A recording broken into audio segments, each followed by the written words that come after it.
We make clear that there are core principles that we are committed to uphold and defend, including Ukraine's sovereignty and territorial integrity, and the right of states to choose their own security arrangements and alliances. Russia wants Ukraine blocked from joining NATO, among other demands it lays out as security concerns, warning of swift retaliatory measures if the demands are rejected. NATO warning of severe consequences if Russia invades Ukraine. Our message now for any Americans in Ukraine is to strongly consider leaving using commercial or other privately available transportation options. Meantime, a round of four-way talks between presidential advisors from Russia, Ukraine, Germany, and France just wrapping up in Paris as diplomatic efforts to de-escalate continue. The White House says President Biden stands by his campaign commitment to nominate a black woman to the U.S. Supreme Court. But for now, they await a formal statement from Justice Stephen Breyer after sources confirmed the court's oldest justice plans to retire at the end of the current term. President Biden hosting a meeting of private sector companies, including executives from Ford, GM, and Microsoft. I'm grateful for the support of the CEOs that are here. I know they're somewhat busy, to say the least, and they represent a broad spectrum of the economy and employ workers across the country, from senior executives to high-skill entry-level workers. He's pitching parts of his Build Back Better plan. This as the Fed blames COVID factors as drivers of inflation, including supply chain impacts. The central bank leaving interest rates alone today, but signaling rates could start to rise as soon as March. America is listening to Fox News.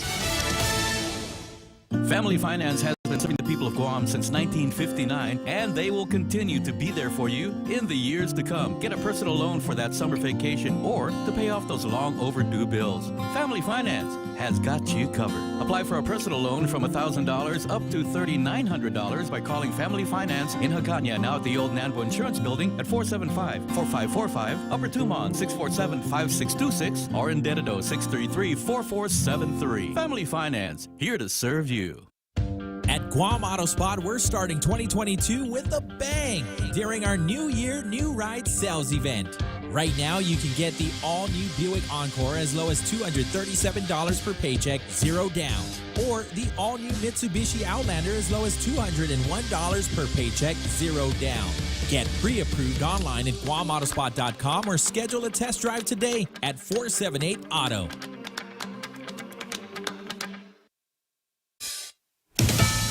The White House COVID response team says we're moving to a place where COVID is something we live with. At the beginning of the White House COVID response team briefing Wednesday, Coordinator Jeff Zients said with vaccines, antivirals, and masks. And we continue to move toward a time when COVID won't disrupt our daily lives, a time when COVID is no longer a crisis, but rather something we protect against and treat. When asked to expand on that, Dr. Anthony Fauci said that to reach a level of control, hospitalizations and deaths would have to further decline. That fall within the category of what we generally accept. We don't like it, but we accept it with other respiratory viruses, RSV, paraflu, and even influenza. He said we will likely not eradicate it like we have with smallpox and polio.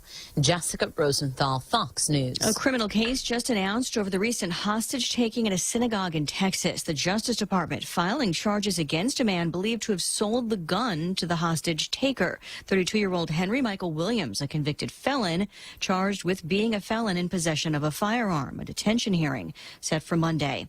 Customers are being encouraged to mix things up with a fast food menu. After a period in which celebrity names like Mariah Carey and BTS showed up on the McDonald's menu, the burger chain has taken inspiration from popular menu items for the next limited time menu starting on Monday. Menu Hacks mixes and matches different menu favorites into one dish. Prices will vary for the items, which will be available on the app and at participating restaurants. Examples include putting a hash brown in between a sausage McMuffin with egg, to adding chicken McNuggets or a fillet of fish to a double cheeseburger. When you order one of the hacks by name, you'll get all of the items in one bag to build the creation yourself, which McDonald's said is half the fun. Fox's Hillary Barsky. Another late sell-off on Wall Street. An hour to the close, the Dow's down 226. I'm Lisa Brady, Fox News.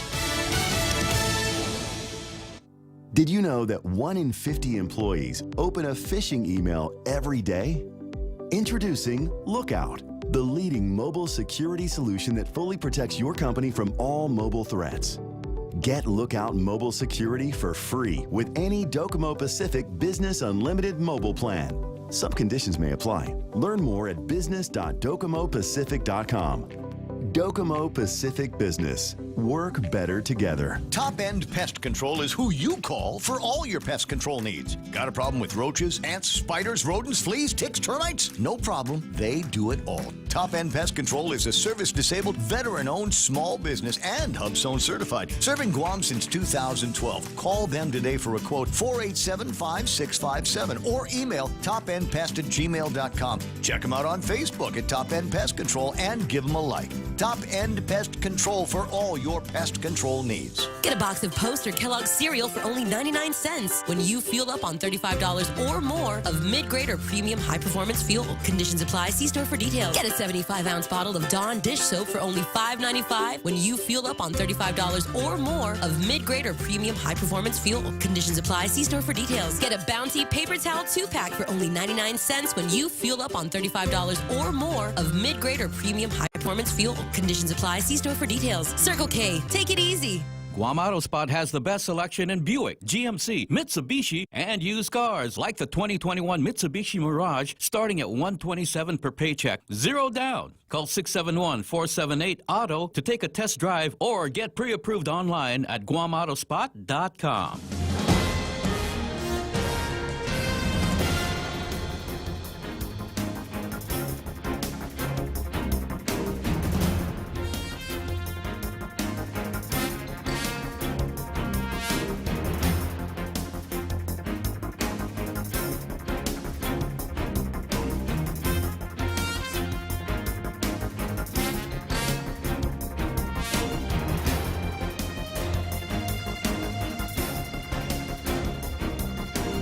Half a day, it is 6:07. I'm Monica Silva-Tyron with a look at your local news on the point.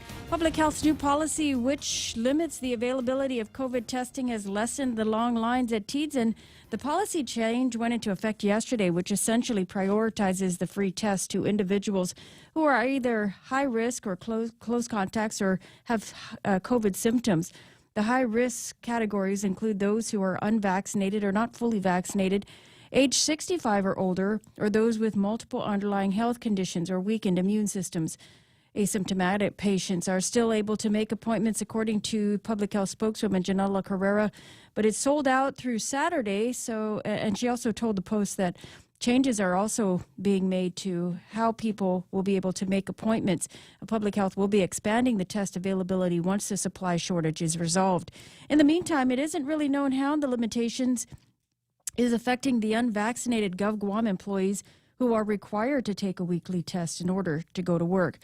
Meanwhile, 850 new cases of COVID-19 have been reported in this morning's JIC out of 2,636 people who were tested the day before yesterday. They had stopped doing this, but the JIC now includes military numbers. Today, there were 167 new cases of COVID-19 reported out of the Department of Defense. 36 patients are in the hospital with COVID-19, 2 people in intensive care. Also from the Guam Daily Post, $12.1 million of the government's $50 million local employers assistance program, or LEAP program, has reached small businesses struggling through these pandemic times. The Guam Economic Development Authority reporting that they've given these funding to 223 businesses. There were over 1,000 that have applied, though. GIDA Administrator Melanie Mendiola said that the average LEAP award so far is at $54,000 per small business. The program aims at helping businesses hardest hit from the pandemic. It could provide up to $300,000 for larger businesses that are approved, and as much as $50,000 for smaller businesses. GIDA will continue to accept these LEAP applications until 5 p.m. on March 31st. We'll have more news right after this. Check out the newest hydro and garden center to hit Guam, Crop King Hydro. We have a huge selection of plant nutrients, soils, hydroponic mediums, organic pest control pumps, plant support, tools, and so much more. Call 635-4769. 635-GROW. Open Monday through Saturday, 10 to 6 at the Dededo Satina Mall, right across from Payless and Paradise Fitness. For whatever you grow, think Crop King Hydro. Crop King Hydro. Police have identified the man discovered dead at a Jigo ranch this weekend. 63-year-old Patrick Kent Sakai found unresponsive and injured.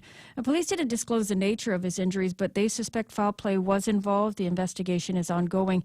They're also asking the community if they have any information to give GPD or Crime Stoppers a call. And jury selection has begun in the trial of a woman alleged to have killed the former Umatic mayor, Daniel Sanchez. Joyner Sked, along with her boyfriend, Rudy Kanata, are both alleged to have been involved in the murder. The case has since been severed in the court, so Sked's trial goes first, and she's going before Judge Vern Pears. The Post reports jury selection could take about 2 days. Sked and Kanata each face charges of murder as a first-degree felony and assault as a second-degree felony. Also, 2 cousins charged in the fatal beating of a former Marine outside of the King's Restaurant have pleaded not guilty to murder charges handed down against them. 22-year-old John Mike Muliaga charged with murder as a first-degree felony, aggravated assault as a second-degree felony, and 2 counts of assault as a misdemeanor. His 31-year-old cousin, Fia Aki, charged with murder as a first-degree felony and aggravated assault as a second-degree felony. The case assigned to Judge Alberto Tolentino. The 2 are alleged to have beaten Jeron Welbacher and continued to beat him even after he was found on the ground unconscious. Muliaga is accused of causing the injury that resulted in him losing consciousness.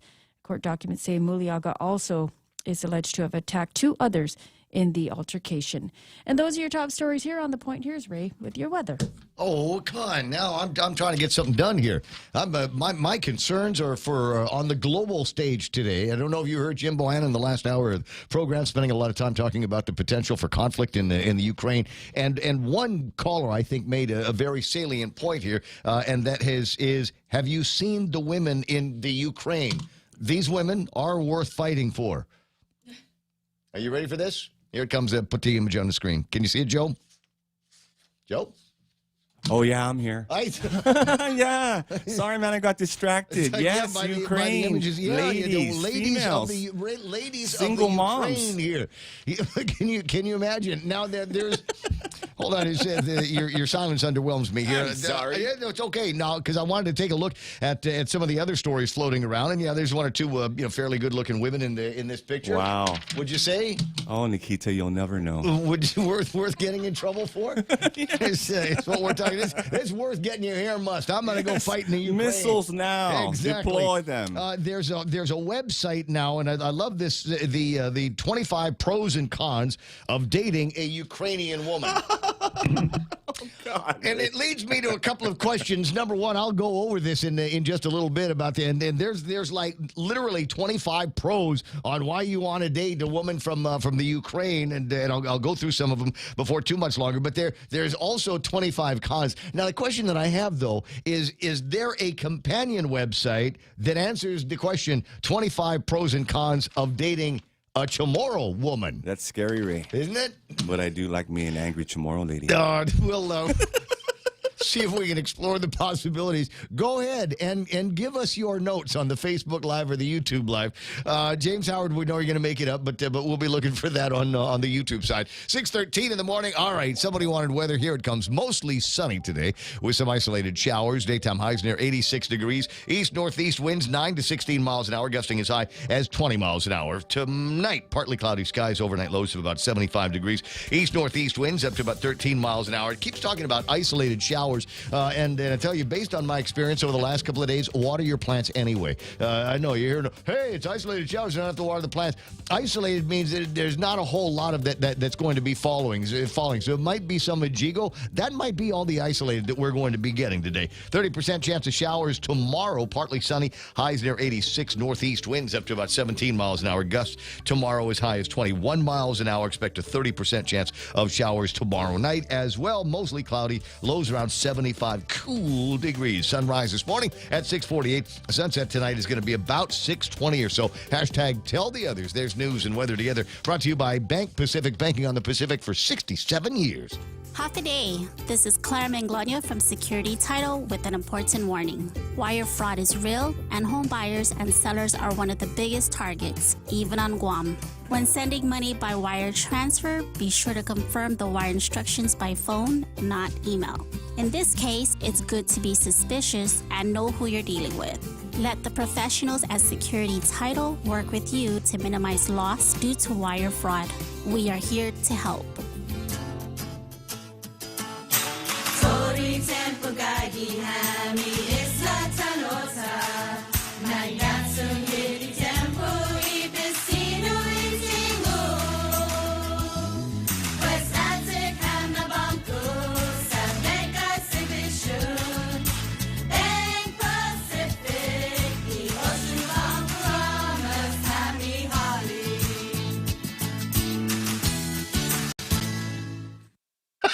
What?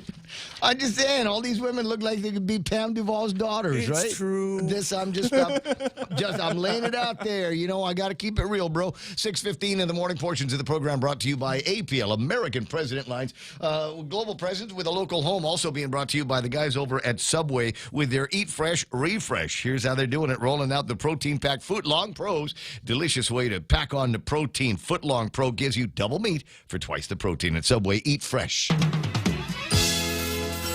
The Ray Gibson Show. Morning talk that matters.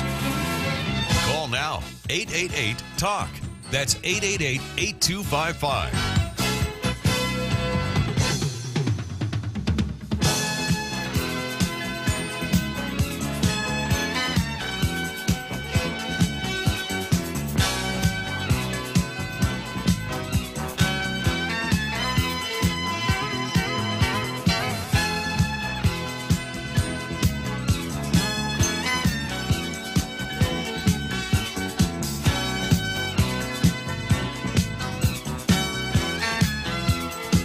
After 6 o'clock in the morning, let's get to this. Come on, let's get this basketball game going. Got a lot to take care of here. It is, what is it, Thursday? We got Thursday? You know what you forgot to remind me about yesterday was Wednesday, and I didn't realize it was Wednesday until I was headed home. Yeah. And I saw all the trash cans out on the street, and I said, why is everybody so early?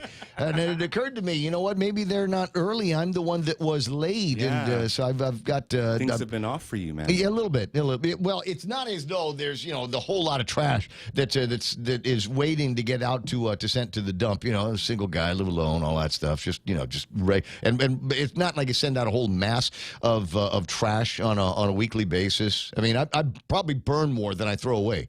Yeah, it's true. Because I like to burn pyro stuff. I got that pyro thing going on. Hey, welcome to the program. Excuse the mess. It is the Ray Gibson Show on 93.3 The Point. My name is Ray. Thrilled as usual to be here with you on a Thursday morning. Lots to get to. Real Joe gets the phone when you call it 888-8255-888-TALK is the telephone number. The meme machine is working online this morning. By the time I got in, I had incredible meme footage, including this from B-Man Dennis Larson. And I don't know whether he got this based on hearing us talking about it, or maybe, he's probably one of those guys, had it since ever since. True. Since before ever since. He's that guy. Antes, probably invented the thing. But anyway, so that's among the ways that he uses his to actually get the fire started over at the barbecue place. And no, we didn't get an invitation to the barbecue when this was happening. Yeah. No doubt preparations are being made, though, to alleviate that issue here. 888-8255. Wait, hold on a second. Let me see if I can get some other pictures up on the screen here. I love this. Real Joe has actually sent this into the meme machine. The short history of Japan. We start with the samurai guys, and then the atomic bomb blast, and then that looks like Kai.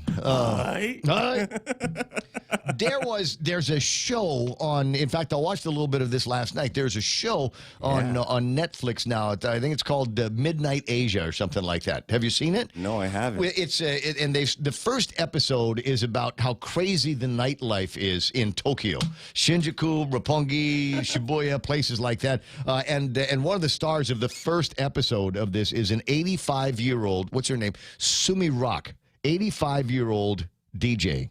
Oh, nice. Yeah, she works in like a ramen place during the day, but at night she goes and hangs out at places like the old Gas Panic in the 1911 and whatever, and spins DJ tunes, and you're going, wow, this is kind of an amazing thing. And then there's a guy with his own izakaya.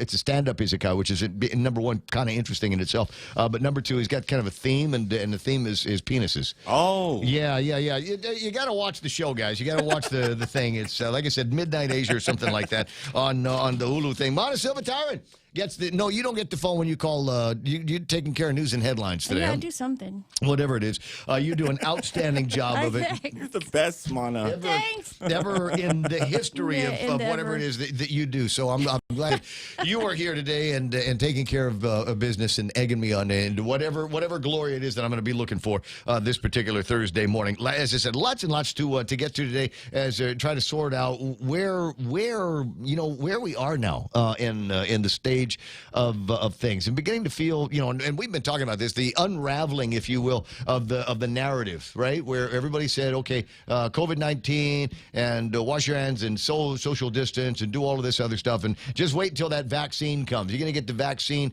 and everything is going to be okay. And it doesn't seem to be working in that direction for a lot of people getting the vaccine. I got a buddy who works in a hospital, the local hospital, and he has the bad news of telling people, even though we've been telling them that for months and months and months, since a year now, since the vaccine first came out, and it was clear it wasn't going to work. Then they came out and said, well, this is not going to prevent you actually getting COVID-19, but it's going to prevent you from maybe severe symptoms and going to the hospital, which, as it turns out, not necessarily true either, because of the sheer volume of people that my friend tells me about that have this kind of shocked and confused and almost butthurt look on their face when he has to tell them that they've got COVID-19, and they kind of look at him like, how is that possible? I've had 3 Moderna jabs in me. How is it possible that I've still got COVID? And, you got to kind of tell the guy. And yeah. Still get pregnant. Tell you, yeah, exactly. Here's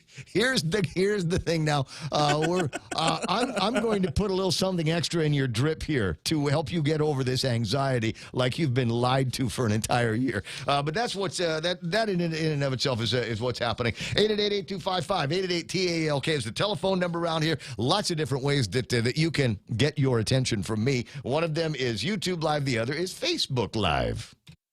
Go. Sometimes you want to go where everybody knows your name, and they're always glad you came. You want to be where you can see our troubles are all the same. You want to be where everybody knows your name.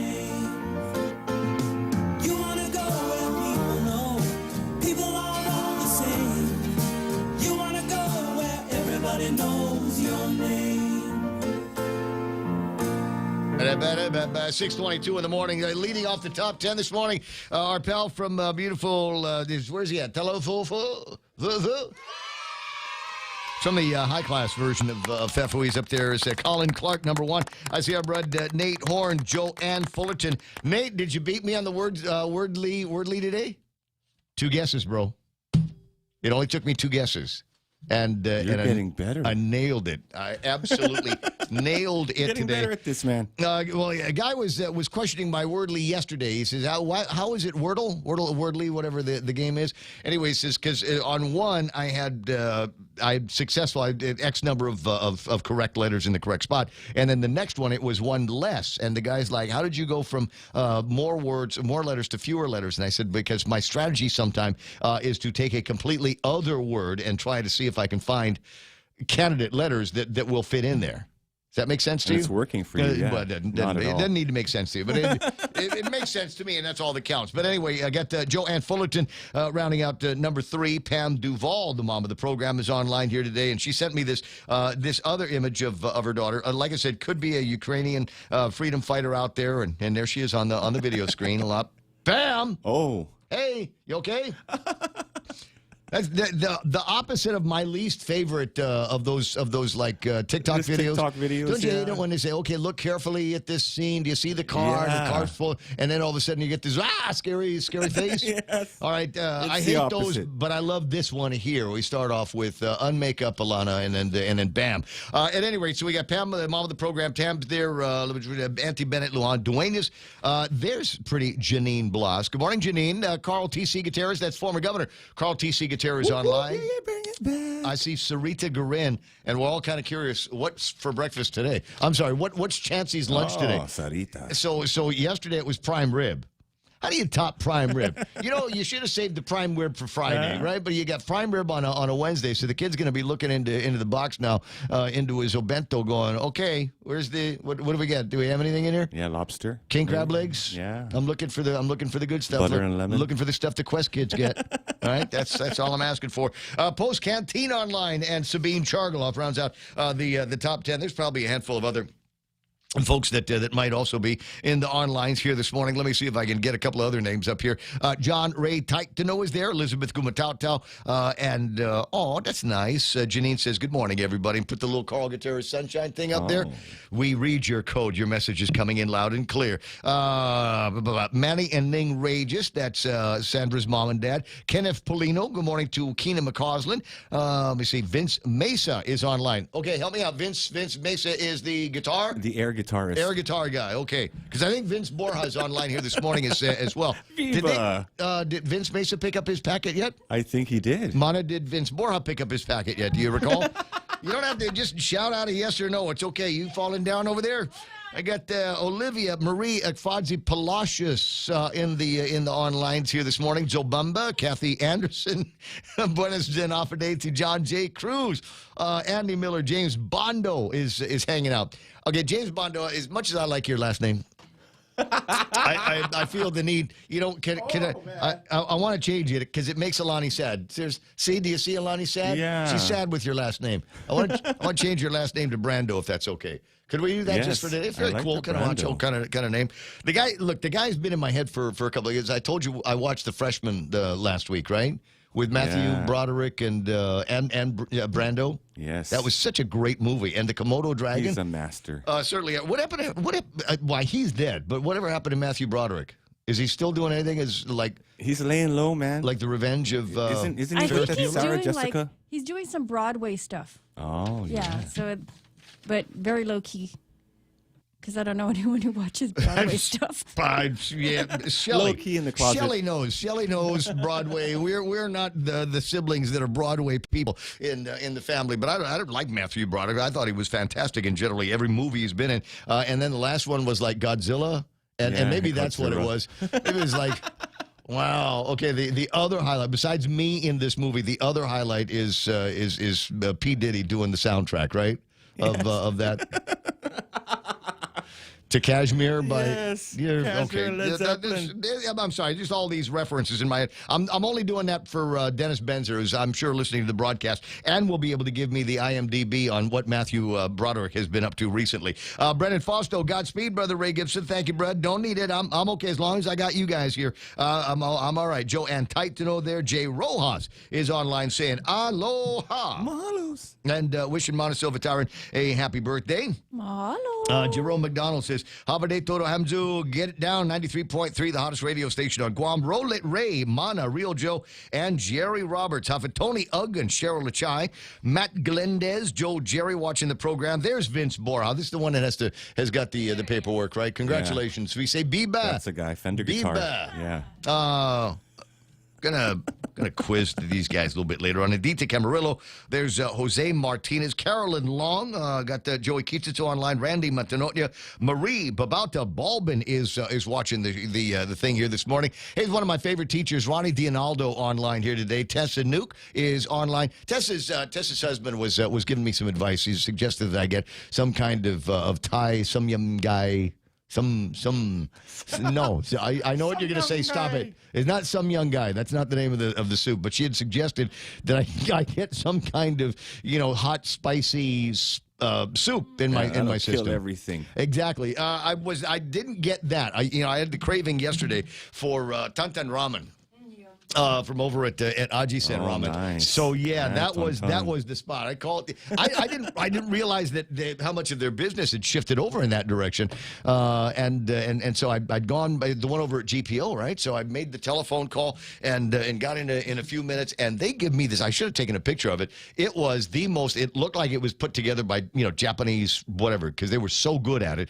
It was a couple of soups in there and karaage chicken and a couple of other things. and they gave it to me in the most perfectly packed, filled square bag I'd ever seen in my life. I almost didn't want to unpack it. I thought it like they put it into some kind of specific order, and I'd never be able to get it back in. You're in Japan again. Exactly. It was so good. But tantan ramen and some karaage chicken, and that hit the spot. Maybe I'll see if I can get some poisonous Korean hot soup and what was the other thing I said? Pocari Sweat.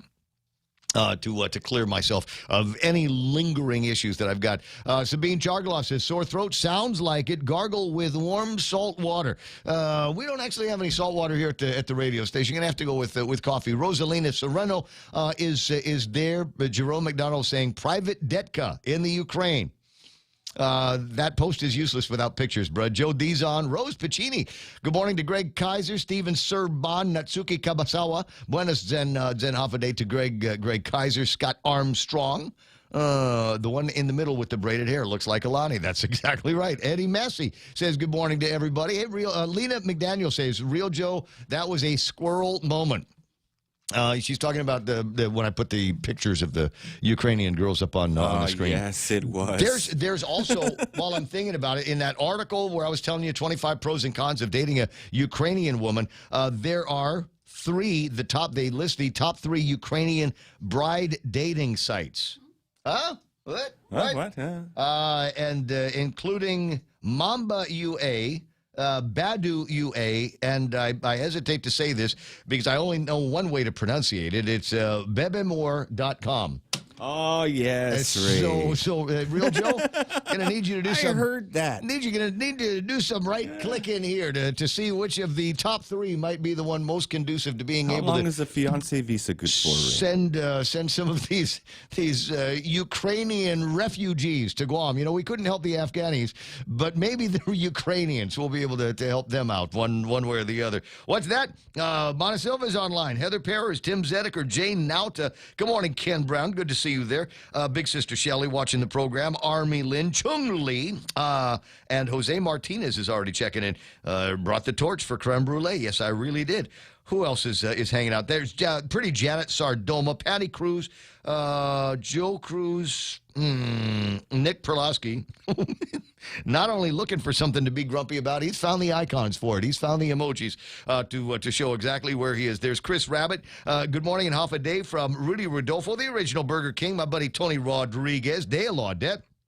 And Verna Chargaloff, Mendiola is online. Says, you had me at Karaage Chicken. Well, thank you. I know exactly what you mean. Says, good morning to Ray and everybody. How is the family, Verna? How are the kids doing in school? That's my other big question. You know, whenever I get an opportunity to talk to an educator, I always try to find out a little bit more about what's going on. The kids okay?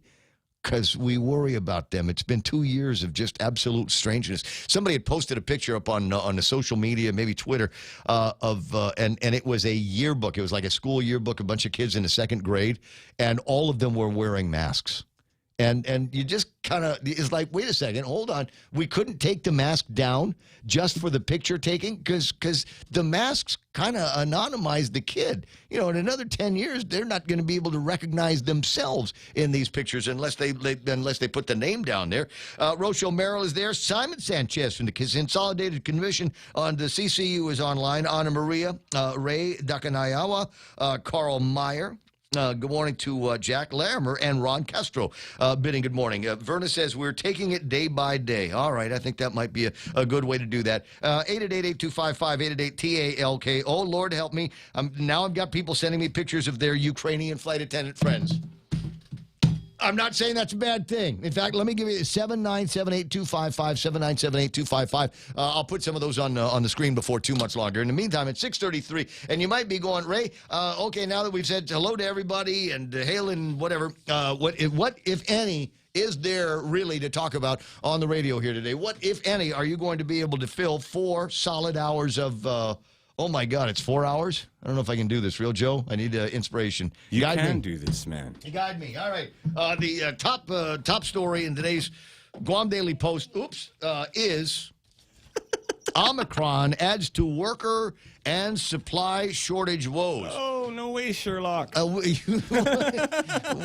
told you this story last week. And this is the thing. We got Haiti now going to places and taking pictures of shortages. And okay, so this will be me admitting that maybe we don't live in the same world all the time. And I have to admit, I can't remember the last time I was in Payless. I'm pretty sure it was sometime in December. That might have been the last time I was in Payless. I told you yesterday, I got a little mom and pop store down the street, and there are no shortages of anything there. They've got it's not like they're not as big as Payless, obviously. Otherwise, they'd do more marketing or something like that. But they've got all of the staple items. You need onions, you need potatoes, you need carrots, and that kind. They got all of that stuff. They're prepared. Bread, milk, and eggs. All of the things that you need. I don't know that I will be able to kind of whip up a gourmet meal from some of the stuff I find in there. But for all intents and purposes, as my old friend and broadcast partner Jeff Evans used to say, and he could have some very uncouth moments, and in his most uncouth moment, sometimes he would bring everything right down to the absolute basic. And here's the absolute basic: it'll make a turd. That's it. I do about 90% of my shopping, and for groceries and whatever in there. And so I'm not seeing this shortage that a lot of people are seeing. I went in there, as an example, yesterday, Real Joe. I went in there and I was able to find my brand of beer. Wow! And there is apparently no shortage. Right, correct. And there was no shortage of other brands of beers and seltzers. They have seltzers there. Thank you, Mama-san. Exactly. So they had that, and I thought, okay, well, man does not live upon beer alone. And I went over to where they keep the bread, and there was plenty of bread there. We had both American Bakery. There's Elite Bakery over there, and the pan de leches and stuff like that. I mean, they're loaded. They stocked it up, and so I thought, you know what, I'm gonna test these guys. What about ox and palm? How are we doing with ox and palm and just palm? That's in the lock case, sir. They had it, bro. They had them both right there. There's ox and palm over here. 2 steps over, there's the regular palm. There's no major difference, I don't think, between the two of them. Yeah. Now they didn't necessarily have all the different varietals of ox and palm, right? Because they've got the different ones where one that's like super onion flavored. There's one that's got a lot of garlic in it. You know which ones I'm talking about. I'm so hungry right now, man. It's all right. Why? I got you.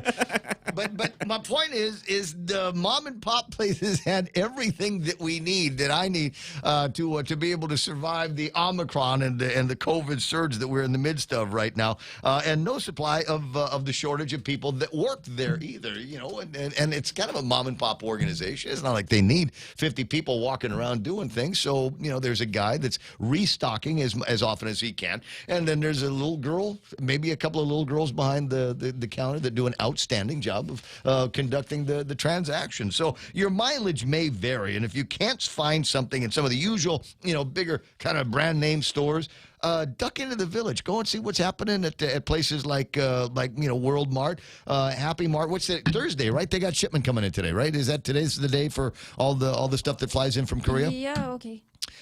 I thought, no, I'm sorry.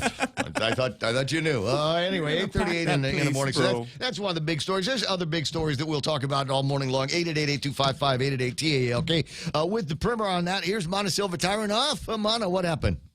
Well, Public Health's new policy limiting the availability of COVID testing has helped to at least lessen the long lines at TEADS, and the policy change went into effect yesterday, essentially prioritizing the free test for individuals who are either high risk, close contact, or have COVID symptoms. Public Health says that they'll expand the test availability once the supply shortage is resolved. Meanwhile, there are 850 new cases identified in the JIC report. That's out of 2,636 people who were tested on the 25th.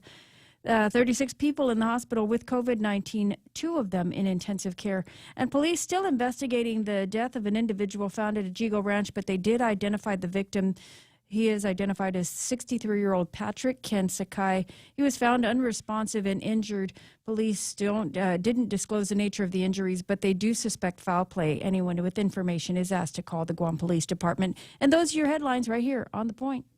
Gotcha. I was just loading up some pictures up on the WhatsApp here that got sent to me. We've spent a little bit of time here fawning over the beauty that is Ukrainian women, and I did get a note from a friend of mine that sent me some pictures of a Ukrainian tour guide that he had in Kiev once upon a time. So do I have that up on the screen? All right, very, very good. Wow. Hello? Like you that? Sure? She Positive. looks in a hurry. She could be Russian. I almost want to hit you for that one. That's funny. There's another piece of Ukrainian goodness. We'll spend some time exploring the possibilities before too much longer. And I'm wondering how many of my other single friends that are listening to the broadcast are going, Ray, could you tell me the name of those Ukrainian wife websites again? You know, just to say, is it possible? There might be a way for you to do this. Now, I don't know, and I think you might have to pay extra for it. But you might be able, guys, to be able to point your Tinder to the Ukraine. And because I'm sure now there are a number of women in the Ukraine now that might be looking for some way out of there. You know, just come out and, I like you. I'm in love with you. What would it take? We've already got 8,000 troops amassed on the border, right, according to Biden. So, you know, we'll figure out how to get us on board one of those Why don't troop you bring ships. them here, Ray? That's what I'm bring saying. Bring them all here. Like we did with the Humanitarian. Vietnamese, like we wanted to do with the Afghanis. 6:40 in the morning. More of the Ray Gibson nonsense coming up. Come try Guam's original Chamorro restaurant with Pica's Best 5 years running. Mezcla Chamorro Fusion Bistro. Experience Chef Peter's candied salmon over scallion coconut rice, octopus to naktak, Chamorro platter, and their award-winning gourmet hamburgers. Or if you're looking for something healthy, try their keto-friendly menu. Come and enjoy Mezcla's half-a-day service at their Hagåtña and Grand Plaza Tumon location. Call their Hagåtña location at 479-2652 for reservations. Raise your glasses for a toast because First Hawaiian Bank now turns your meals into a reason to celebrate. Every dollar you spend on dining purchases, including fast food, earns you up to 3 times United miles. Simply use your First Hawaiian Bank United credit card and start reaping the most rewarding credit card experience on island. Terms and restrictions apply. Don't have a First Hawaiian Bank credit card? Visit any branch or fhb.com to apply today. With First Hawaiian Bank, it all starts with yes. Over the past 5 years, confidential data and network breaches have doubled for small and large businesses, resulting in huge financial loss. At GTA, our multi-threat security bundle is a cost-effective solution monitored by our team of experts, ready to detect known malware and stop new evolving cyber threats before entering your network. Protect your business with confidence and call 671-644-1000 or visit gta.net/enterprise. GTA, we start with you. Yes, again, I see what you're saying there. It's our pal Carl Meyer talking about different Omicron variant. Oh, yeah, Oscar's brother. So he says that what we should be shooting for here is spicy pork sinigang. He says that will work too. Spicy pork sinigang will work. And since we are talking about pork, I'm thinking about pork chop, sarita garin, sinigang. Is there a possibility? I don't need it right now, but maybe if somebody else falls ill. 6:42 in the morning on the Ray Gibson Show. We'll take our first look at what's happening in traffic and Guam's roadways right now. Just a little bit of traffic at Anderson Air Force Base, southbound Marine Corps Drive, all the way to the Micronesia Mall. Minor intersection traffic that we're seeing right now. We expect it's going to blow up at the intersection of 1 and 3 later on, the intersection of 1 and 28. That's why Sangsong will probably also be going a little bit crazy as well. Watch out for the Leche Macheche on Marine Corps Drive. That would start kind of difficult to see what it's doing because they actually put the route name on the actual road, so I can't see.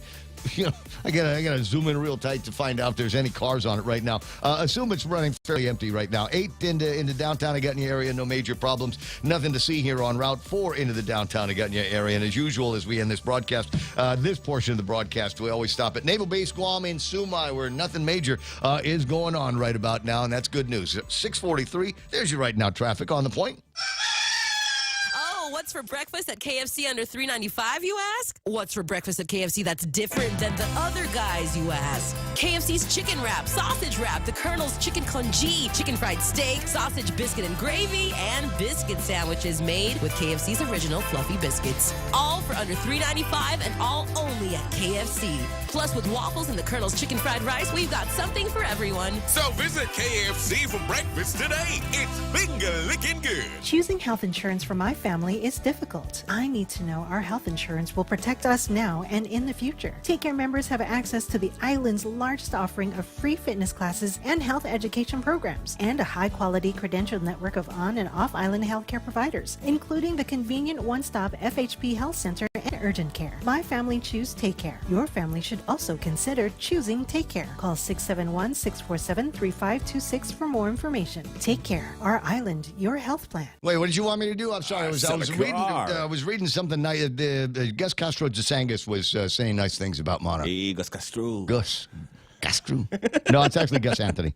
Gus Anthony Desangus says, Ray, I listen in while working, and I get my update on what's happening back home. Thanks to Mona Silva for the local news. Now, it's Gus Anthony Desangus, whose name came up in a conversation that we were having yesterday with Phil Leddy. Phil Leddy's got a couple of things going, and one of them is, hey, how about an opportunity for a company that Gus knows all about to be able to handle all of the inter-office testing? Yes, you got people that want to have weekly tests with all of their employees, and it looks like now there's an outfit that is going to set everything for absolutely free. They'll take care of the testing. They'll take care of putting it in a pouch and sending it to the lab and coming back with an answer for you, lickety-split. A really, really interesting prospect. And with the idea that, now island-wide, they are rationing testing capabilities with the Department of Public Health and Social Services. There's a possibility that they might be able to step in on an even grander scale. 6:45 in the morning. Good to have you there. And yeah, let's go buy a car today. Maybe you're not in the mood for a new car. Maybe you're thinking, I just need somebody to get me from point A to point B. But it's got to be nice, and it's got to be reliable. It's got to be dependable. Then you need to talk to the Nissan Ninja. It'll be a weird conversation because ninjas talk like this. You remember the movies?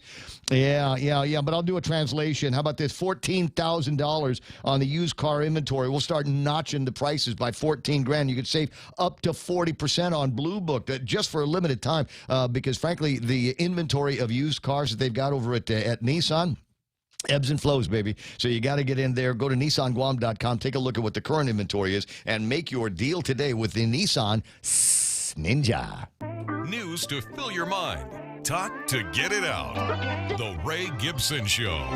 Call now, 888-8255. Oh, man, it's too early for mayor stuff. Why? Oh, I'd like to get Jess Alec on, dude, 7:45 and just, get that laugh thing going. Are we all right? He's ready to laugh now. 6:47 in the morning. Mayor Jess Alec from the beautiful village of PD. Did you see where I said Ronnie D'Onaldo is online? One of my favorite residents of your village is going to be listening intently, going, okay, what does my genius mayor have to say today? Good morning, Mayor Alec. Hey. I'm up early, so you can call me at 6:45. Oh, right on. Okay. All right. Well, a couple of things that are in my mind here with regard to mayor stuff. I guess you guys have sorted out some of the magic here, and we'll be able to start doing some more abandoned vehicle tollways starting in February. Yeah, that's magic. That really is magic. Yeah. Well, we are. We've ironed out what we need to iron out in what we can do. I mean, there's still things we're not able to do, right? Like picking up the vehicles on government easement like we used to. So, but we're working on it. We're certainly going to be able to pick up all those requested junk vehicles, from the private properties, or if an owner fills out a form and signs a form, we certainly can take it out, dispose it. So we're still going to have some difficulty with the ones that, are abandoned on the side of the road. That's what's tying our hands is those vehicles that are on the side of the road, because we typically, in the past, we typically put a notice on there and then which are ignored. Right. There was one in Agana in front of Carabao a couple of weeks back, and there was a sticker, and then they put another sticker, and then they put another sticker. I think it was ignored for quite some time, and eventually, I don't know, maybe the Agana mayor got rid of it. Well, and that's the thing is like, so when we do that, right, we put those notices, and then it's like, okay, now we have to figure out how we're going to pay for it. Right. So who's got the teeth behind all of that stuff? I mean, it looks real official. I mean, even in my village, where pretty much everybody bends at the whim of Mayor Paco, there was a guy that had parked his car at the apex of a curve and was slowing down traffic, and it literally took 2 weeks for with different notices and things like that to get the vehicle eventually moved. Oh yeah, it is. Even with the money that we receive, and it happens here in PD. So I don't put out the notice until I know the vendor can pick it up. So if the vendor can pick it up, then I give that owner the 24-hour notice. Because if you put the 24-hour notice today and you didn't communicate with the vendor, we're at the mercy of the vendor. Yeah, sitting around with your hands in your pocket. It clearly, and at least one story here suggests that one of the vendors might not have gotten all the money that they are owed. So I can see how these guys would go, yeah, I'll get around to it, Mayor. Yeah, well, but those that's not. So they are the payments, the invoices are processed, and the payments do get out, and it just kind of. It's not so much that they're not going to get paid. There may have been an issue somewhere along the line between the invoicing and the processing, and so honestly, Ray, we have come a long way. In previous years, vendors weren't paid for months, maybe even the entire fiscal year, and that was because we're just there's an issue somewhere between invoicing and processing and actual check payment. So we have certainly come a long way. And you know what? A lot of these businesses are small businesses. Not talking about the vehicle, the abandoned, the ones that accept the vehicles, but the backhoes, the heavy equipment guys. Those are all small businesses, and we don't want to put them. We don't want to tie their hands and not pay them right away. So that, and at the same time, there's still a long list of vendors that we could use, but not everyone wants to do business with the government of Guam. Yeah, I wonder why. Having said all that, I wonder why. A couple of other issues that stand in front of us being able to do this on a more regular basis. I mean, in my mind, we shouldn't need to worry about renting a flatbed and heavy equipment to pick these abandoned vehicles up. We ought to be able to put them on a lowboy and chain them up, put them on a row and take them someplace, some kind of an impound lot. But we still haven't gotten any closer to finding that location. Yeah, we still have not. We had a meeting at the same time the Island Wide Beautification Task Force had a meeting, but I did want to chime in there. And then, of course, our representative to that meeting was with us. So that communication didn't happen. The meeting that they had earlier in the week? Correct, yes. Did you? So we didn't send anybody from Mayor's Council down there? No, we had our own meeting at the same time, and because that island-wide beautification meeting was it was originally canceled. It was postponed for another day. So you guys set up another meeting, right? Okay, so notice and everything like that still didn't end up working out. And I haven't seen the minutes from that last meeting, and I'm curious as to what it was that they talked about, and if it's another one of these. Hey, we're going to go after the eyesores. All you got to do is go down Marine Corps Drive, take a look at that god awful, butt ugly chain link fence. There is eyesore number one in my mind. Let's put that on the list, Vince. Yeah. Hey, so you know what? Speaking about eyesores and all, there are two bills that were introduced, 155 and 156, and those regarding abandoned vehicles, junk vehicles, and also nuisances, public nuisances. And the issue with that, I think, for the mayors is that it just gives the mayors more responsibility. So on 156, and not too many mayors want to do that, but I think more and more mayors are finding out that I think we have to do it. I think we have to be empowered to issue these types of citations for public nuisances, and that it could even be. I mean, you always talk about that chain link fence. It could even be that. I mean, it could be something similar to that, right? So that was introduced, maybe over a year ago. And I think it's something that we want to pursue, and that was by Senator Ada and Chris Duenas. So I know that they weren't too happy about the council's response in the very beginning, and admittedly, the council was not completely favorable to 156. And that was, giving them more authority to give citations, to identify these nuisances. But hey. Well, listen, the mayors are going to get smacked. You've had you are peace officers, literally peace officers, and there are capabilities that are provided to you that aren't provided to other citizens. And there seems to be the hesitation to issue those citations. I think still to this date, you are the only mayor on Guam that has issued a citation for stray dogs. And literally, there's every mayor on Guam that could do it for stray dogs, for abandoned junk in the front of people's yards, and any number of issues that will turn into a health violation and that annoy and bring down the property values of your villages. Exactly. Okay.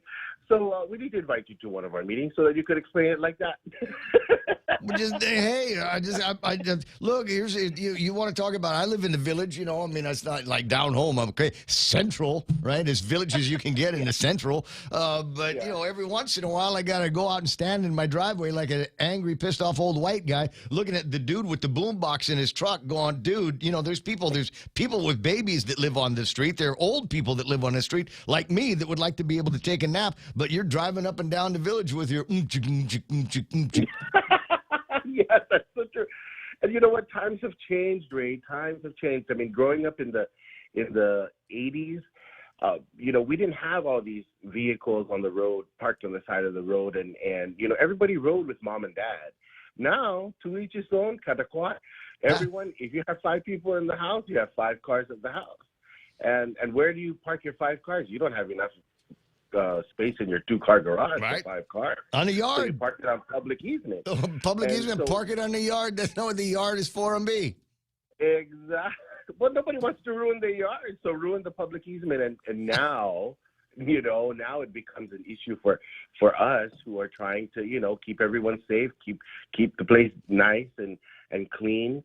And access, emergency access. That I heard you the other day. I'm like, yeah, Ray, tell them to shut down one lane. But you know what? Hey, we don't want to hurt those businesses over there. Okay, so you agree with me that old Soledad for 100 feet worth of a fire zone might be among the dumbest things that I've ever seen in my life. And the guy, the mayor in Agana says, okay, it wasn't my call, but I agree with it. Oh, then I want to see you inconvenience the people over at the GCIC building all the way down to where Stax is and that vape store is, and say, no, you can't park on the side of the street because we can't have it in front of Skinner Plaza and not everywhere else. Or can we? Are we that dumb around here? But you know how I feel about that. Me and you need to get some color good, bro. Yeah, we do.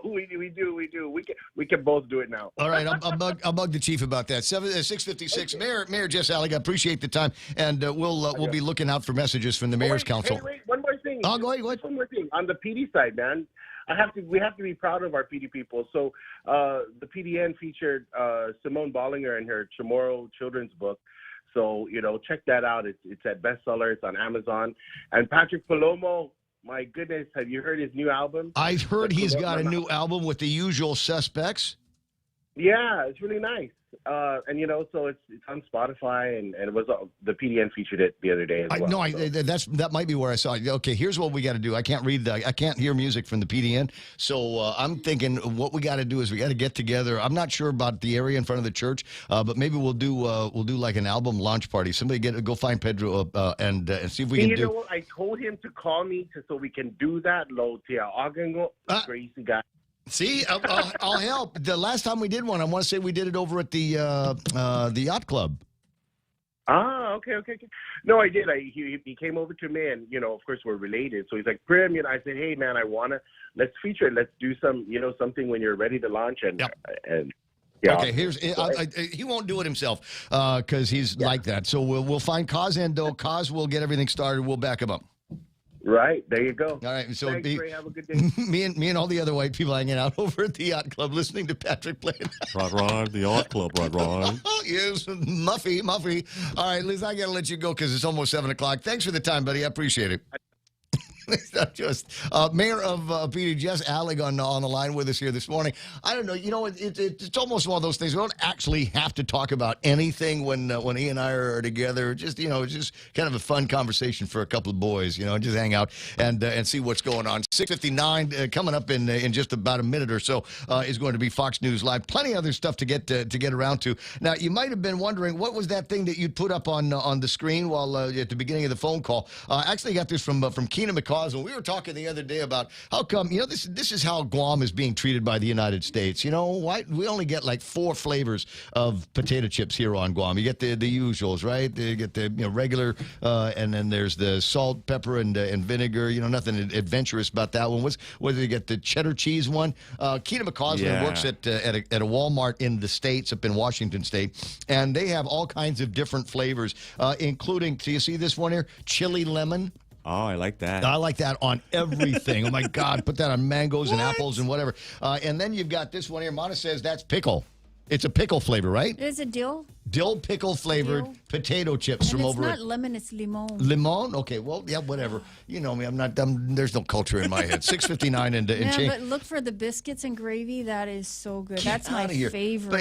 But here's the other thing that'll piss you off is you get these huge bags for $2.50. Imagine, take a look at that, and then take a look at what you're paying if they've got it. It's 7 o'clock. Here's the Fox News. Reassurance from the Fed chief as Americans continue to pay more for just about everything. Against a backdrop of elevated inflation and a strong labor market, our policy has been adapting to the evolving economic environment, and it will continue to do so. The Fed leaving interest rates unchanged today, but signaling that increases are coming. However, Chairman Jay Powell was non-committal on the exact timing, which could be as soon as March. On Wall Street, another late sell-off after an early rally, the Dow down more than 100 points at the close. The White House steering clear of specifics after word that Supreme Court Justice Stephen Breyer plans to retire. No statement from the court yet. The president has said he wants to nominate the court's first black woman.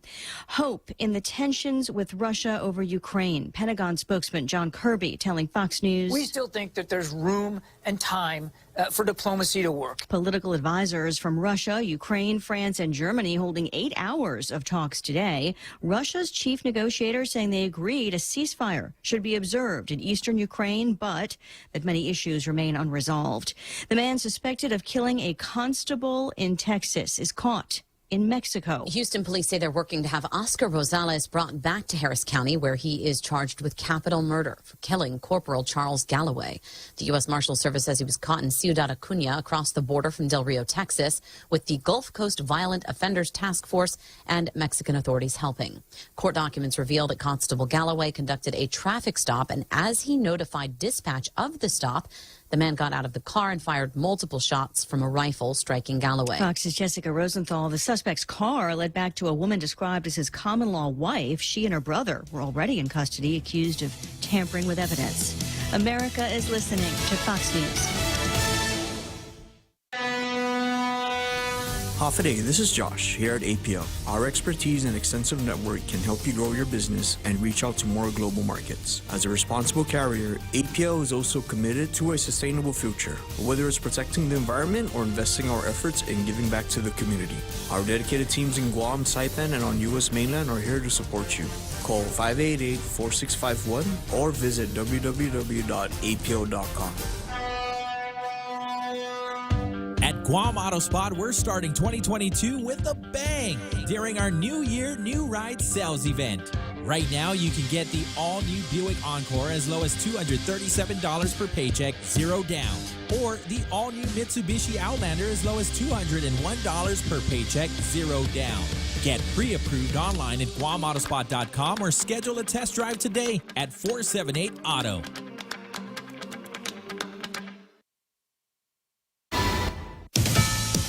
The Omicron surge may be easing in parts of the U.S., but deaths are rising. As U.S. COVID cases and hospitalizations continue to decline, the 7-day average of deaths, a lagging indicator, has surpassed 2,200 per day, exceeding peak levels during the Delta surge. Most of the victims are unvaccinated, says CDC Director Rochelle Walensky. If you are boosted, you are 68 times less likely to die than if you are unvaccinated. N95 masks are beginning to arrive at pharmacies and grocery stores and being made available for free. The Biden administration pledged to distribute 400 million of these high-performance masks from the Strategic National Stockpile. Fox's Jonathan Seri. 23 sailors are kicked out of the U.S. Navy, the first active duty sailors to be discharged for refusing to get a COVID shot. The number of service members discharged across all branches is climbing. Only the Army hasn't discharged any active duty personnel over refusing the mandatory vaccine.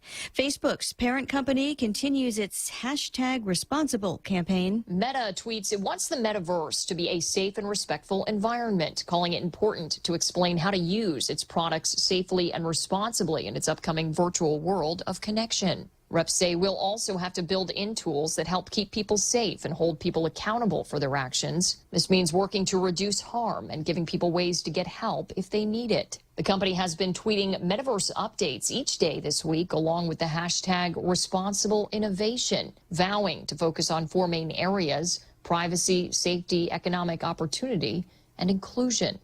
Kristen Goodwin, Fox News. Recapping Wall Street, the Dow down about 130 points at the close after rallying during the session. The S&P also lower, but the NASDAQ up about 3 points. I'm Lisa Brady, Fox News.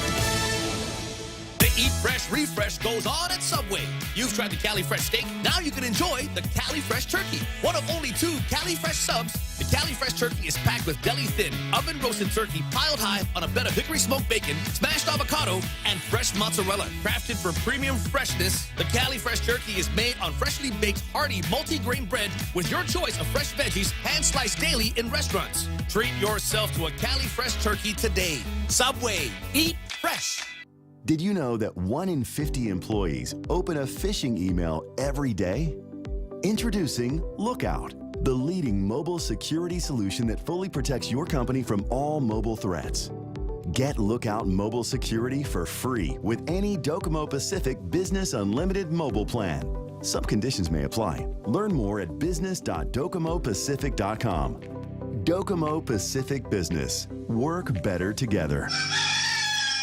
What's for breakfast at KFC under $3.95, you ask? What's for breakfast at KFC that's different than the other guys, you ask? KFC's chicken wrap, sausage wrap, the Colonel's chicken congee, chicken fried steak, sausage biscuit and gravy, and biscuit sandwiches made with KFC's original fluffy biscuits. All for under $3.95 and all only at KFC. Plus, with waffles and the Colonel's chicken fried rice, we've got something for everyone. So visit KFC for breakfast today. It's finger licking good.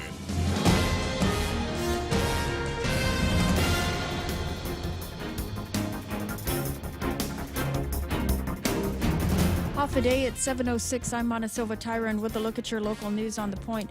The Public Utilities Commission will decide whether the price of power should remain unchanged through July as requested by the Guam Power Authority and the CCU. The Guam PDN reporting that the PUC will meet tonight to decide on the request to hold the rates for the time being. The rates they refer to as the LEAC, the Levelized Energy Adjustment Clause, or the fuel surcharge. The GPA is maintaining that the fuel surcharge should stay at 17.14 cents during the next 6 months period to assist our ratepayers, they say, during these difficult times. The PUC is scheduled to meet at 6:30 tonight on the second floor of the GCIC building in Agana. The governor had been looking at the Eagle Field for the construction of her new hospital, but we'll have to look for an alternate site, possibly, now that the military is looking at that same location for the buildup of Guam's defense capabilities. The land was said to be deemed excess, but the NDAA for 2022 stipulates that the budget and requirement for the Missile Defense Agency to conduct an assessment is to conduct an assessment for a 360-degree defense of Guam. The MDA is currently conducting their analysis, and if the MDA determines Eagle Field is preferred location for a missile defense site, The land wouldn't be considered excess and therefore unlikely to be the location for the new hospital complex. Meanwhile, the Guam Daily Post reports that Adelup says that there are other locations that they are considering, to include Atacao, Andy South, up in Tumuning, where the GMH facility is currently located, in Finnegodson, near GRMC in Dedido and Epau Point, as well as South Fin. The case against Joey Terlahi will have to be assigned to another judge after the fourth one has recused himself. Terlahi is the former DOC deputy director. He pleaded not guilty to felonious restraint as a third-degree felony and 2 counts of official misconduct as a misdemeanor. His case now assigned to Judge Alberto Tolentino. Investigators allege that he helped then-Mayor Jesse Blas, mayor of Jotnya, who allegedly beat his girlfriend and detained her for 3 days. We'll have more news right after this. Burger King fans rejoice. The Italian original chicken sandwich is back. Made with lightly breaded white meat chicken, the sandwich is topped with a warm marinara sauce and melted mozzarella cheese, all sandwiched between an elongated sesame seed bun. Top this off with cheesy touch and a refreshing Coke Zero. Of course, like all good things, the Italian original chicken sandwich will only be available for a limited time. Please wear your mask and practice social distancing. BK Tumon Bay, Haggatya, Micronesia Mall, and the airport. BK, your way. A former Guam Customs and Quarantine Agency officer charged in a local court after he was caught with illegal guns and drugs during a traffic stop is expected to be released from the Department of Corrections and be placed on an electronic monitoring system. Henry Alvendia will be released on a $25,000 personal recognizance bond. Alvendia was convicted in a federal court of accepting bribes and was on supervised release at the time of his most recent arrest. He'd been found with weapons, plastic baggies, and a digital scale, plastic straws with methamphetamine. The U.S. Probation Office recommended that the judge revoke his supervised release. Alvendia is scheduled to be back in the district court on March 29th. And Public Health says that they have seen a decrease in the number of people lining up at the Teads testing site. This is after they have adjusted their policy for the free COVID testing. They are now limiting the number of people allowed to get COVID tests, saying that they are prioritizing those who are high-risk close contacts or those with COVID symptoms. High-risk categories, of course, include those who are unvaccinated or not fully vaccinated, age 55 and older, and those with multiple health conditions. Public Health will be expanding the tests available once they see that the shortage is resolved.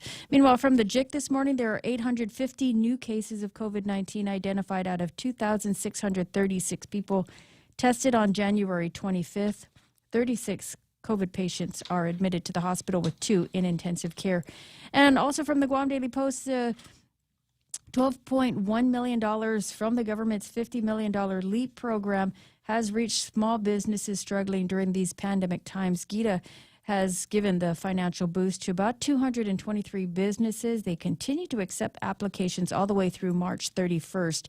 Meanwhile, the Department of Education also opening up its applications for the GATE program for pre-K. The program is for kids who are 4 or will be 4 by July 31st of this year. The deadline to submit pre-screening applications is April 15th. And those are your top stories here on The Point. Here's Ray with your weather. Sorry if I made so much noise while you were trying to do your newscast and do all of that stuff. And just so much paperwork that I've got here in the studio. And other stories that I wanted to delve into, but I had to do a little bit of reading and sorting. Making? Yeah, well, it's like that. But I got the cool stapler here. And then your phone, watching videos. Oh, yeah. It's a good video, though.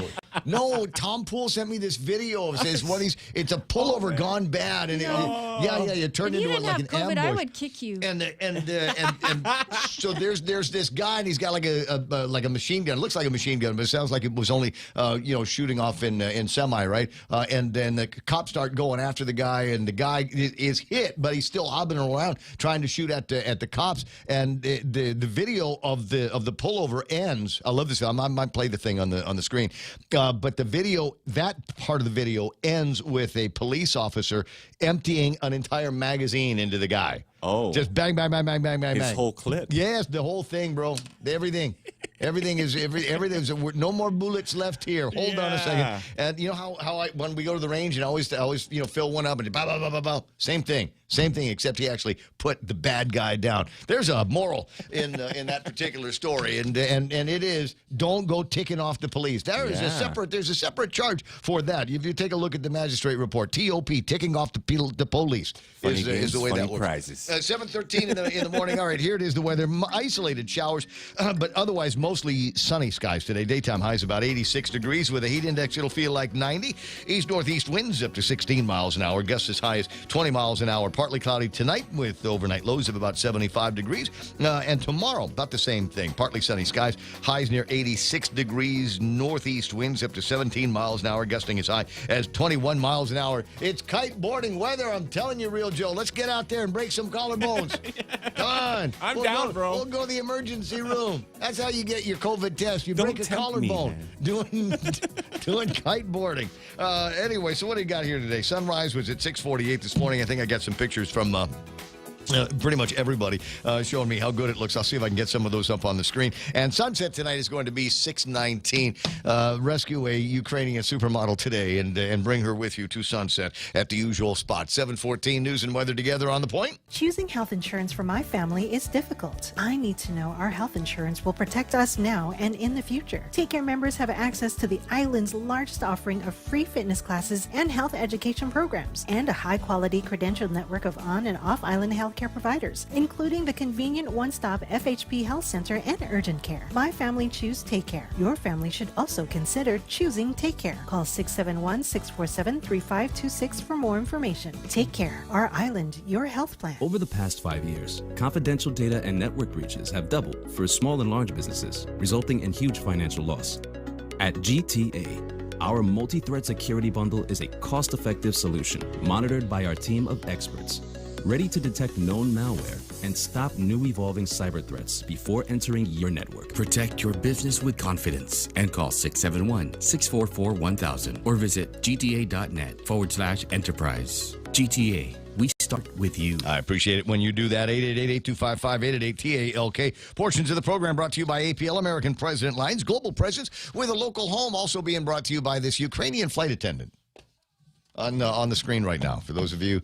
Every once in a while, I'll make a reference to something that's on the screen. If you're just listening on the radio, we do this thing on visual radio. It plays on Facebook Live and on YouTube Live and thepoint.gu.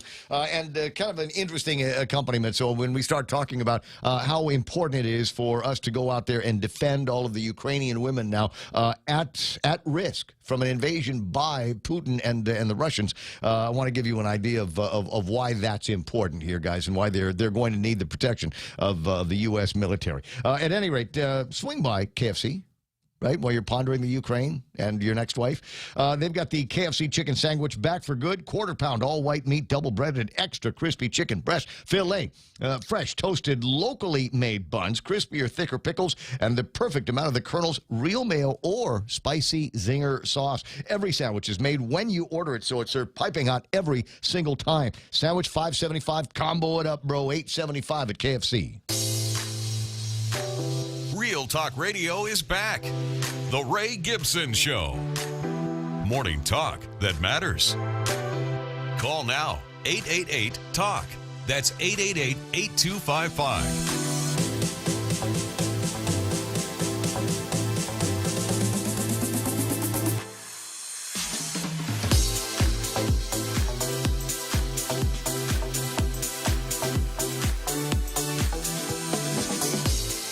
No, it's true. I got a guy with a deep voice that says it. Real Talk Radio is right here on me, 7:16 in the morning on the Ray Gibson Show. And I'm not the only one. We've got folks that have made the discovery, including one of my favorite artists on the island. Ron Castro is there. Ismael Velez, Julia Santos watching the program. Justin Estacio. I see John LaRue. Buenos Zenhoffade to MP Ogo. Anthony Toves and Vivian Castro Leon. William John Shadoan watching. Brancho's chilling. Is watching the program. I don't know why Brancho's chilling. Sounds like it ought to have been a character in Tin Cup. with Kevin Costner. Who's that? Was Rancho's chilling. That's him doing the driving. Watch that drive. Mitchell Prashado is online, living in Guam. Patty Uggan, Mary Singeo Denina, Evelyn Bernardo, Vince Delgado, John Harold Manglonia Napati is watching the program. So is Elwin Champaco Quitano, Drew Tenorio, and Jose Tetpago Jr., Norma Jean, Eric Roberto, Fade C.T. Guam, Donatus Somol, Renee Benny, Anne Marie, Fajan Onadera, Elizabeth Mendiola Kitsitsu, Richard Leon watching the program. So is Bob Berseman, Mike Francisco. Good to see Uncle Joe McDonald online. There's Christopher Barnes, Kathy Ilagan. Army Lynn is here. Army Lynn. Yeah. We'll need more adult supervision. Well, I'm just going to say it right now. And it's one of those, if you know, you know. And if you don't, you're just going to have to wait and see. Brother Jeff Fleetwell is online. Bill Wyndham, Mike Sablon, Alfred Mendoza, Flo Santos. Good morning to, as I said, Jose Martinez. Adacal makes as much sense as Eagle Field. All right. Okay, remember earlier I was saying that certain things are beginning to unravel? Yeah, this one here, this whole Fidian thing is beginning to unravel as well. It's not, wait, hold. So all we had was a license to start talking about this? We don't have any treaties between us and Admiral just yet? Okay, all right. Well, then maybe there's going to be a little bit less of a conversation about land grabs there. The government grabbing land out from under the ancestral landowners just here on the eve of them getting the land handed back to them by the federal government. But still in play, guys, still in play. Ron Castro, like I said, Danny Guerrero, good morning to Sarah Lake, J.D., Marvin Francisco, good morning, Colleen Diego, nice to see you there. Felix Bumba, Brenton Adams, Juanita Machi, Patrick Pang, and Sarita Garin says, you got this, Magandan Umaga. It's another great day. And that's how we like to get it started in Tagalog. 7:19 in the morning. All right, a bunch of items in the table of contents. Some of that we've gotten around to already, but we got to take a look at what's going on the actual markets here and see if there's any big sways in investment. Tesla beats on earnings and revenue. Says the supply chain issues were the main limiting factor. Did they have a bad day? Are they going to? Their share value is going to be low enough now, so I might be able to buy some. S&P 500 off by 6 points. About 6.5, closing at 4,349. NASDAQ up by almost 3 incredible points. Hey, green is green, right? 13,542. Dow Jones Industrial Average. They just are just having a hard time these days. Off by 129 points, 34,168. FTSE green. I got the Nikkei off by 120. Hang Seng Index picked up 46 points. That's at closing at 24,289. Shanghai at 34.45. They're up by 22 points, and the DAX is up by 335 points. Not a bad day for that market. 15,459. Those of you wondering, all right, what's going on with the S&P 500? Actually, the NASDAQ. I want to see what's going on with the NASDAQ. Broadcom up by 4.5. Microsoft at number 2, KLA Corp, Analog Devices and Microchip Technologies round out the top 5. Bottom 5, Pinduoduo, Automatic Data, Lucid Group, Workday, and Paychex. Workday. I wonder if that's one of those outfits that's out there trying to throw the science behind the 4-day work week. Have you? We talked about the 4-day work week. Yay. No. No, what? Hey, come on. No. So if we were to do the 4-day work week, in order to pack in as much action as we would normally pack in a 5-day work week, that would mean we would have 5-hour shows. My training guru tells me otherwise. You can do that. What do you mean I can do that? You can do that. What am I going to do with 5 hours you don't on do the nothing radio? between 10 and 11. We all know that. No, it's not a question of whether I'm doing anything between 10 and 11. I just don't know if I've got, if at some point you do actually start running out of things to talk about. You just go, and at some point you do start to do the ramble. But, no, because you and I have both worked with lazy talk guys. I'm just playing. Okay, good. Because I'm going to get defensive. You and I have both worked with lazy talk guys and people that say, you know what we need to be doing? Here, dude. No, not you. No, not you. You know what we need to be doing? We need to be running whole swaths of last night's newscast, and we'll do that to kill time. We'll run all kinds of features and all of that. So we don't run last night's newscast around here. We don't run a whole lot of features in the program. In fact, you are the host of the sole feature that we do besides news. I appreciate that very much. Very welcome. 7:22. Because I'm not lazy like that. If you go 4 hours talk radio, I'm gonna do 4 hours talk radio. But if I got to do 5, there's gonna be filler. there's going to be crappy filler. Oh, yeah. Yeah. Okay. All right. Okay, I haven't said that. Asked and answered. Thank you very much. The 4-day work week, according to this story here, I'm glad I brought it up because I actually have background material. I got filler that I can throw at this, is nowhere close to becoming the norm despite a flurry of media coverage and intense interest from worker bees worldwide. With the pandemic throwing work and family dynamics into chaos, professional burning out in the labor market, favoring employees, there's demand for experimentation. In a bid to attract talent, tech startup Bolt and Japan-based Panasonic recently announced 4-day weeks in April. 35 companies in the United States and Canada, including Kickstarter, a few nonprofits, and an RV manufacturer, will test shorter weeks with the help from 4-Day Week Global, a nonprofit founded in New Zealand in 2018 by a bunch of lazy people. Each time a company does this, it gets a lot of attention, but overall, the needle is not moving. In January, there were just 1,700 job postings advertising 4-day work weeks for every million listed at Indeed.com. It's just not a lot of clients looking to do this. The idea is to work fewer hours for the same amount of money without losing productivity, which is supposed to make everybody happier. Let's not talk about time. Let's talk about value. Like everybody that lives in Iceland, they're all very, very happy people for whatever reason. Remote work makes this more possible, whereas socializing in office had benefits and could be fun. Let's be real. Zoom yoga sessions and happy hours are lame. Companies pulling this off say the key is actually fewer meetings. Okay, guys, you know what? This is good advice, whether you're a 4-day work week company or a 5-day work week. Fewer meetings, less email and Slack, and more shared work schedules on Trello and Airtable for those of you that are using some of the significant technology to maintain communication one way or the other. But the idea of a 4-day work week, it still, for many companies and employees, might be a little bit too revolutionary. If you're customer-facing, it's real difficult because if you're a company that deals with retail, you know, how are you going to do that?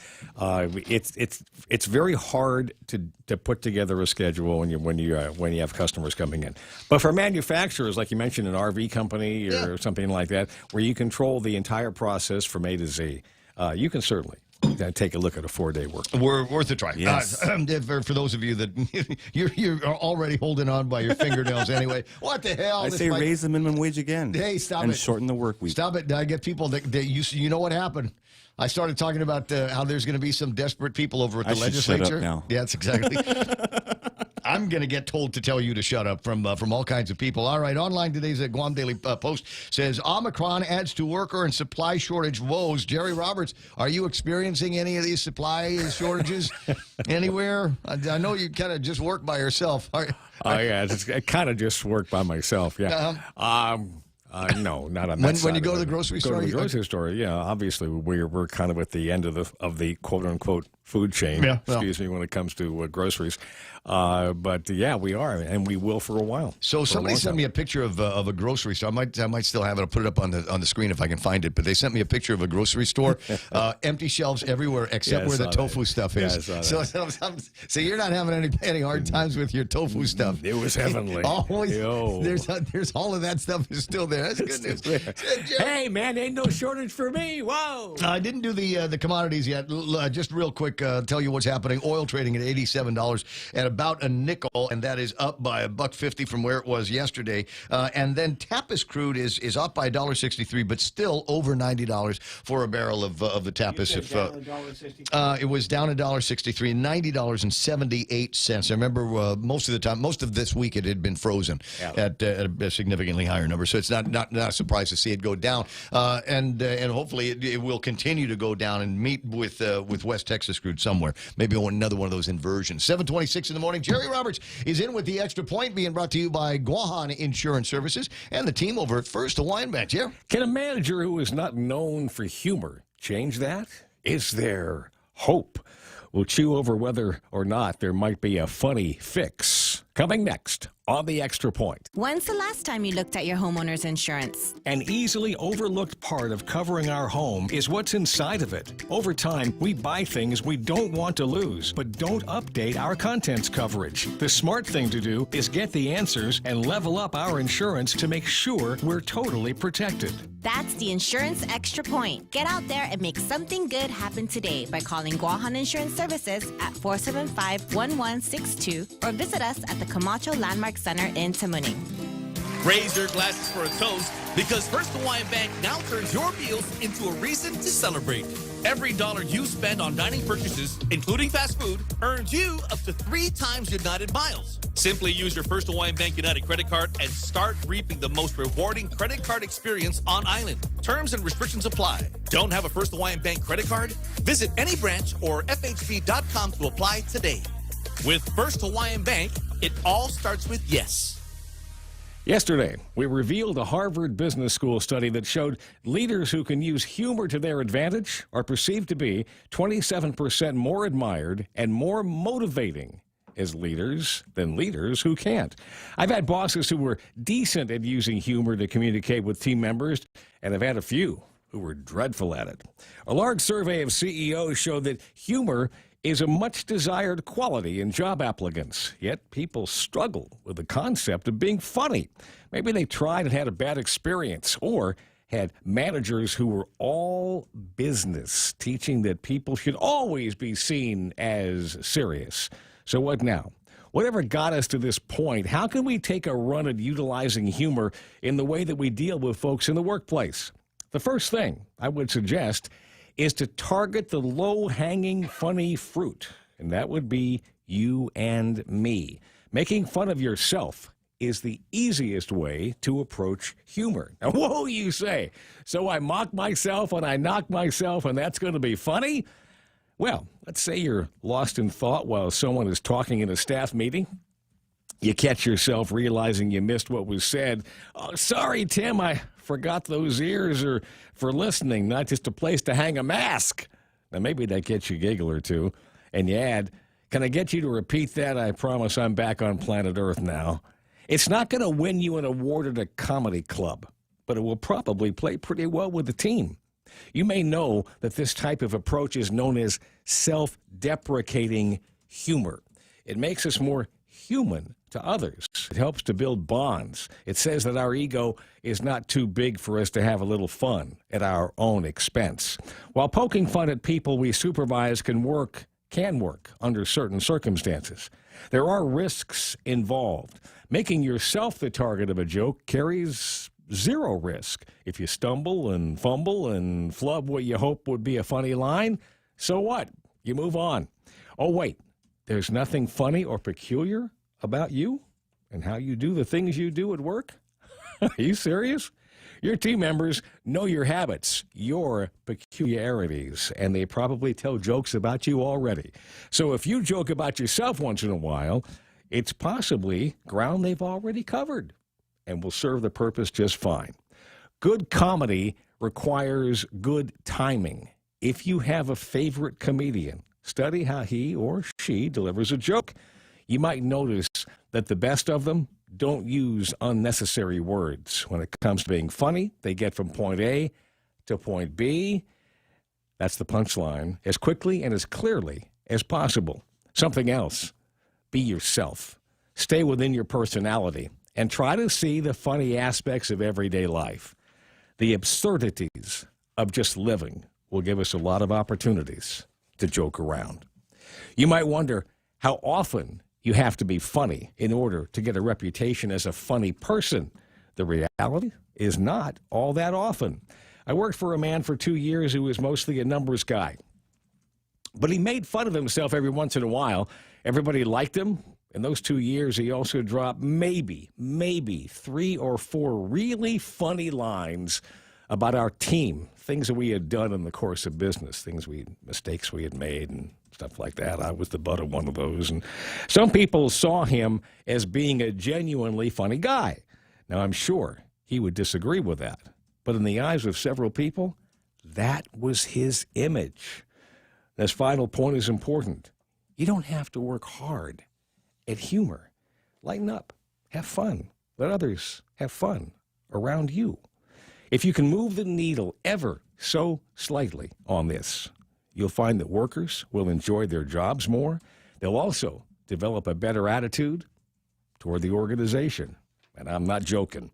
That's the extra point. Be responsible and make something good happen today for 93.3. The Ray Gibson Show, Guahan Insurance Services, and First Hawaiian Bank. I'm Jerry Roberts. Yeah, you got to be real careful with your sense of humor on the bosses side. Now, while you were telling that story, I was looking up another story that folks will remember. A lady named Jody Berry used to work at a Hooters, and there was a contest involving the Hooters about who could sell the most beer in a month. And this woman absolutely hustled, and she sold the most beer in the month. And the prize for selling the most beer in the month was a Toyota.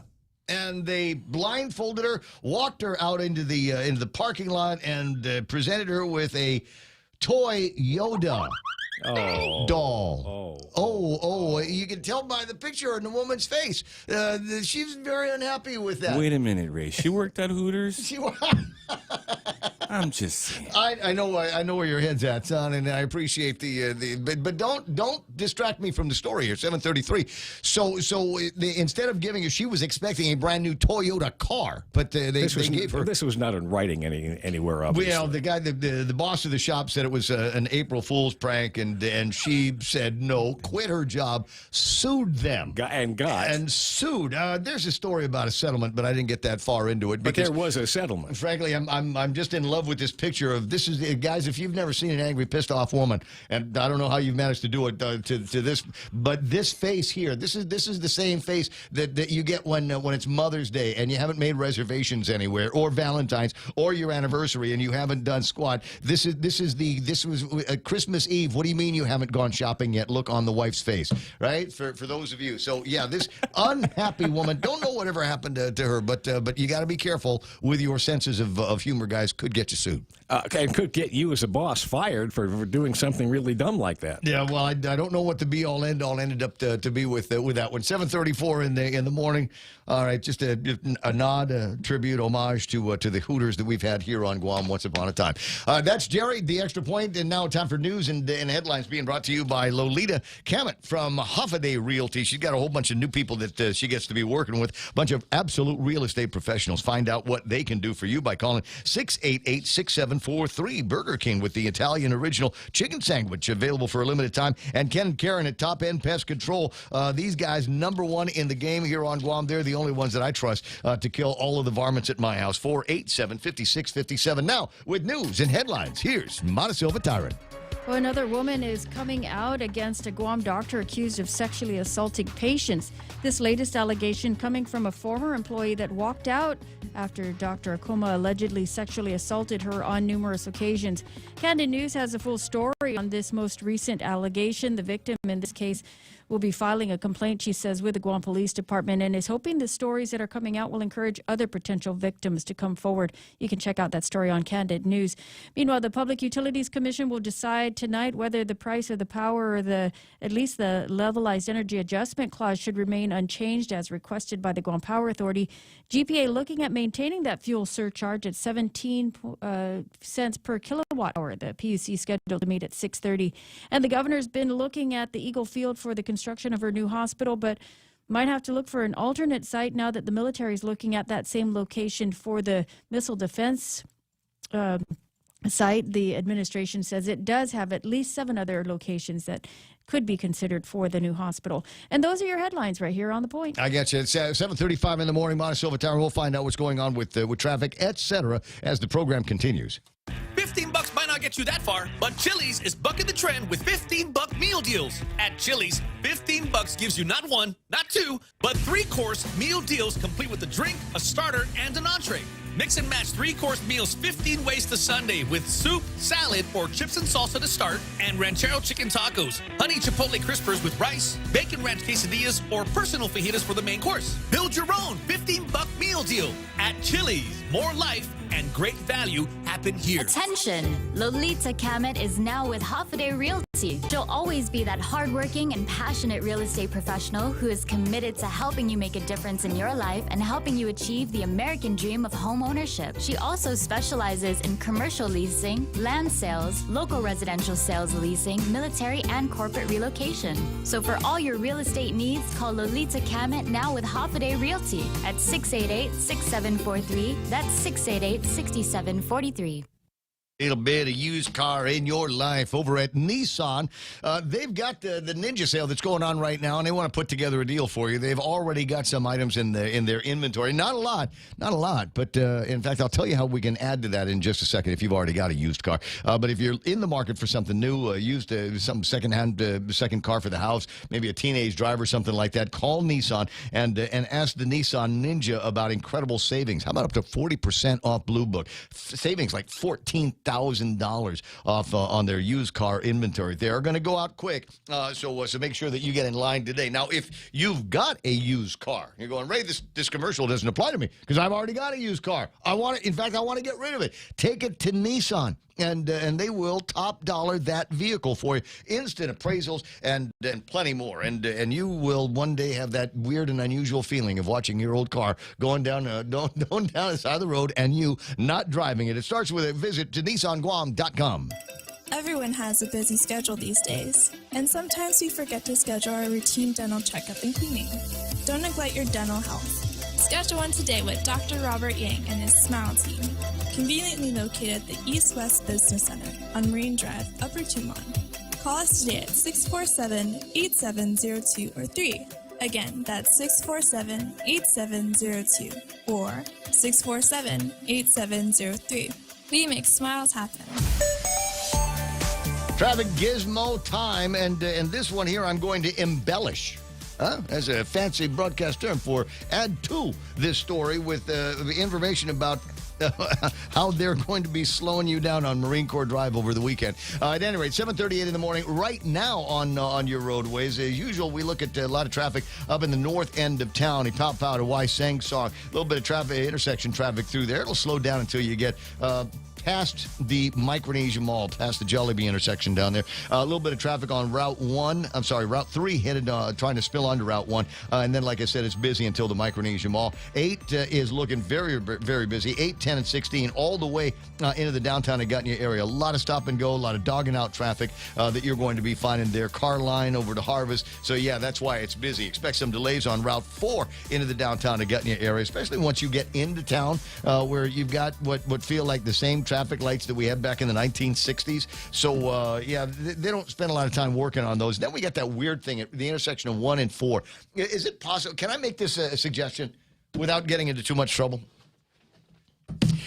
Here's what I want to be able to do. Let's stop and make a left turn onto from Marine Corps Drive onto Route 4. Oh no! Why do I have to go around the Kapua Circle? Why do I have to do that? So you can see his rear.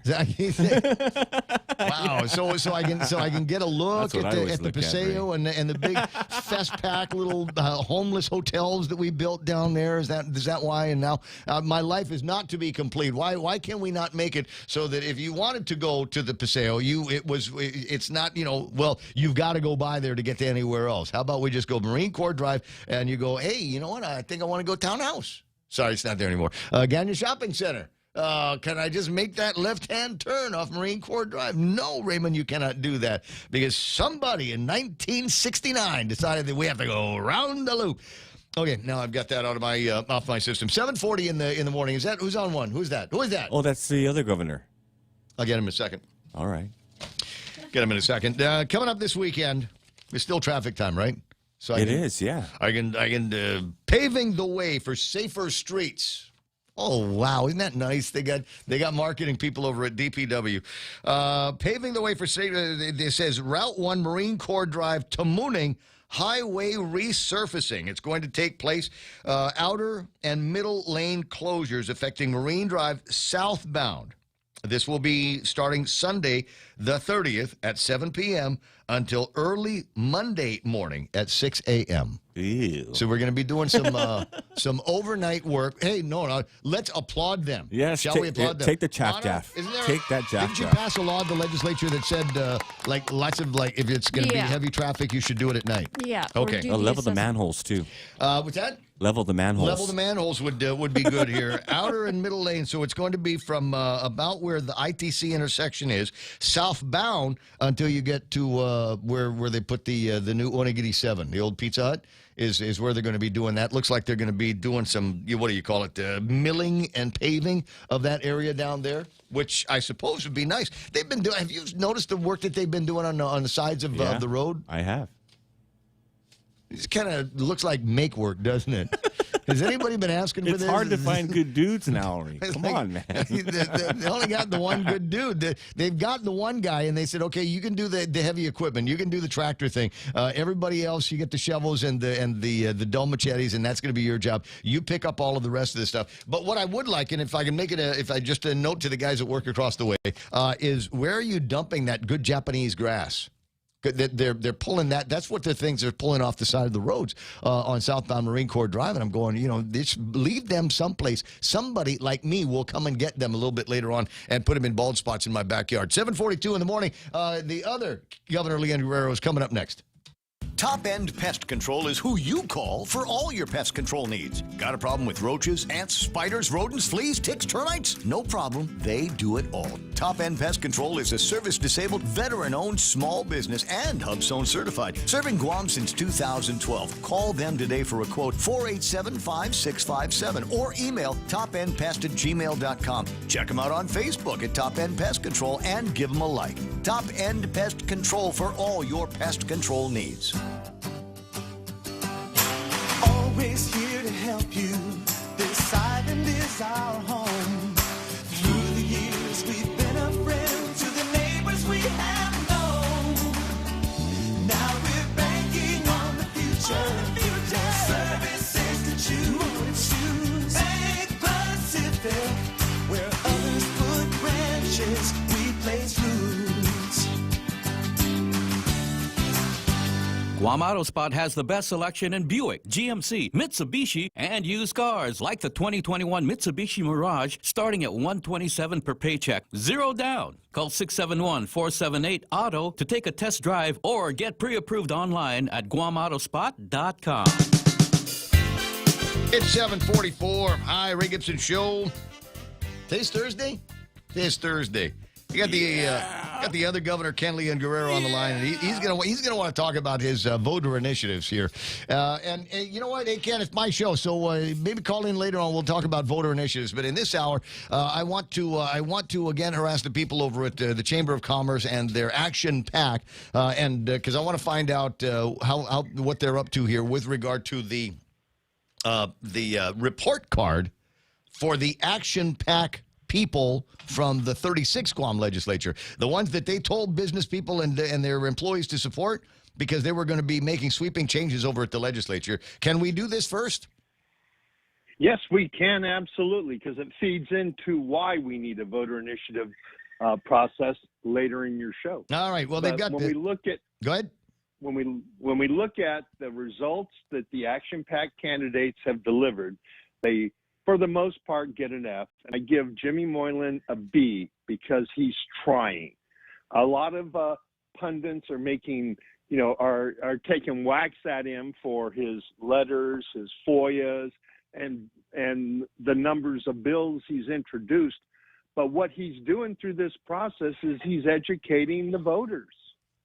And I agree with that process because when we have a legislature that's more concerned about party politics than it is serving the people, as we see in the 36th and in a majority of the action pack recommendations, which I hope will change now that Philip Leddy is in there, it's going to be. I'm hopeful. I'm hopeful. Well, there's a record, and you pointed out there is a record. Jimmy's got a record for doing for reaching in and saying doing what he promised they would do. The Action Pack's plan, and it's a 5-point plan: right-size the local government, improve the transparency in all levels of the government of Guam, support the military buildup, support a part-time legislature, and roll back of the business privilege tax from 5% to 4% immediately. These were the stated goals of the Action Pack. The winners, the ones that were actually able to win the election, include former Senator Tony Ada, actually Senator Tony Ada, Frank Blas Jr., let me see here, Chris Duenas, Jim Moylan, Tello Taitagui, Therese Terlai, and Senator Mary Torres. All of them were able to survive the vote in the 30s to get into the 36 Guam legislature. Of those incumbents now, how many of them lived up to introduced legislation or fought for the right sizing of the government, improving transparency, support of the military buildup, support for a part-time legislature, and rolling back the BPT? Well, of that list right there, one name jumps out, and that was Moylan, because he has consistently, through press release, through letters, through FOIAs, and through bills introduced, attempted to hit all those points right there. I wish I could say the same for the rest of the action pack, but so far the results speak for themselves. Their actions speak so loud that it just makes me regret that there's no such thing as a truth in advertising when it comes to politics, because we have Levin Camacho, who has rolled out his campaign today, taking credit for everything every attorney general in the United States has done except for him. And at a time when I remember that news story you ran a couple of months ago where like 70% of the people before the court were rearrested on pre-trial release. And then the story just the other day where 4 people who were arrested with meth, drugs, and guns were released, and some guy who stole a car got 5 years. No, or the dude that I don't know, forged some PUA checks is going in for a year. Really? But everybody else, everybody gets the revolving door. This is great. Way to manage crime on Guam. Yeah. So he's claiming the people of Guam are safer as a result of his stewardship. And, I can't think of a single campaign promise he made that he's kept, because right now he's actively in court fighting the taxpayers. He is standing up and demanding that the court rule that taxpayers are not going to be allowed to hold politicians and government officials accountable. And he's doing so with passion. With passion. Oh, this is the guy we have representing the people. Every time I've gone to the Attorney General's office trying to get something done, they tell me, we can't do that because you're a citizen. We only take complaints from the government. And so unless a government official... Yeah, that shouldn't be the way it works here. 7:49 in the morning. Yeah. So the other side of the list here, and it's important that we recognize that the incumbents named aren't the only people that got the nod from the chamber. They also took a chance and supported some folks, including yourself, in the original action pack. Folks like John Ananich, Michelle Armenta, Ken LG, as I said. We've got who's in there that didn't make it. There might be a couple of J.I. Cruz. Leon Guerrero didn't get in there. J.I. Cruz didn't get in there. Michelle Armenta didn't get in there. So I'm wondering if there's some of these people that might be able to get called back, and I would use that as part of my marketing, saying, all right, I'm sorry, I didn't win the last election. I wasn't able to become a member of the 36 Guam legislature, but if I was, I would have supported Jim Moylan. I would have supported all of these initiatives, and maybe there could be some some new names that we can add to this list, because I think this is going to be the election where people are going to be looking for a lot more by way of new names. The old names haven't honestly done an outstanding job dressing themselves up in glory when it comes to things like transparency in the government of Guam and making life easier for the people of Guam. They have it in their power. Click your heels 3 times together. Roll back the business privilege tax. You only need 10 people to get that done at the legislature. Wait, are we waiting? Are we going to wait until election year to make a difference in people's lives? Go to the grocery store. I can see them. I can see all, especially the girls at the legislature, talking about, oh wow, it's so hard. I couldn't find yellow bell peppers the other day. Oh boy, it's so hard. There's a lot of people having a hard time putting food on their table. Never mind whether they're dealing with shortages or not. I agree with you. I mean, I've watched my food costs go up 30%. In the last year, my food costs have gone up 30%. And I can track it because I eat a very stable diet. And week after week, my bill is generally within a few dollars of each other. And I've gone from $9 a meal per person. Now I'm up to $15 a meal per person. Right. And I don't buy fancy stuff. I just buy, staples, and the thing that hurts me is when I look at people making decisions about, okay, in order to pay my electric bill, I'm going to feed my children cases of ramen, because that's all we can afford. And now we have the GPA looking at, holding the LEAC the same right after they raise power rates.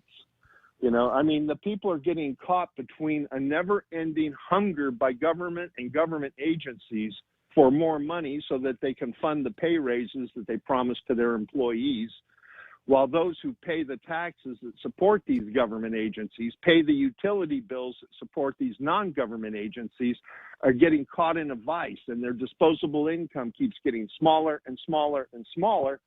At some point in time, whole system is going to crash, and we're close to it, and that's going to happen the day after the election when the federal funds run out, but it's too late. They already got in. So that's why we need to be very, very careful this coming election. And my recommendation is to vote for as many new people as you can, because we know what the existing core of politicians will do, which is the same thing they've always done. And done nothing. Yeah, so we're not taking a real chance when we vote for new people. We're actually improving the odds that the people of Guam will benefit more when we vote for new people over voting for the same people over and over again that have had 6, 8, 10, 12 years to prove that they are champions of the people and failed. 7:53, I think that's a good place to end the conversation. I know you want to talk about voter initiatives, and we could do some more of that a little bit later on in either today's program. I'm working tomorrow, so check me out tomorrow. I will. All right, groovy. The other Ken LG on the line here this morning, and not too far away from the usual litany of accusations and rebuttals and concerns that he's brought up over the thing. Now, isn't that from? Didn't we get that line from Seinfeld? Yeah. It's part of the Festivus thing where you can make accusations and rebut holes. I could be wrong. It's been a long time. I don't get a lot of television over at my place these days. 7:53 in the morning, 888-825-888-TALK is the telephone number. I've been promising to get this on the line because I think it's important. Now, the more you know, as they say, the Guam Procurement Technical Assistance Center is offering a free live webinar. This is going on in about an hour, 2 hours, at 10 o'clock this morning via Zoom. They're going to be talking about subcontracting, an important part of the most government contracts out there, subcontracting plans, limitations, and related FAR clauses, that's Federal Acquisition Regulation clauses, will be discussed. Again, it's going to go from 10 until 11:30. Call Therese Chaco at the PTAC. Her number is 735-2552. Yes, there's a 671 in front of that. I'm just defying the authority on that one, too. 735-2552 for that. And now they usually do a different one every Thursday.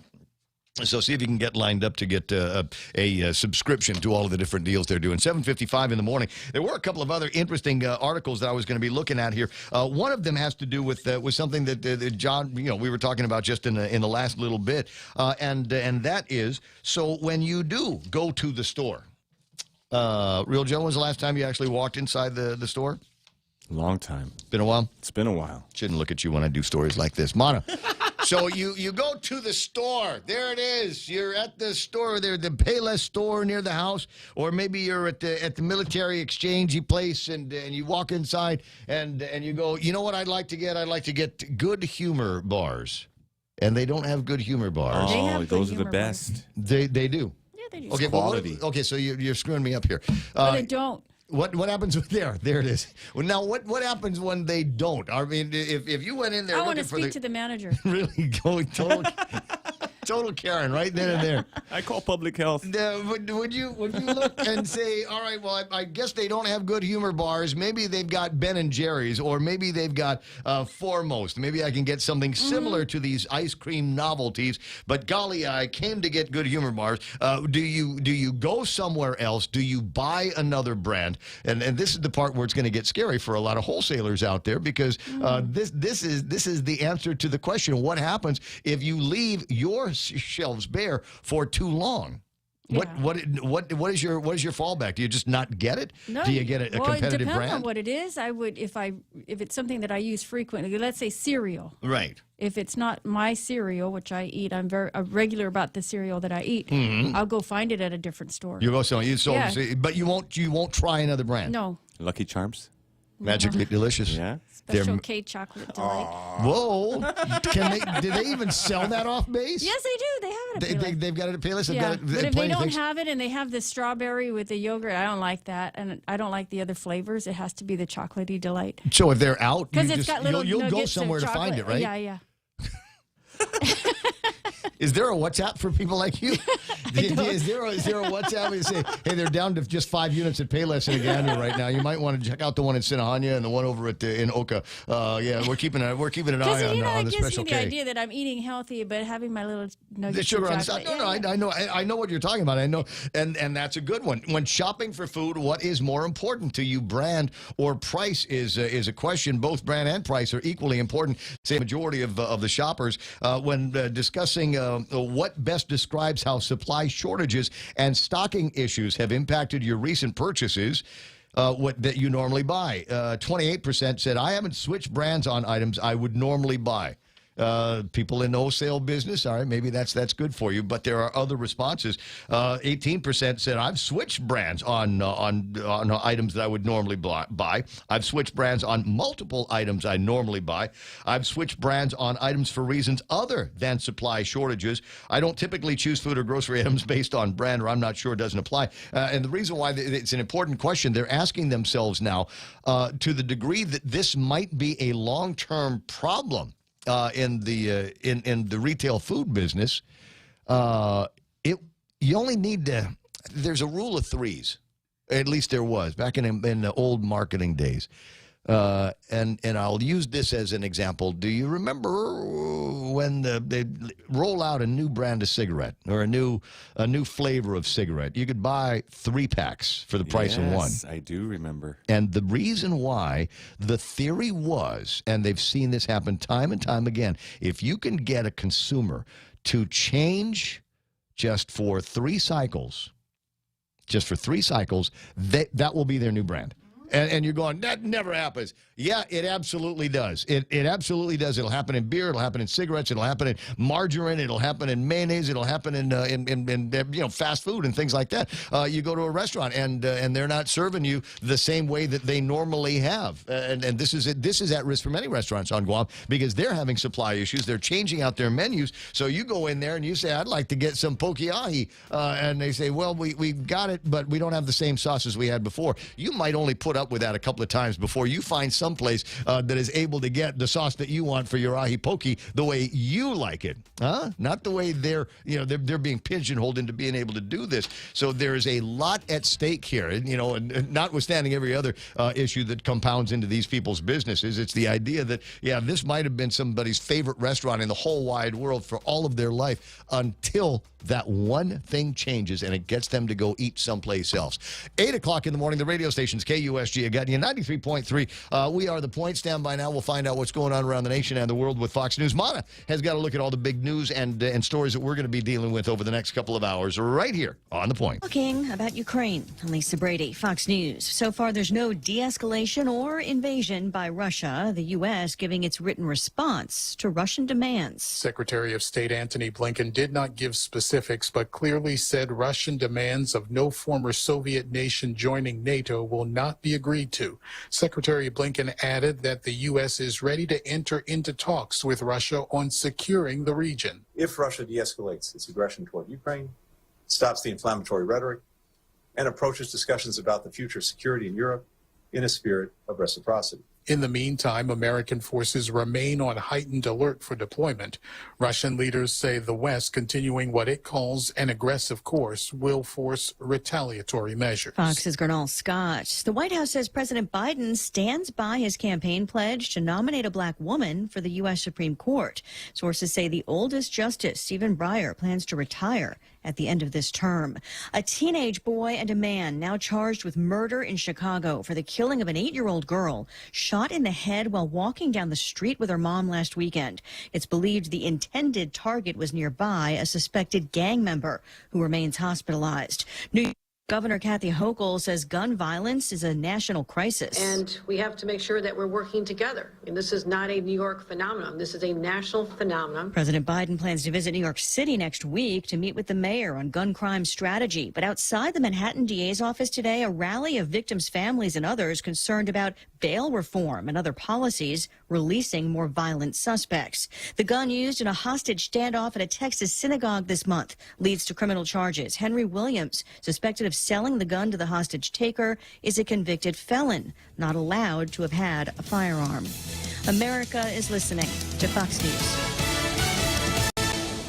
JV International Safety Equipment has it all for you. Fall protection, rain gear, traffic signs, speed bumps, custom signs and banners, PPEs, fire extinguishers, plus more. Check them out on Facebook at JV International Safety Equipment Company or visit their website, www.jvisec.com. JV International Safety Equipment, Guam's leader in occupational and environmental safety equipment. Call 688-9524. JV International Safety Equipment, located in Harmon Industrial Park.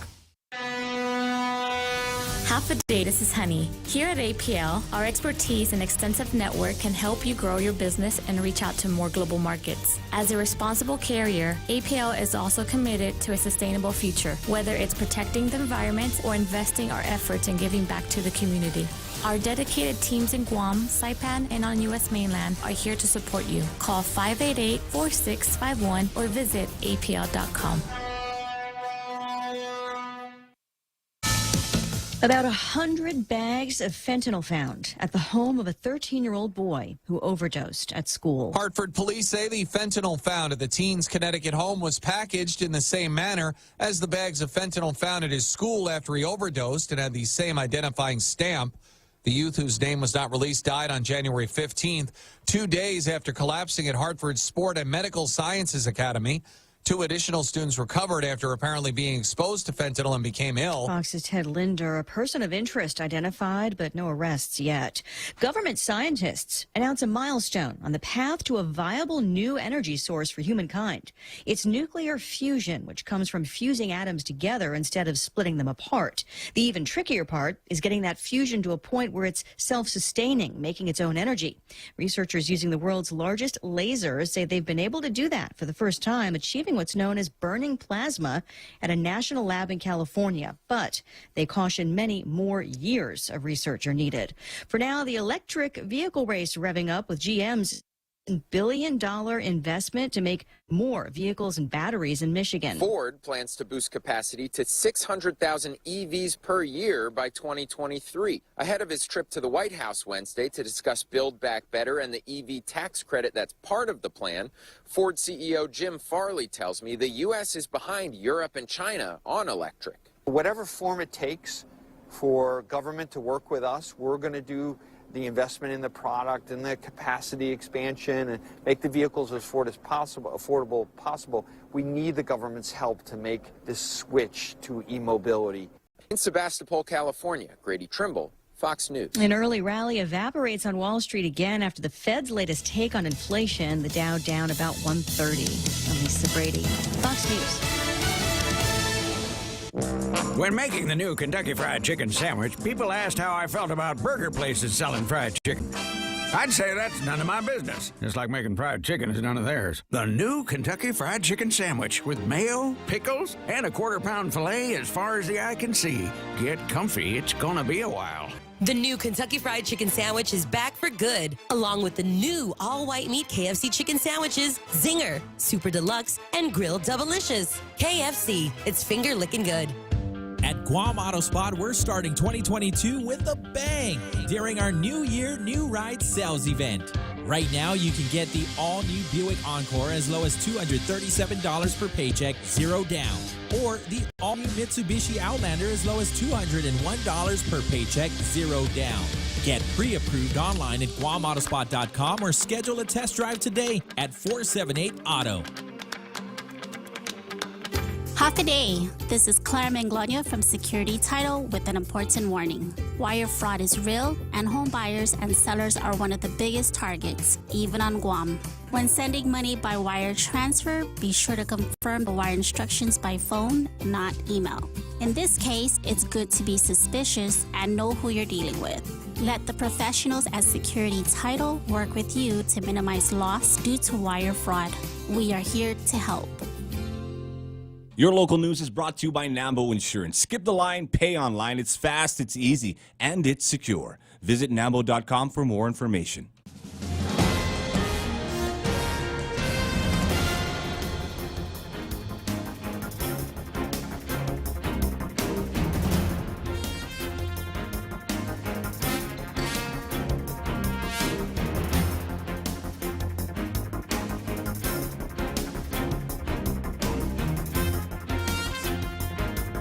Half a day, it's 8:07. I'm Monica Silva Tyron with a look at your local news on the point. Another woman coming out against a Guam doctor accused of sexually assaulting patients. This latest allegation coming from a former employee that walked out after Dr. Akoma allegedly sexually assaulted her on numerous occasions. Candid News has the full story on this most recent allegation. The woman is the third one to come out publicly with allegations of sexual misconduct against the doctor. The Guam Medical Board hasn't commented on these allegations, saying that they don't comment on investigations. But Akoma has also not commented, but his attorney has said that the doctor should be afforded the presumption of innocence until proven guilty, and all stories do have two sides.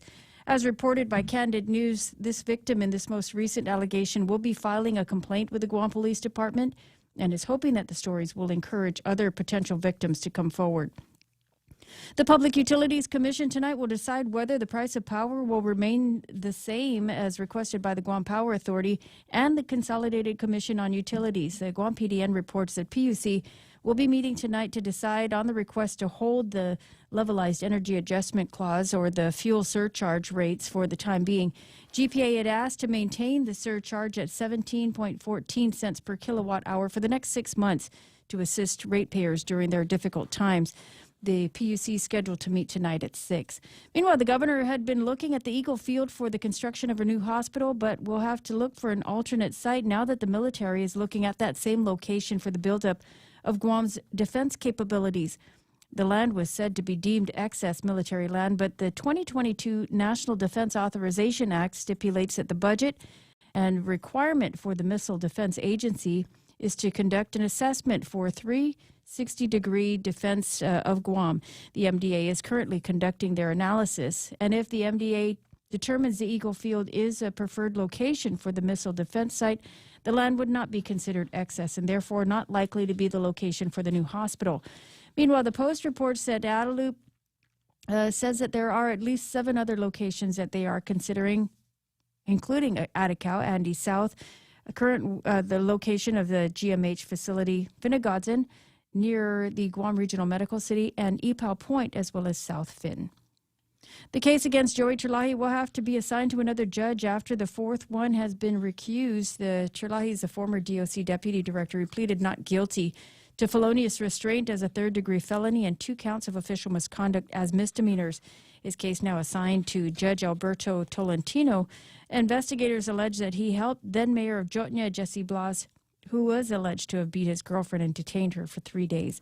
We'll have more news right after this. Go green, go solar, and save big with Nambo Insurance. When you power up your home with solar panels, Nambo Insurance will pay up to $350 toward your power bill. With Nambo, you can enjoy great savings while going green and helping to save Guam's environment. At Nambo, it pays to go green. Terms and conditions apply. Visit Nambo.com or call 477-9754 for details. Nambo Insurance, proudly serving Guam for over 50 years.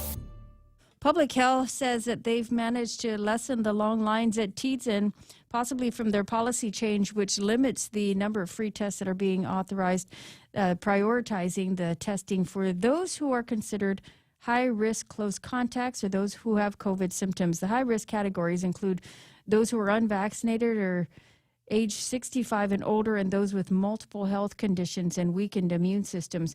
In the meantime, Public Health does say that they will be expanding the test availability once the supply shortage is resolved. From the JIC this morning, there's 850 new cases of COVID-19 out of 2,636 tests that were analyzed the day before yesterday.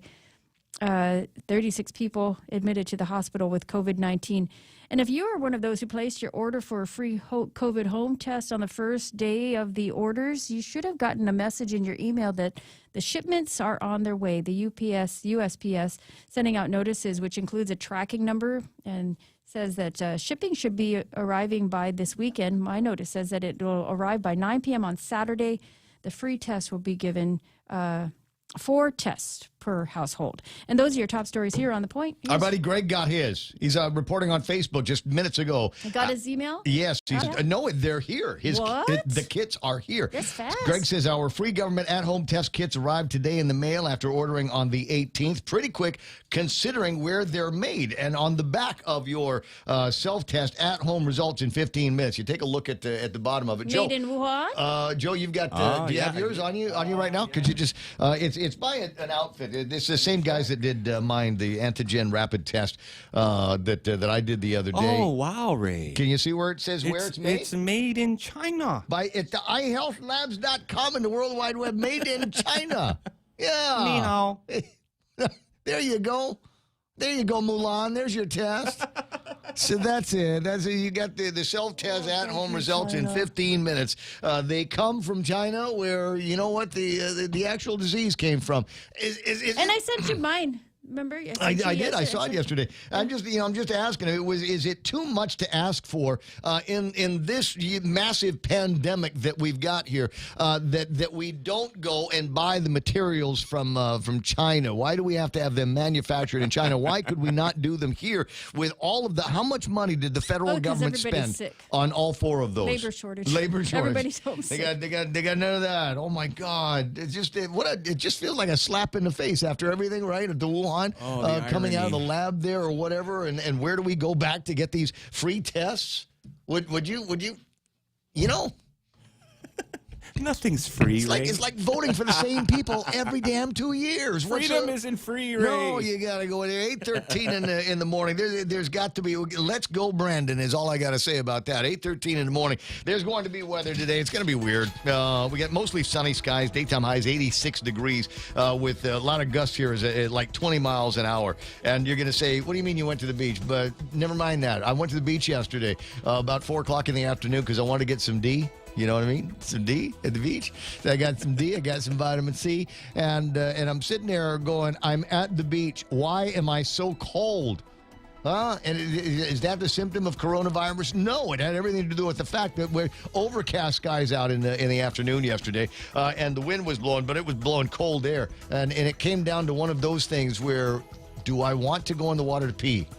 You know, you have to make that decision because you're going to go inside and it's going to be, it's already breezy and there's not a lot of sun. How are you going to dry off and all of that?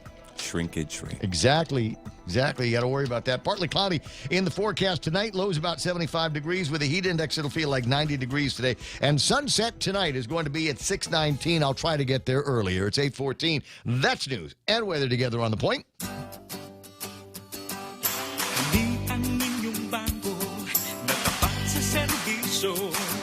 Tunay na kaibigan na handa para sa inyo. Ang bangko ng kinabukasan, laging maaasahan. Pan Pacific, where others cut branches, we place roots. Did you know that 1 in 50 employees open a phishing email every day? Introducing Lookout, the leading mobile security solution that fully protects your company from all mobile threats. Get Lookout Mobile Security for free with any Docomo Pacific Business Unlimited mobile plan. Some conditions may apply. Learn more at business.docomopacific.com. Docomo Pacific Business. Work better together. Oh, boy. Wait, hold on. I know. I got to take care of some stuff here. My buddy Richard Taitigui from the Guam Running Club sent me this here, and this is the notice. The Guam Running Club is hosting the 49th annual, maybe one of the longest running annual half marathons in the Pacific. 49th annual half a marathon, 13.1 mile run, February 12th of 2022. The race will start about 5 o'clock in the morning from right in front of Anderson Air Force Base. Runners stay on Route 1, make a right on Highway 34. That goes to Two Lovers Point. Then you turn around the entrance of Two Lovers Point, then head back to Marine Corps Drive, take a right, head down Palisambo Torres Road at the west end, then left at the bottom of the hill and make your way to Ipao Beach Park. And it is certainly one of the more exciting and grueling races that we have on Guam. It's 13.1 miles, but it's that spur that goes into Two Lovers Point. They try to make it so that it's a little bit more palatable for some of the runners by having Shirley's fried rice at that turnaround. But not a lot of people have time to stop and grab a couple of spoonfuls and then head back. So Chorizo shots this year. Chorizo shots this year. That's what we're saying, Richard. Might even get me back on the road. GRC truck will be following the last runner for safety and picking up cones at the same time, clearing up the lane for traffic. They're doing it again, guys. 13.1 miles worth of race. I'd love to be able to say that I'm going to participate in this, but frankly, I have a hard time closing up 3.1 miles these days. So I don't know about 13.2 in this thing. Bonnie's going, yeah, you're ready. Don't worry about it. Just go. Just go. If you can do this, 13 miles. You could do it. I'll pass out by the mall. If you could do 3, you could do 6. You could do 6. You could do 13.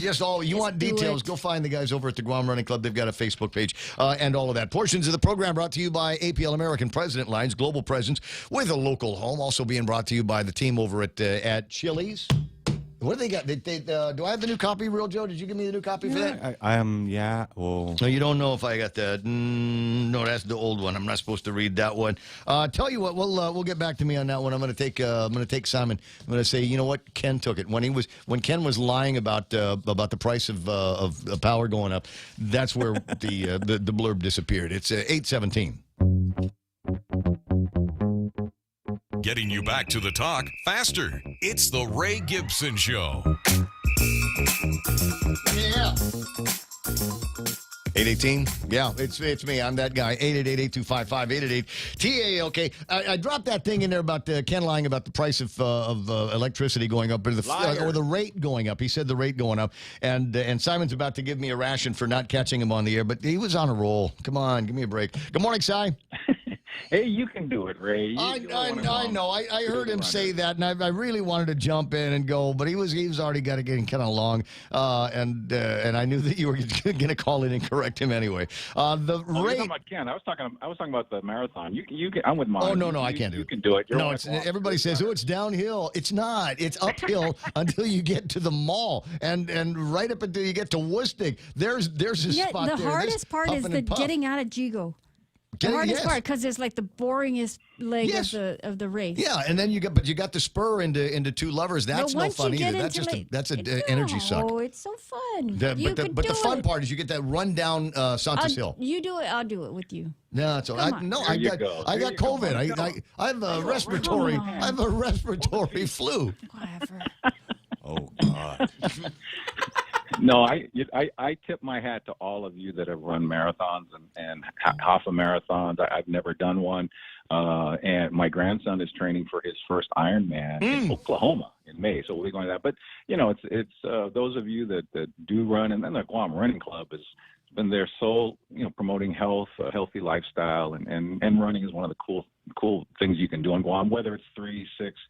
13 or marathon. So I have great confidence. Well, hey, Simon, you were there in the beginning of my running career, and it was Simon Sanchez who said, Ray, take a look around you here. Every Saturday on Guam, you wake up early, you got an opportunity to spend all morning long with beautiful women wearing yoga pants. I don't recall that part, but I do recall that you started to run faster than me about a month after I said that, and you never stopped running since. That's because there were yoga pants and Hooters running shorts in front of me, and that's the inspiration now. I can say it.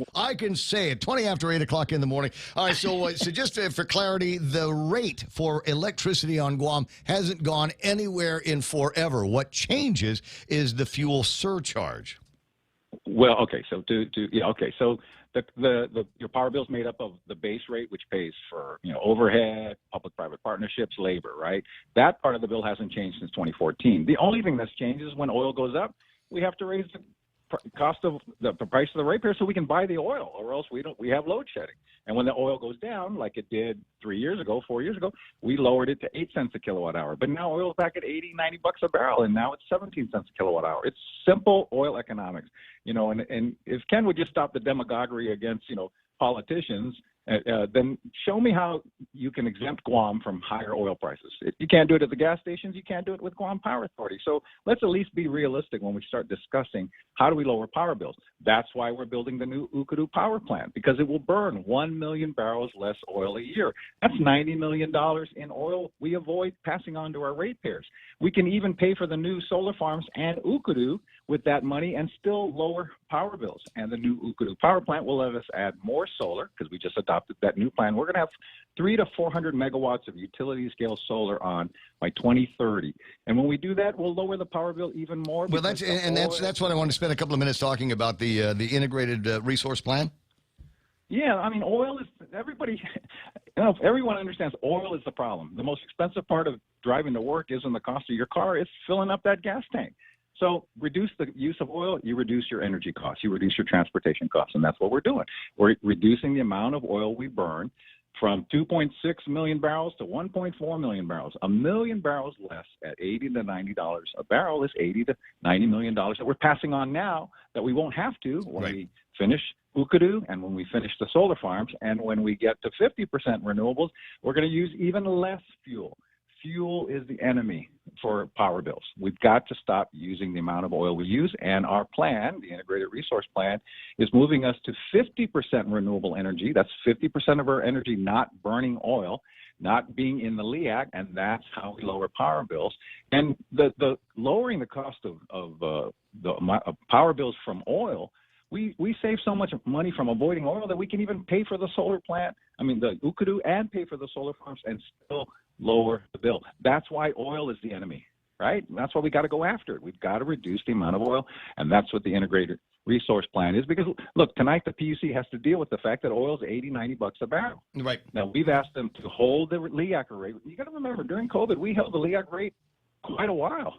And so we're saying, please hold it again, because people are struggling. And because we run the utility so much better than when the legislature used to run it back in the 80s, and we couldn't pay our bills and we couldn't fix anything, right? We have actually a little rainy day fund that says we can tolerate the rising cost of oil. Now, we'll tough it out, right? We won't ask the ratepayers to pay any more. We'll go into our financial reserves and use it and carry some of this burden. So hopefully when oil prices drop, then we can start to recover. Well, hopefully they're going to drop, but as you point out, we're seeing them in the high 80s now, 87.9 for West Texas today, and that number doesn't seem to be slowing down anytime very, very soon. So it's going to be like that. It also helped a little bit that the governor found about $15 million to be able to provide to the Power Authority to be able to hold off on the most recent LEAC adjustment. Is there any more of that where that came from? Well, that's up to her. As you know, she's got a lot of competing interests for that money, but at least that helped. We're saying hold it. We'll see what the PUC decides. Even the PUC still had to allow for some rate adjustment during the last 6 months, but they phased it in over 3 months instead of doing it all up front, in part because the governor handed us $15 million.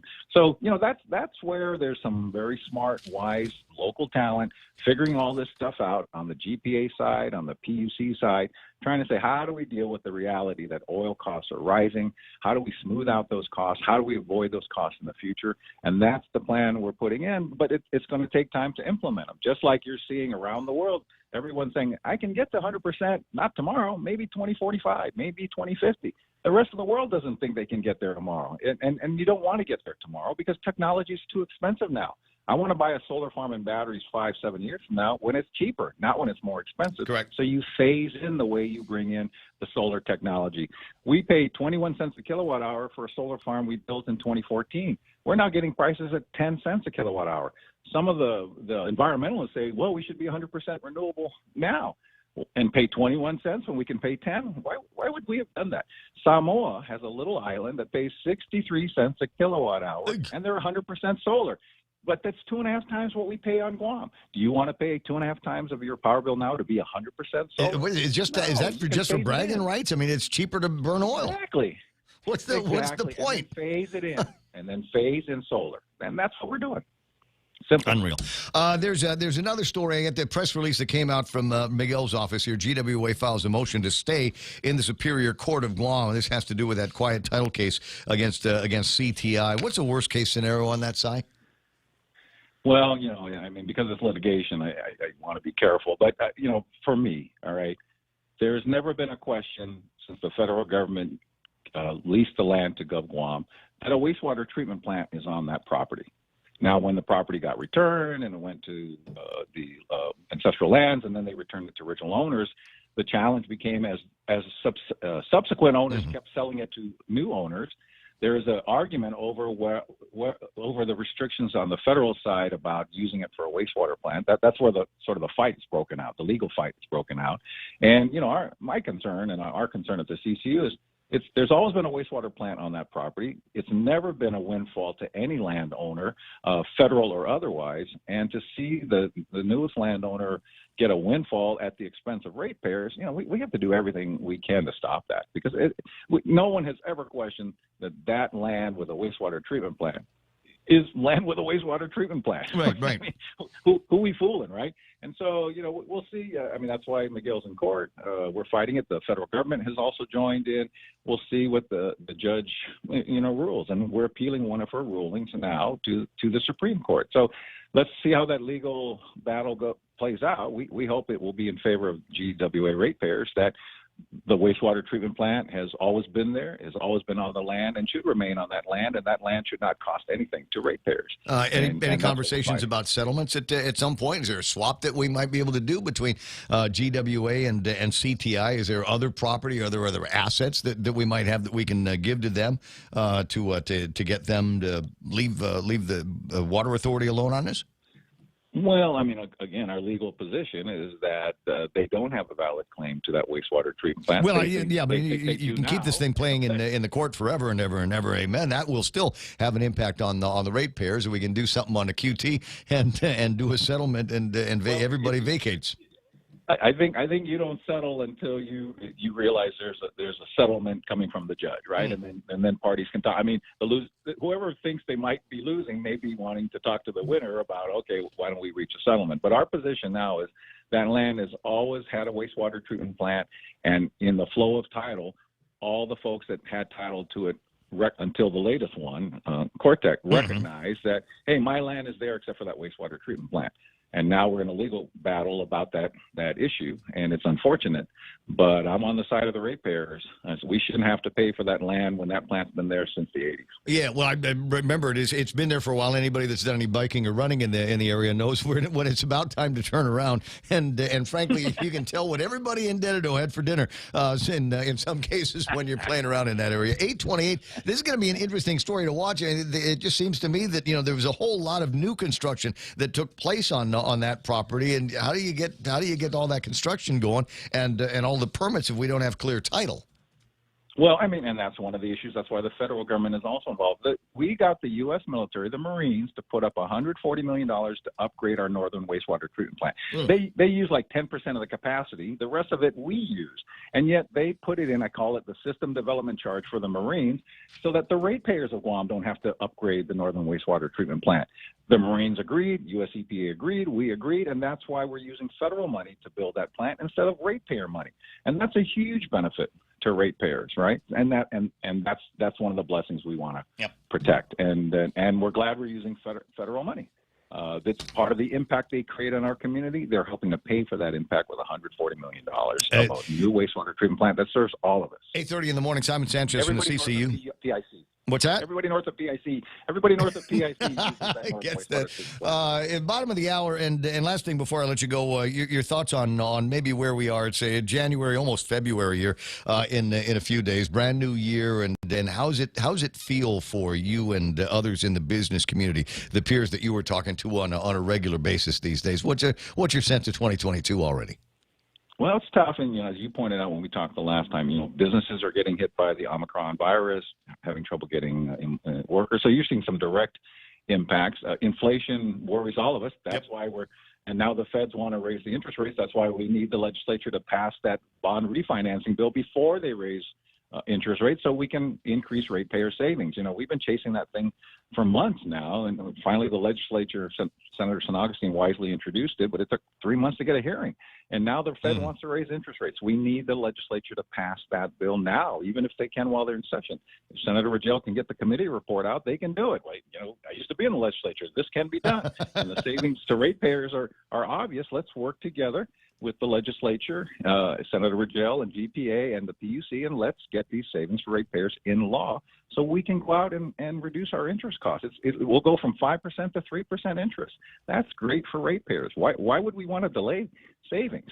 You know, it's the same thing with Bill 212, right? The reason we want to move the 41 megawatts down to Cabras is it will speed up the construction of the Ukadu plant, and by speeding up the construction of the Ukadu plant, you speed up reduction of oil, cleaner emissions, and lowering the power bill. Why do we not want to speed up lowering costs of the power bill? We should be doing everything to speed it up. And that one bill for 250 feet of putting a very clean generator that runs only 3% of the time, we can shut down ugly old generators that run 100% of the time and burn way more fuel with horrible emissions.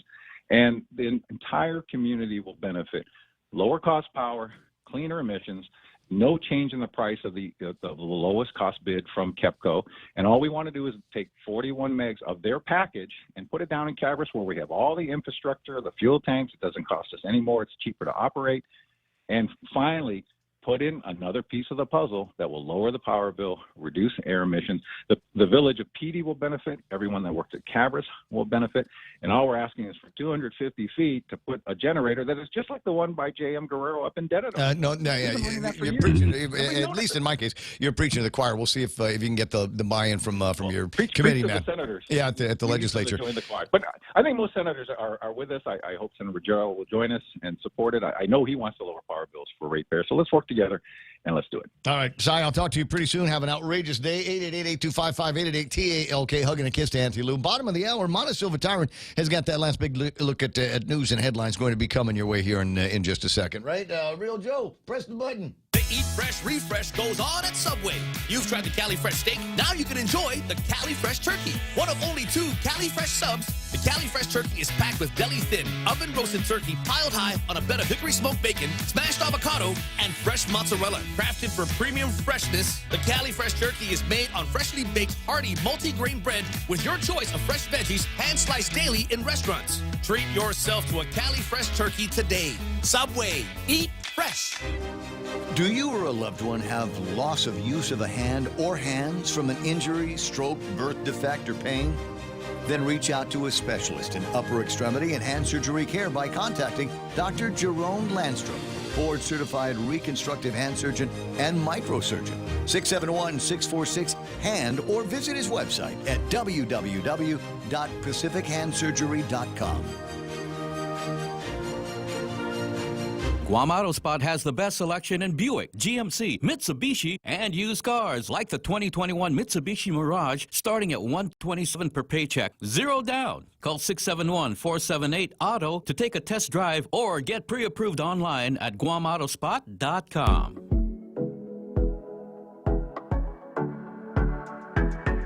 Okay, so this is the one that everybody's going to be getting in the mail if Greg Karabrox is a representative sample of this. This is the exact same one that I had that I took the other day that within 45 seconds said, COVID, this test is positive. You know, it's not one of those where you have to wait out the 15 minutes. That line went bold on me the second, within absolute seconds of it. This one here is modest. And as you can see, it's there's just the control line, but nothing under the T, and you need both lines in order to come out positive on this. So 8:34 in the morning. Right. Nani? What's that?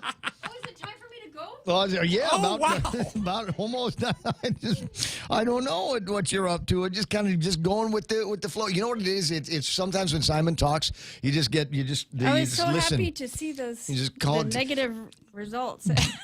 Anyway, distracted. There seems to be a whole lot of distraction going on here in the morning. 8:35. Take a last look at the news and headlines with Montecillo Tyrant before she vamooses out of here. Avamana, what happened? Well, GPA is going before the PUC tonight in their request to keep the LEAC where it's at. It's at 14 cents per kilowatt hour. The PUC scheduled to meet tonight. If they approve it, the price will stay right where it's at until July at least. Meanwhile, the governor had been eyeing the Eagle Field for the construction of her new hospital, but might have to look for an alternate site with the military eyeing that same piece of land for the Missile Defense Agency for They say that it is the prime location, but the administration says that they have at least 7 other locations that are being considered for that new hospital. Meanwhile, Public Health says the new policy, which limits the availability of the COVID test, has lessened the long lines at TEDS, and they do say that they will expand the availability once the supply shortage is resolved. Meanwhile, there are 850 new cases of COVID-19 out of 2,600 tests that were taken the day before yesterday. 36 people in the hospital. Also, police have identified the man who was discovered dead at a Jigo ranch. He's been identified as 63-year-old Patrick Sakai. He was found injured, and police do believe that foul play was involved. They are asking anyone with information to give him a call. And those are your headlines right here on The Point. 8:36 in the morning. So when you take this test here, because it sounds like they're going to start arriving. Just a couple of notes. As I told you, I took mine the other day, and the most uncomfortable part of this is when you got to stick it in your nose. Now, it doesn't need to go all the way back. This is not one of those tests where you got to be able to like tickle the bottom of your eyeball in this test. I'm looking at Real Joe because he's got one now. Yeah, how far do I got it? But how far are you comfortable sticking your finger in your nose? Yeah, not right. You too ever far. stick your finger in the nose? You feel like the edge, the little membranes on the thing. Yeah. Okay, so there. That's about there. Okay. So it's, maybe a nothingth of a knuckle, right? So you jam the thing up there, and then you swirl it around. Like 5, they're very specific about this. There's 5 swirlies on the right, and then you put it in the other nose as 5 swirlies in the opposite direction there. And by this time you will be a sneezing fool. Oh, yeah. If you didn't have sneezing symptoms by then, you will at that moment there. You just go and it's just like a faucet of snot running out of your nose. Then you take the Q-tip and then you put it into the solution in the little plastic bottle-y thing. And then there's 15 times. You jab it into that 15 times. Dig.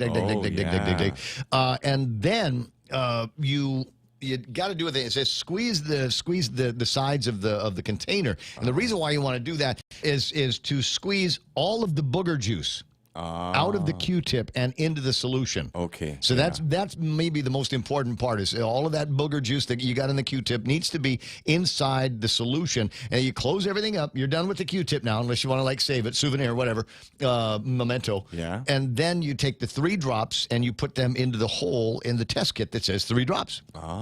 And wait 15 minutes. And if it's gone over 15 minutes and there are only 1 line on it, that means that you're negative. I don't know if I want to waste it on me, Ray. I want to try it on various things. Isn't that the thing? You want to try it on various things? Yeah, or I just want to try the Q-tip without touching anything. Just give it, test it on the cat, see if the cat's got COVID-19. What was that country back in when they first started with the testing? What is it? It was out and forgotten in the Middle East somewhere, and there was this one president of the country, and this we ran tests on everything, goats and people and pomegranates, and the pomegranates and the goats were coming up positive for the test, and we thought, maybe there's another way we ought to be doing all of this stuff. All right, where are we? 20 away from the top of the hour. Monty, you did the news, right? Okay, good. So you're going to split? I'm surprised you're still here. All right. It's the Ray Gibson Show on 93.3. The Point, we normally don't take another look at what's going on in traffic, but I'll look at the map and see if there's anything worth alarming you about. In 20 minutes, it'll be 9. $15 might not get you that far, but Chili's is bucking the trend with $15 meal deals. At Chili's, $15 gives you not 1, not 2, but 3-course meal deals complete with a drink, a starter, and an entree.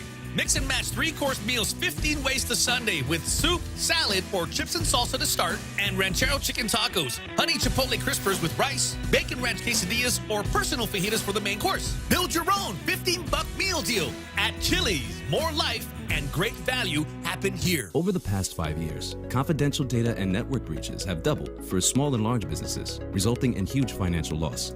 At GTA, our multi-threat security bundle is a cost-effective solution monitored by our team of experts, ready to detect known malware and stop new evolving cyber threats before entering your network. Protect your business with confidence and call 671-644-1000 or visit gta.net/enterprise. GTA, we start with you.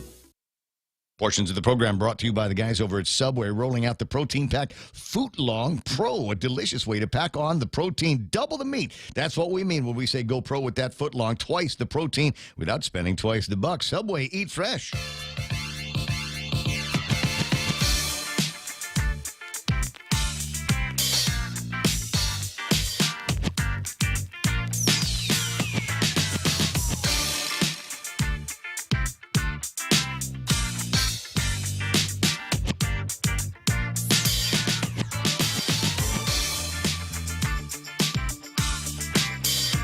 Sorry, I was just taking a look at some of those. What do you call it? Ukrainian. They're not all models. Ukrainians. Ukrainian women. Yeah. Just saying. What's that, buddy? Bro of mine says, unfortunately, oil could be heading more towards $100 a barrel. Yeah, buddy. Yeah. Let's go, Brad. You know what? Is that? Will that be a result of the Ukraine? Is that what's going? What I mean, there's 20 million things that interact here around the world that changes the price of gasoline, the price of oil. Sometimes it comes down to the OPEC guys deciding that we're only going to take this much oil out of the ground. And at a time where there's a whole lot of demand for it, there is an incredible amount of gaming that goes on in all this. Remember that movie with the bugs, right?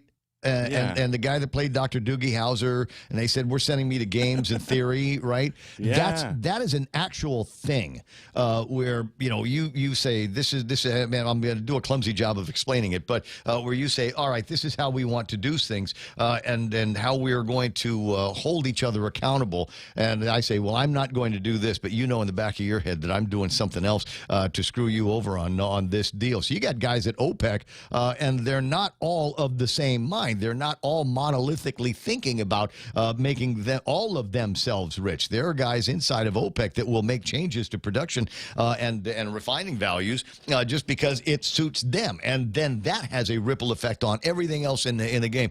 842. You ever want to get into something fun like that? Then I certainly urge you to do it. But here's the problem: is it doesn't matter how good you get at game theory and things like that. Is you're always going to run up into somebody that doesn't know what the hell they're doing and screw up the game for everybody. You got the telephone number. Don't be shy about using it. 888-8255-888-TALK is the telephone number. Johnny, Utah, back for a little bit on the morning show. Good morning, Johnny. Good morning, Ray. Half a day. Half a day. Total Malik, how are you? I'm doing well. So I was listening to your the gentleman you had on there. I did not catch his name. Who was obviously highly respected there on Guam and knows a lot about the ins and outs of Guam. His opinion was. No, that was just me. That was just me.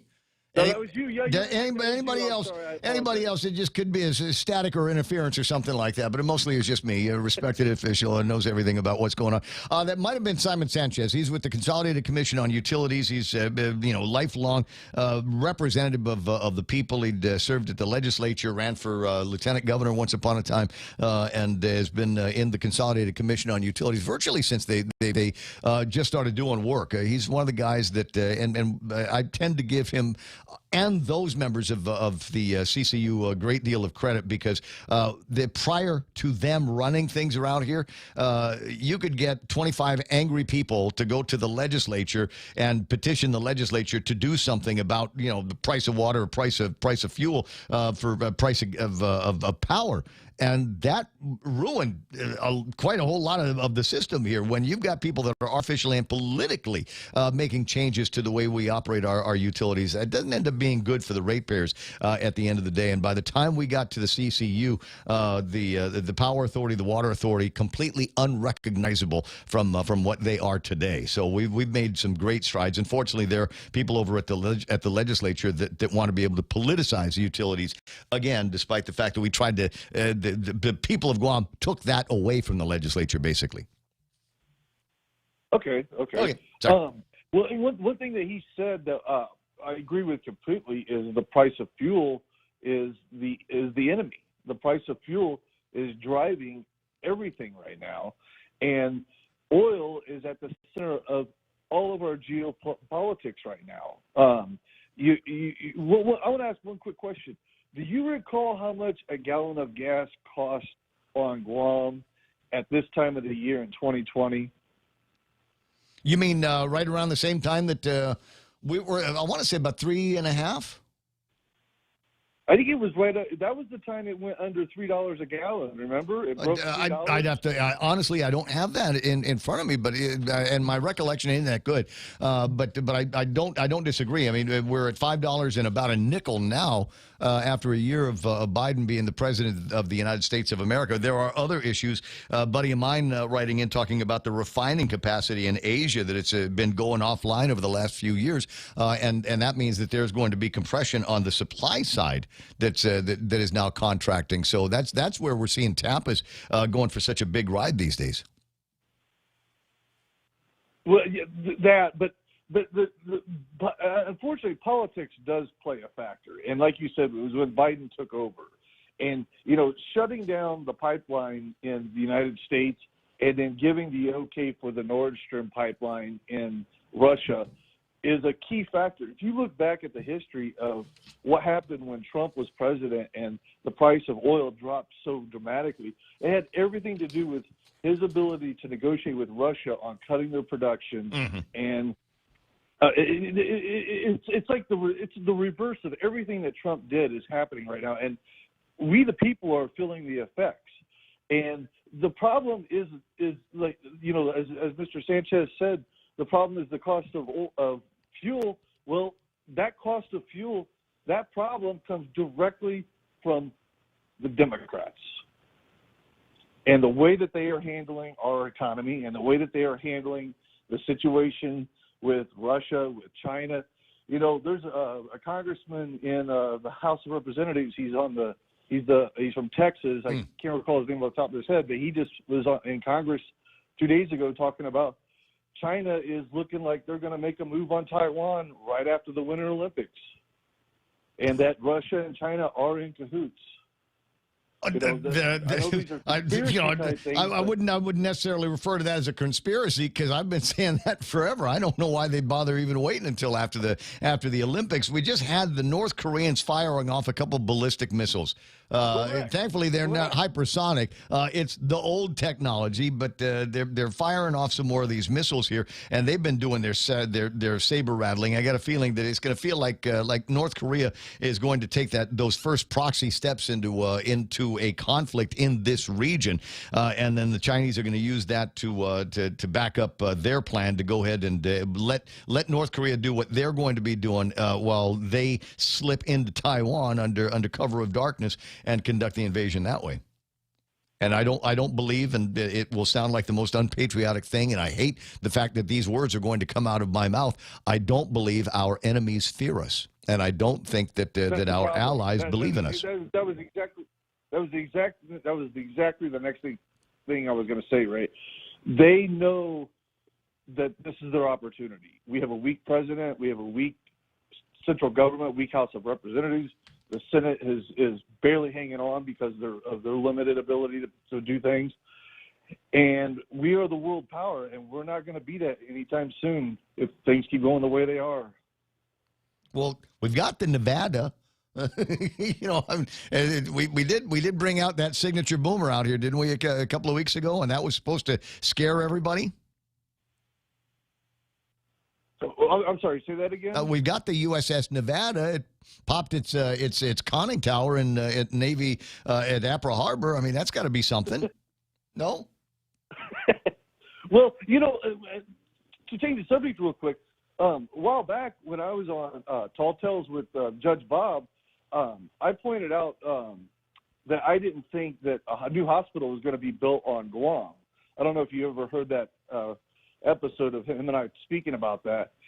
And that was prior to GRMC being bought and sold, I guess, basically back to itself.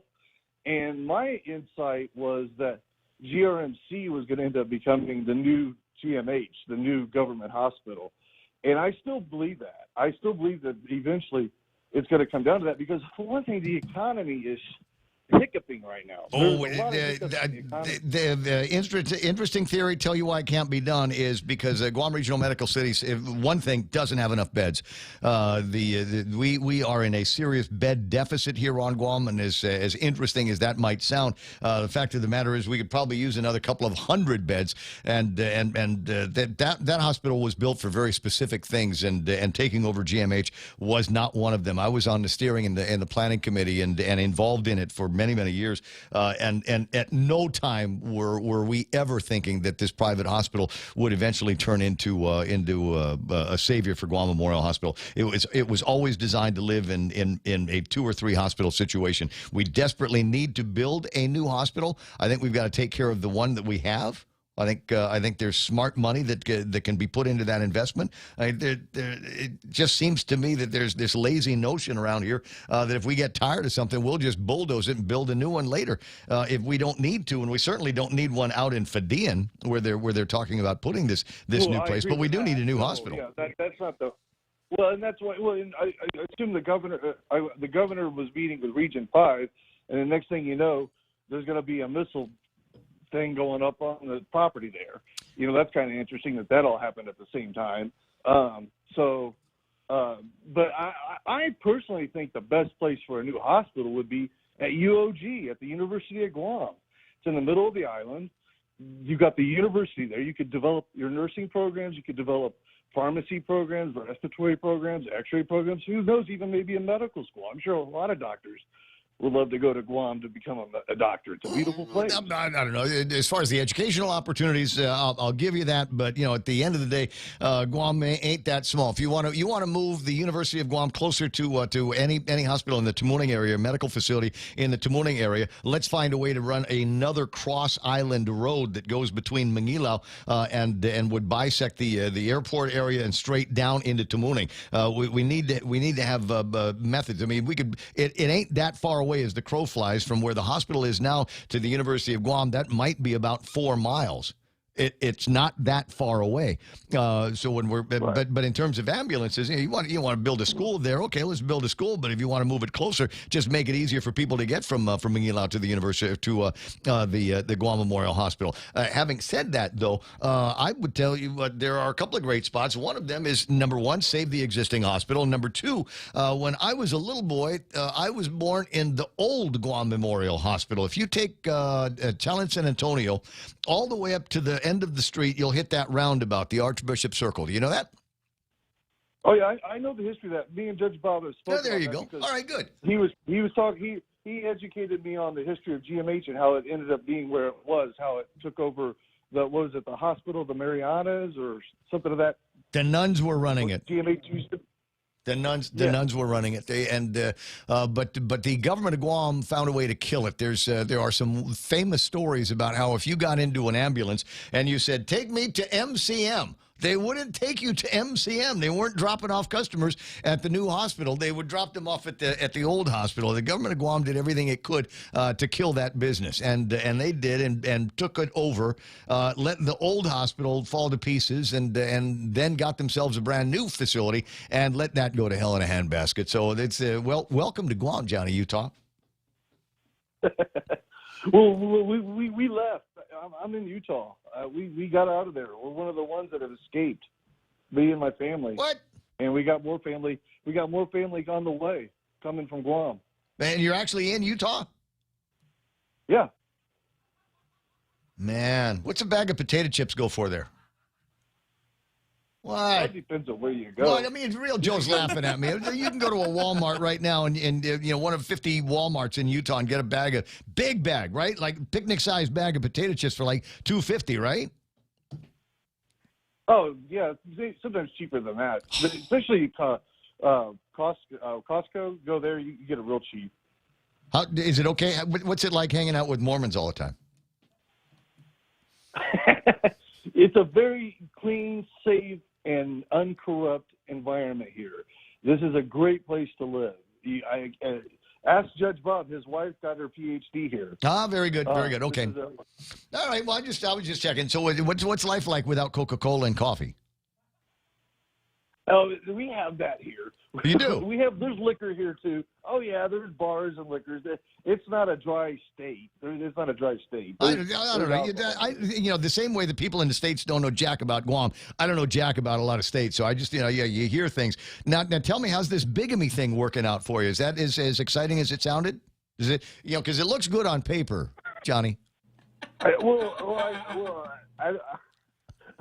That's also illegal here.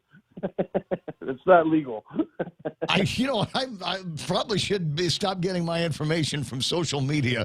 Johnny, it's always fun talking with you. I appreciate you guys checking in on Guam and all of that stuff. I'm with you. I think FDN is a non-starter for a lot of different reasons. And, oh, wait a second. A lot of people just now finding out that it was only a license that the government of Guam has to investigate this hospital, possibly, and this great medical facility that they want to put at FDN. We don't actually have the paperwork on that just yet. Don't hold your breath. You might not have access. And then some of the other locations that they're talking about, just BS. I got to run. I'll talk to you later.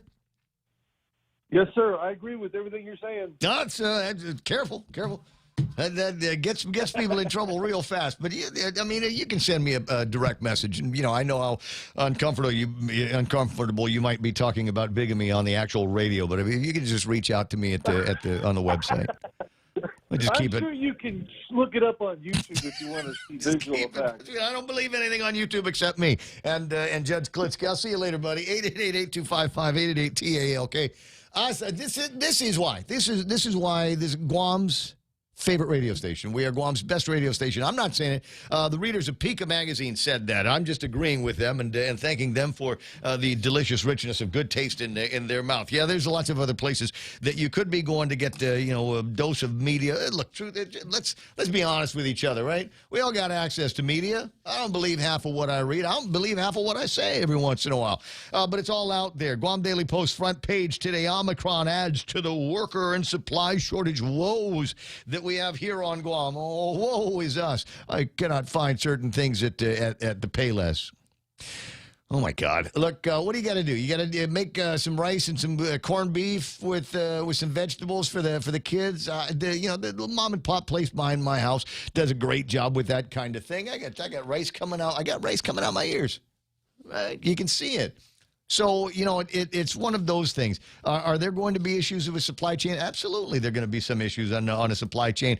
I don't know that any of this is going to change my life drastically. 8:57. We got a couple other interesting stories. Over $12 million has helped 223 businesses in the governor's LEAP program. Disclosure: I applied for it. The other disclosure: I don't know if I've gotten it, but it's not going to stop me from being critical. Really, $12 million to 223 businesses, and every single one of them happy to get that kind of relief. Is that all? This is me being the kid from Oliver. More, please. More, please. You guys screwed up the economy. Everything about the economy for the private sector on Guam is upside down in every category that there is except Home Depot and Kmart. That's it. Everybody else has gotten screwed as a result of your lousy management. And I'm going to say this to every elected representative from president on down, from your lousy management of COVID-19. And you guys are going to pat yourselves on the back for writing $12 million worth of checks when you're sitting on $1.5 billion? And can somebody explain how we decided that $500,000 was appropriate to shore up the concerns of just one business sector, that is the daycare industry? Jimmy Craig, make it make sense, buddy. Make it make sense. Well, that's a tough one, Ray, but I think you're doing a great job at it, especially since you're Pika's best radio station. So thank you. Wait. But you're Pika's best senator.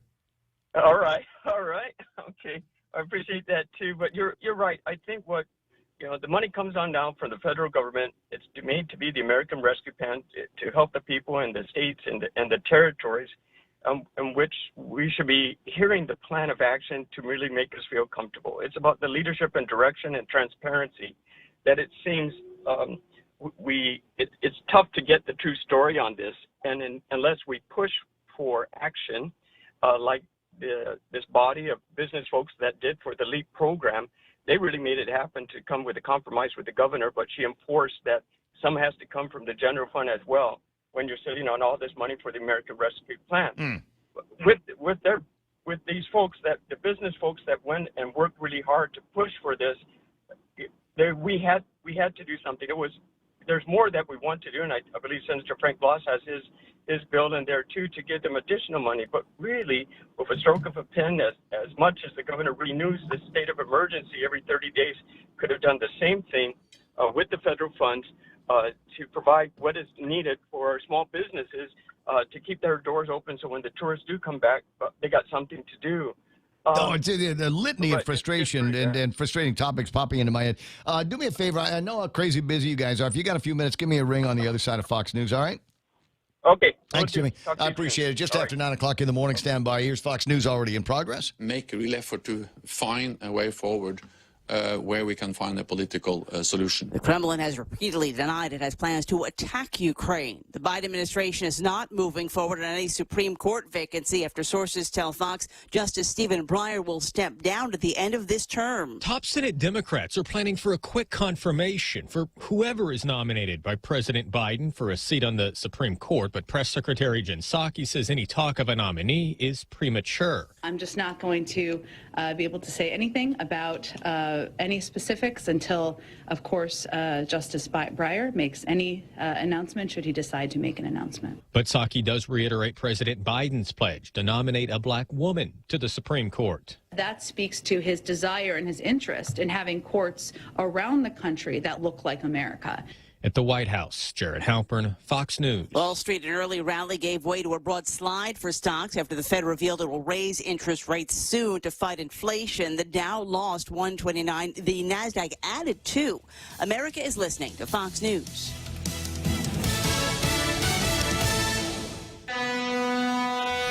Hafide, this is Severina. Here at APL, our expertise and extensive network can help you grow your business and reach out to more global markets. As a responsible carrier, APL is also committed to a sustainable future, whether it's protecting the environment or investing our efforts in giving back to the community. Our dedicated teams in Guam, Saipan, and on U.S. mainland are here to support you. Call 588-4651 or visit www.apl.com. At Guam Auto Spot, we're starting 2022 with a bang during our New Year, New Ride sales event. Right now, you can get the all-new Buick Encore as low as $237 per paycheck, 0 down. Or the all-new Mitsubishi Outlander as low as $201 per paycheck, 0 down. Get pre-approved online at GuamAutospot.com or schedule a test drive today at 478-AUTO. To Fox News. About 100 bags of fentanyl found at the home of a 13-year-old Connecticut boy who died from an overdose of the drug at his school. Hartford police say the fentanyl found at the teen's Connecticut home was packaged in the same manner as the bags of fentanyl found at his school after he overdosed and had the same identifying stamp. The youth, whose name was not released, died on January 15th, 2 days after collapsing at Hartford's Sport and Medical Sciences Academy. 2 additional students recovered after apparently being exposed to fentanyl and became ill. Investigators are probing how the teen got the drugs and have identified a person of interest, but no arrests have been made. Ted Lindner, Fox News. Georgia Senator Raphael Warnock reporting raising almost $10 million in the last quarter of 2021, almost twice as much as Herschel Walker, the leading Republican candidate for the seat. A school board outside of Seattle and one south of Nashville has given some books the boot, and one of them is often named to a banned books list. The Mukilteo School Board in Washington State removes To Kill a Mockingbird from its 9th grade curriculum after complaints it's racially insensitive. Parents, students, and teachers overwhelmingly spoke out at a board meeting Monday against forcing students to read the 1960 Harper Lee novel about a black man falsely accused of raping a white woman. Walk Two Moons, a 1994 award-winning juvenile fiction book by Sharon Creech, is bounced by the Williamson County Schools Committee, which claims the book has objectionable content. That's Fox's C.J. Papa. The book about a 13-year-old girl with Native American heritage who deals with the disappearance of her mother will not be included in elementary school English language arts curriculum. The committee restricted 7 other books. Heirs of famed 20th century Spanish artist Pablo Picasso selling over 1,000 digital pieces of one of his ceramic works that has never been seen publicly. Sotheby's hosting the auction in March, which will also include a unique NFT. I'm Lisa Lacera. This is Fox News. $15 might not get get you that far, but Chili's is bucking the trend with $15 meal deals. At Chili's, $15 gives you not one, not two, but 3-course meal deals complete with a drink, a starter, and an entree. Mix and match 3-course meals 15 ways to Sunday with soup, salad, or chips and salsa to start, and ranchero chicken tacos, honey chipotle crispers with rice, bacon ranch quesadillas, or personal fajitas for the main course. Build your own $15 meal deal at Chili's. More life and great value happen here. Did you know that 1 in 50 employees open a phishing email every day? Introducing Lookout, the leading mobile security solution that fully protects your company from all mobile threats. Get Lookout Mobile Security for free with any Docomo Pacific Business Unlimited mobile plan. Some conditions may apply. Learn more at business.docomopacific.com. Docomo Pacific Business. Work better together. Always here to help you. This island is our home. Through the years we've been a friend to the neighbors we have known. Now we're banking on the future. Services to choose. Bank Pacific, where others put branches, we place roots. Stand by. I'm about to trigger people that are relation phobic, or maybe just bad luck at relationships. Right? I got to do a commercial here for Cold Stone, and what comes after January 1st? What's the next big whatever? That's right, Valentine's, bro. Valentine's.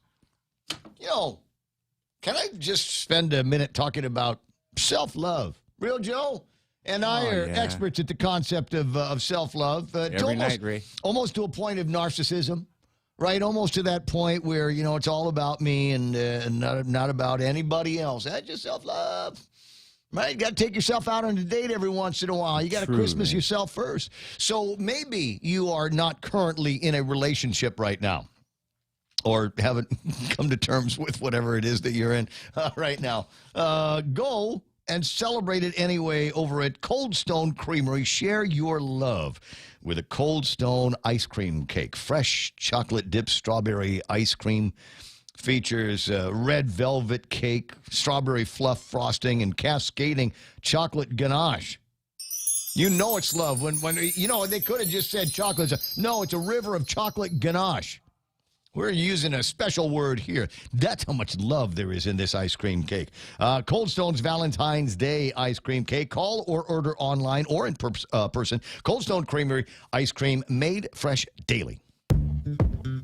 It's the Ray Gibson Show. Morning talk that matters. Call now. 888-TALK. That's 888-8255.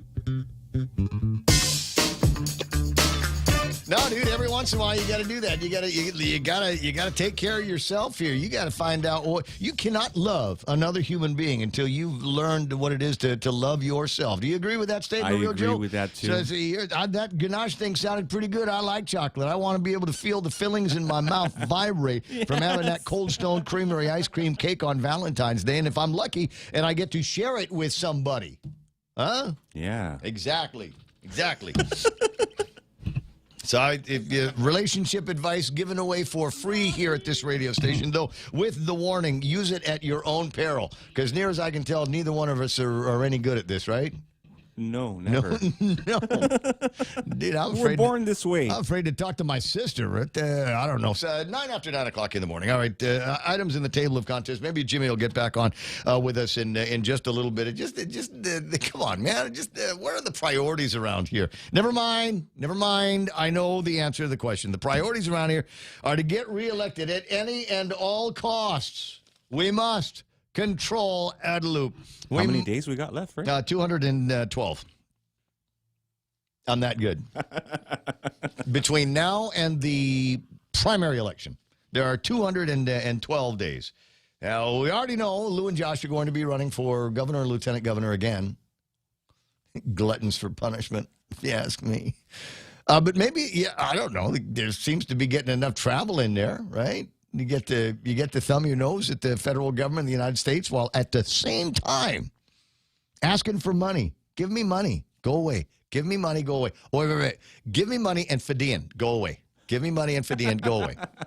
Even though I don't know that there's anybody else that's that weird sense of that property that we've all got. Like what's going on? What's going on there? Why there?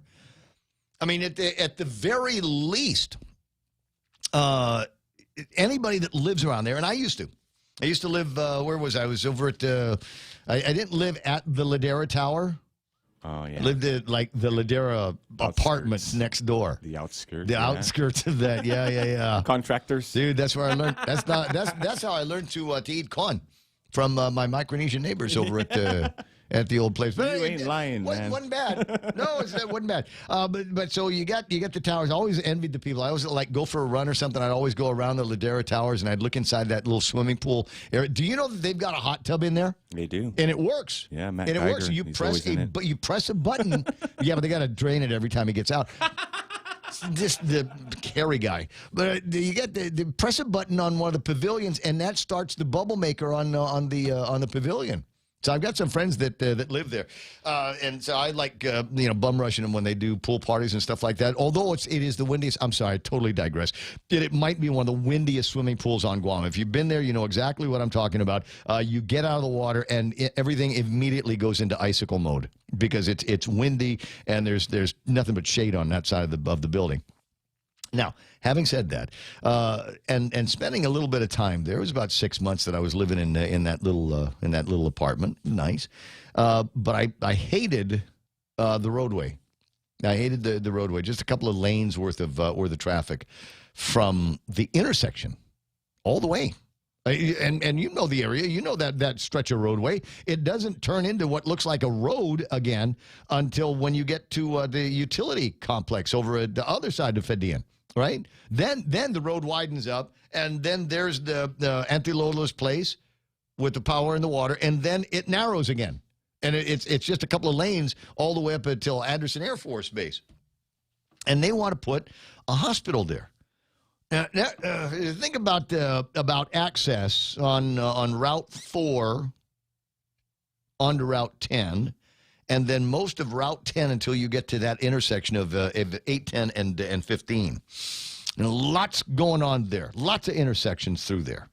I'm not saying that there aren't a lot of intersections everywhere else, but I don't know that whole kind of area was made to handle, in addition to all of the school traffic, residential traffic, banking traffic, retail food traffic that is in that area. Are they set up now to take on the added responsibility of being the home of the new hospital? So you got that intersection there. Are we going to plumb in multi-lane highway? Are we going to take it from what is it, 3 lanes by the church? Is it, or 2 lanes and a turn? Yeah. Okay. 2 lanes and a turn. So are we going to take that 2 lanes and a turn? Or are we going to take that 2 lanes onto Route 15 and just keep it that way all the way to the hospital?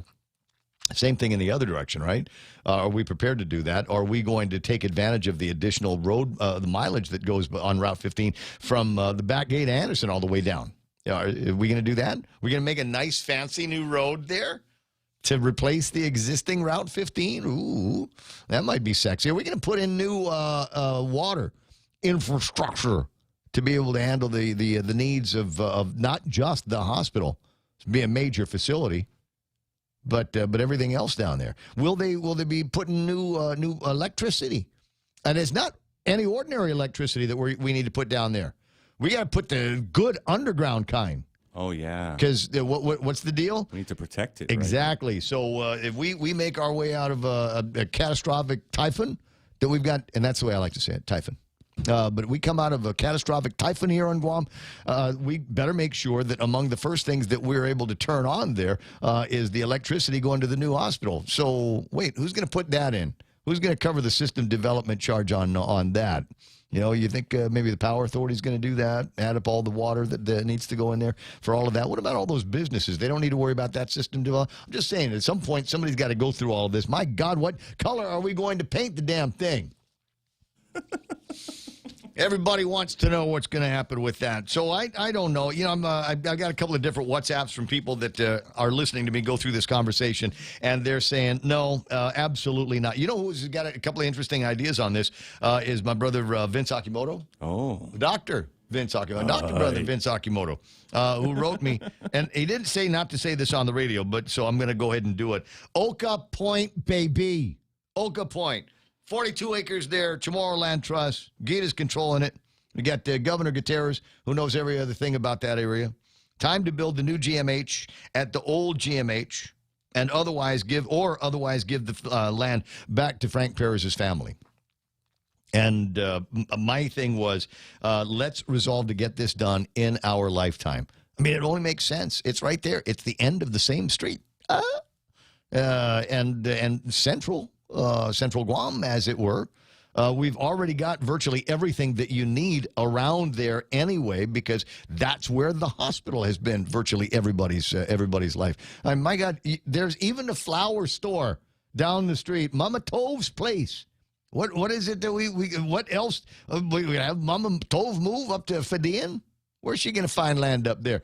Now, another good point that was brought up by a brother friend of mine says, and he sent pictures, and we were talking about how GRMC was never designed to be the new GMH. And he says, no, you're absolutely right. However, there's more than enough land there for a 200-bed acute care hospital. Could literally save $150 million compared to Eagles Field, since all the infrastructure is there, and the tri-generation power plant is going to be there. They will be able to produce their own power, water, both cold and hot, and the carbonated stuff for drinks. Right there. On the spot. Water and power lines in the boundary of the adjacent lot that was designed to be a medical campus. So you've got all these things in front of you. And your legacy so far is going to be, we spent the first year of this new hospital conversation wasting it on a spot that was never going to be a worthwhile consideration to begin with. Are there other places where they wanted to go? Yeah, the Guam Daily Post has got that list. Wait first. I got to find it. Okay. Other locations evaluated by GovGuam according to a presentation provided to Philly and Guerrero at the Post. Adakau, 102 acres right off Route 15 near Hawaiian Rock. Okay, so can I just say anything on Route 15? It's a non-starter already. Andy South, 395 acres off of Route 15 near the racetrack. Yeah, don't think so. It just feels like it's, again, the same problem. What are we going to do with that stretch of roadway that still looks like it did before Vietnam? Finnegodzin, 582 acres near the Guam Regional Medical City. How about just next to the Guam Regional Medical City? Oka Point, 35 acres near the Hilton Hotel. South Finn, again, 218 acres north of Tengisan. I think there's some interesting places where they're trying to fold all of this in. But why break with the existing trend? Why move our hospital and our hospital facilities outside of where it has been? And we've designed and built up infrastructure and related industry around there for the last, 5 or 6 generations. What do you think, Jack? What do you think's going on here, buddy? Well, the rule of Occam's razor applies here. You know, what appears to be, the facts and the truth is the facts and the truth. Why guess or opinionate on other things that matter? And the truth is this, is that ever since COVID started, the Wuhan virus started, there has been contradictions coming out from this administration on the direction. And you could tell beforehand that the advice that the governor was taking was outside the community of Guam. You could tell that from Mary Rhodes. That's not, when she went up and she on paper said that's not what we discussed about on the direction that about the closures of the hotel or this and that. You could tell when Fernandez went up, that's not what we discussed about. And how about the physician assistance group? When Dr. what's his name came out and said, you know what, that's not what we talked about. So from the top heads from these people that are supposedly given advice to the governor, there's a slew of places that you could look at and you say, hey, you know what? we talked about this. This is not, I don't know. Or, you have to get to the administration and find out where they're going with it. So the answer is this, is that insider information trumps feelings. Ooh. And so why would they build something out there? And, I'm just speculating because I have property up in Jonia.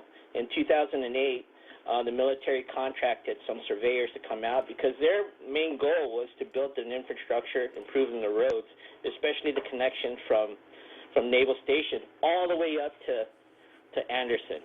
And so they wanted, they wanted some permission to come and survey the property. And, I thought about it. I said, why am I going to give these guys permission to survey the property, which they might probably put an easement through, which I probably won't get being reimbursed for, right? Or, so I said, but it's for the good of the island, and I live my life on the roads. I say, yeah. So I signed the paper. So, you have to take it in consideration that maybe she does have inside information about, where the probability of, buildings and future developments might occur. And then you could take into account, what property or holdings does the Bank of Guam or TASI or whatever their subsidiaries have in that area. There's a lot of things that you need to... So I hear the conspiracy theories. We're sitting on information from the bank. We know that there are property owners that want to develop in that area, so we're going to go and develop in there as well, and all of us will get richer beyond our dreams as the real estate values on what is now basically scrubland on Fidian increase beyond our wildest dreams. I'll give you another example. Like the people that own the scrubland that we eventually built, the Guam, the new landfill out at Luzon. Yeah, but you got to take into consideration that we're talking about a governor that owns a bank. And you need to start from the foundation that banks here do not pay GRT. Okay? And that's, you got to look at it in its totality. You play by the rule of Occam's razor. No, I gotta check with Phil Flores on that. That doesn't sound right. It sounds more like the what do you call it? Not savings, but credit unions are the ones that have a tax advantage, not necessarily other banks. 922. Do me a favor. I'm going to let you run. I got Pete Scroll on the line and wanted to talk with him. Again, we start talking about the concept of additional beds here on Guam. This is the guy that spearheaded an effort that created Guam Regional Medical City that helped get us closer to resolving some of those bed space issues that we've got. So I'll talk to you pretty soon. Good morning, Pedro. Welcome to the program. Hey, good morning, Ray. How are you? I'm okay. I'm upset, though. I didn't get invited to Johnny's birthday party, and you made a cake. I'm looking at Facebook. I can surf Facebook and be on the radio at the same time, and I'm looking at everybody smiling. There's Johnny Jose over there. And all of a sudden, here comes this guy, ball cap, walking around with these like American Bakery, birthday cakes. So got the Barbie edition too, with the little car, right? And then there's Johnny's birthday cake. I'm like, what is this? Must have. Maybe you heard I had COVID, so you thought it would be safer not to invite me. No, I was going to have a party just for the point. Oh, next set of birthdays. Next set of birthdays. I want the jet. So Peter and I are old enough to remember growing up on Guam when there used to be a bakery not too far away from where the Calvo compound is. There used to be an American bakery down there, and you walk down into the place, and that's where everybody got donuts, and that's where everybody got all their pastries, and that's where everybody got their birthday presents. Not birthday presents, but birthday cakes. Little boys got the cowboy and Indians or the Army Man birthday cake, and girls got the Barbie birthday cake. Do you remember that? And they had little, yes, I do. They had little actual toys built into the birthday cakes. Man, we were kings, Peter. We were little princesses and princes back in those days. I don't know what they're giving kids now. Is it just sugar flowers and all of that nonsense? We had actual toys that were built. Those little army men, little green army men in the toys, little tanks and stuff like that. They make these little dioramas out of the birthday cakes from back in those days. Anyway, sorry, wasted enough time on that. Let's go back to talking about what we've got to talk about here. Number one, why Fidian is such a lousy place for it. In fact, half of the other names that were mentioned in that paperwork sound sound like they're awful in terms of where we need to go to solve what is a bed issue, not necessarily, it's going to end up being political, but we need to get more beds into this town, medical beds and the people that take care of them. Yeah, Ray, I think something very critical that I have not heard at all in the entire discussion is when you develop anything, and especially in the case of a hospital, since you know this, Ray, from working together on getting GRMC done, a hospital is the most expensive building to build per square foot. And you've got to, at every level of your planning, even when you're looking for a location, you've got to look at what is going to be the revenue that's going to be generated by this hospital. And I don't hear that in the discussion. And I'm going to give you an example because it's very important. Is when you develop a hospital, and especially I feel in this case, the people of Guam for 50 years have been subsidizing the Guam Memorial Hospital. Every year, about $30 million of tax dollars goes. That's a total of subsidies and direct appropriations. I think that there needs to be a significant amount of financial planning that goes as well into the location of the hospital. When you can't just build a hospital anywhere, and when you build a hospital, you've got to look at the land area as well, so that you're going to know what is going to be your cost to develop the type of infrastructure you need. Those properties, I'm surprised they're on the list. That road back there is. It's not it's a 2-lane road. Yes. And it's just way out of the way. If you look at, I'm kind of happy to hear about that Eagles Field is now off the table, but let me give you an example about Eagles Field. I'm familiar with the property. I've walked through that property. You're easily looking, if you made a comparison between putting it at Oka Point and putting a hospital at Eagles Field, you're looking at a savings of at least $100 million. Now, right down the street, right next to the Hilton, I don't know if you've seen it, Ray. It's kind of a nice building, but it's a mini power plant. GPA developed that right below Oka Point, and that actually services the Guam Memorial Hospital now. That the capacity, and I've discussed this with John Beneventi, the capacity of that. There's so much capacity that if you built another hospital complex on Oka Point, your power is literally 100 yards away. And there are fairly new water lines as well that are along Oka Point. And something that perplexes me about this whole location thing is we previously paid Matrix over $1 million to do a study. They already, their first conclusion, their number one site was Oka Point in their study. I don't know why they're doing another study. Matrix just got paid another $1.5 million to tell us what we already know. And I haven't seen anything new from Matrix. The other thing which worries me is that, and I guess I worry not just because I'm going to be a consumer of this hospital, but I'm a taxpayer, everybody's taxpayers as well, is there was a speech that was given at a Rotary Club meeting that we're going to make this hospital a 300-bed hospital. Well, if you made this hospital over 200 beds at this point, you're going to lose money. It's going to lose money at the outcome because you got to take into consideration our shortage of nurses. We do not have enough nurses to staff beds. Like a hotel room, if a hospital bed is not able to be staffed, then it's empty. It doesn't generate revenue. So just as an example, GRMC is a 130-bed facility. It's no secret that about 100 beds are operational. The others are not because there's not enough nurses. Same as GMH. GMH has maybe 25, 30 beds that are not being used because there's not enough nurses. And that's nobody's fault. That's just a fact that the shortage of nurses situation is not something that's unique to just Guam. It's all over the United States. So when planning this hospital, you have to look at, okay, what is the size going to be?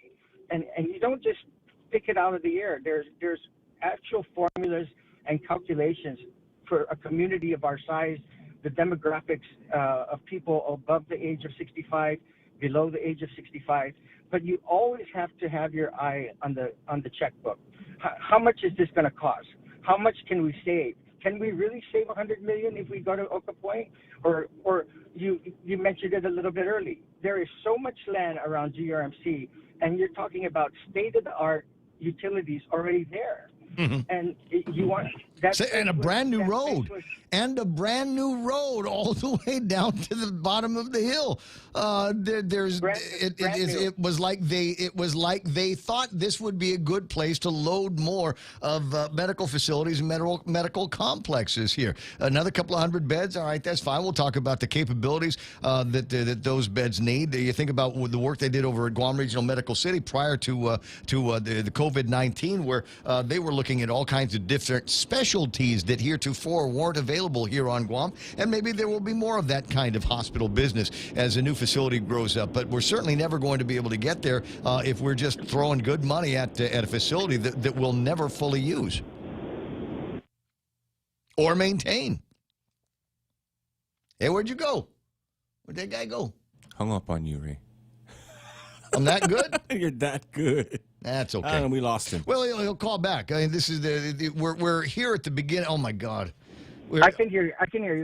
No, you can hear me. All right. And now I can hear you again. Here I am. We're at the beginning of a 10-year conversation, unfortunately, that I would have preferred to have started 10 years ago. In fact, we did, with the Guam Regional Medical City and moving forward from there. All right. So I got two thoughts in my head. We'll roll through them a couple of times. Number one is, let's go ahead and build a new hospital. I don't know that we need to spend $1 billion to get it done. Is it possible that we might be able to get something done for, I don't know, let's call it 60% of that, if we've got access to some real dough, or might be able to borrow some real dough. What do we want to do with the old Guam Memorial Hospital?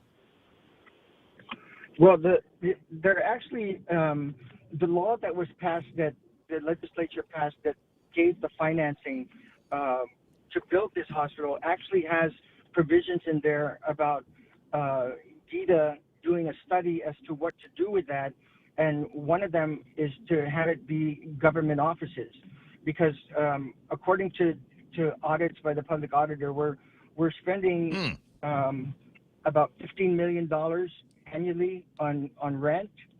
So if you thought about the $15 million, Ray, of savings, and thought of that just simply as that would be your annual payment on a bond financing, you're looking at being able to do a multi-level parking lot.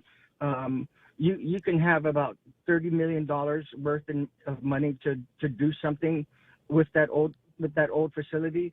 But I think there really is a sense of urgency to build this thing, because I don't think people have read the Army Corps of Engineers report. It's 130 some pages about GMH. GMH is, and we got to be honest and just say it, it's a dangerous place. It's all in the studies. I didn't make that up. Nobody made it up. The Army Corps of Engineers study easily says that it needs now, not later, but now it needs about $25 million of improvements just to meet codes.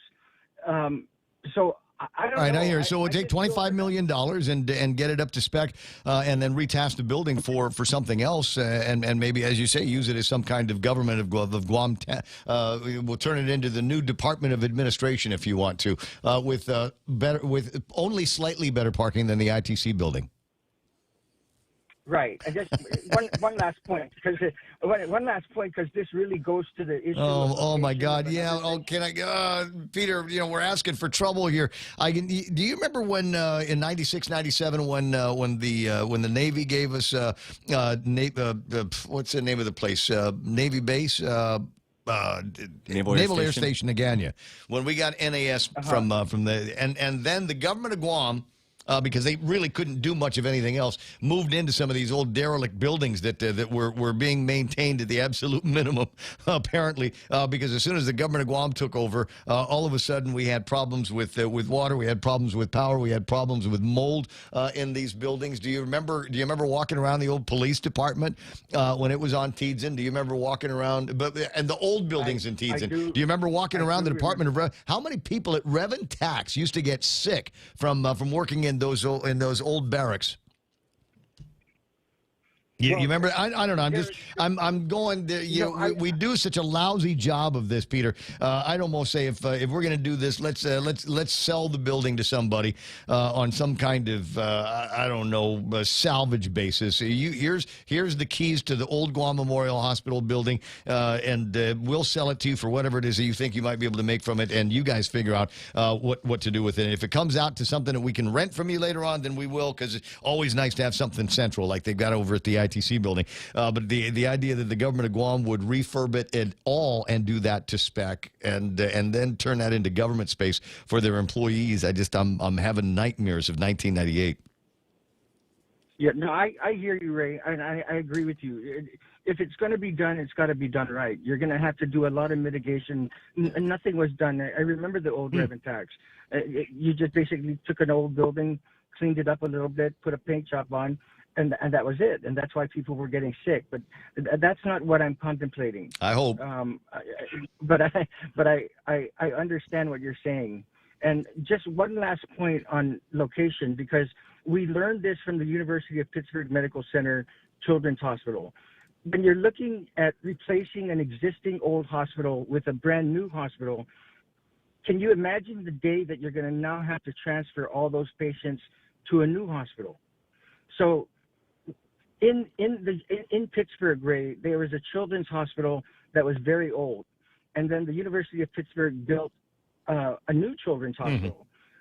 The location was primarily picked because it was almost adjacent to the other one. So one consideration for Oka Point is it's going to be a nightmare because unlike Pittsburgh, we don't have enough ambulances. We don't have a lot of things that are going to have to transport patients to get them from GMH to the new hospital. So the shorter the distance, you've got to consider location too when you're dealing with building a new hospital, replacing an old hospital. You need to think of patient safety. Well, then the answer to that question is we just build the new hospital on the site of the old hospital where you and I were born in the old GMH. It makes sense.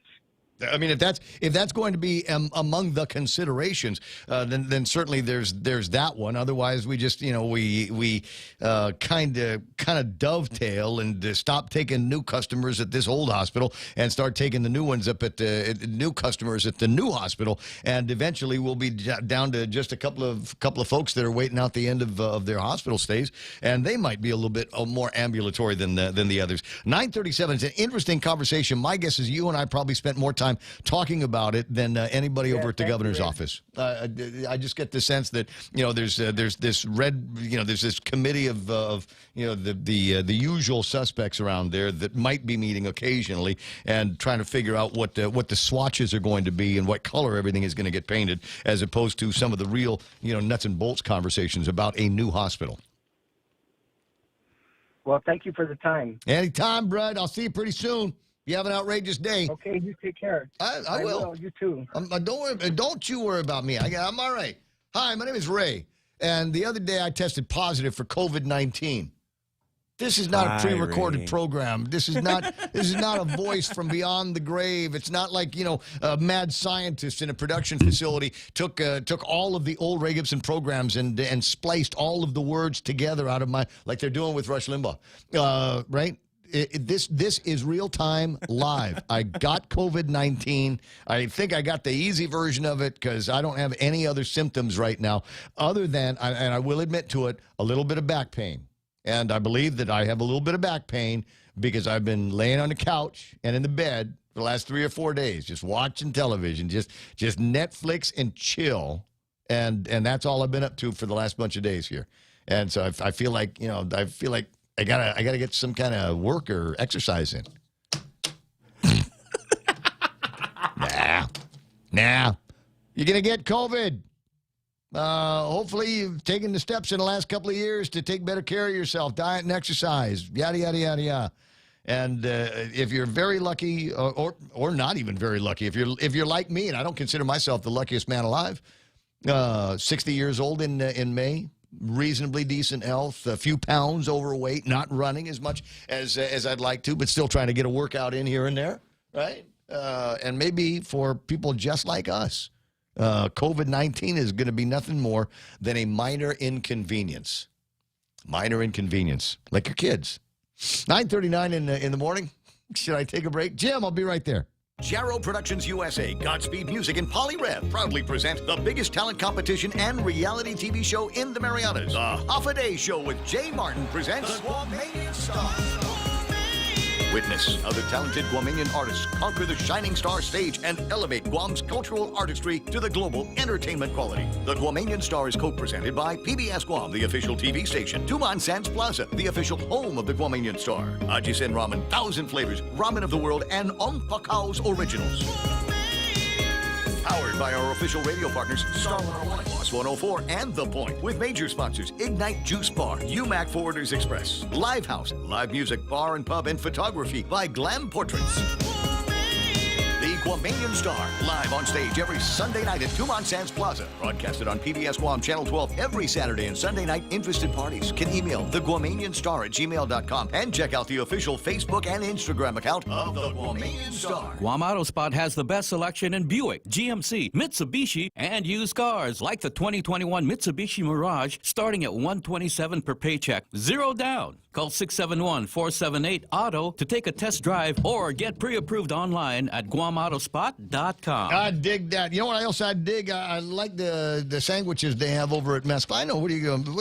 Wait. You go to Mescla for burgers, right? What's the matter with you, bro?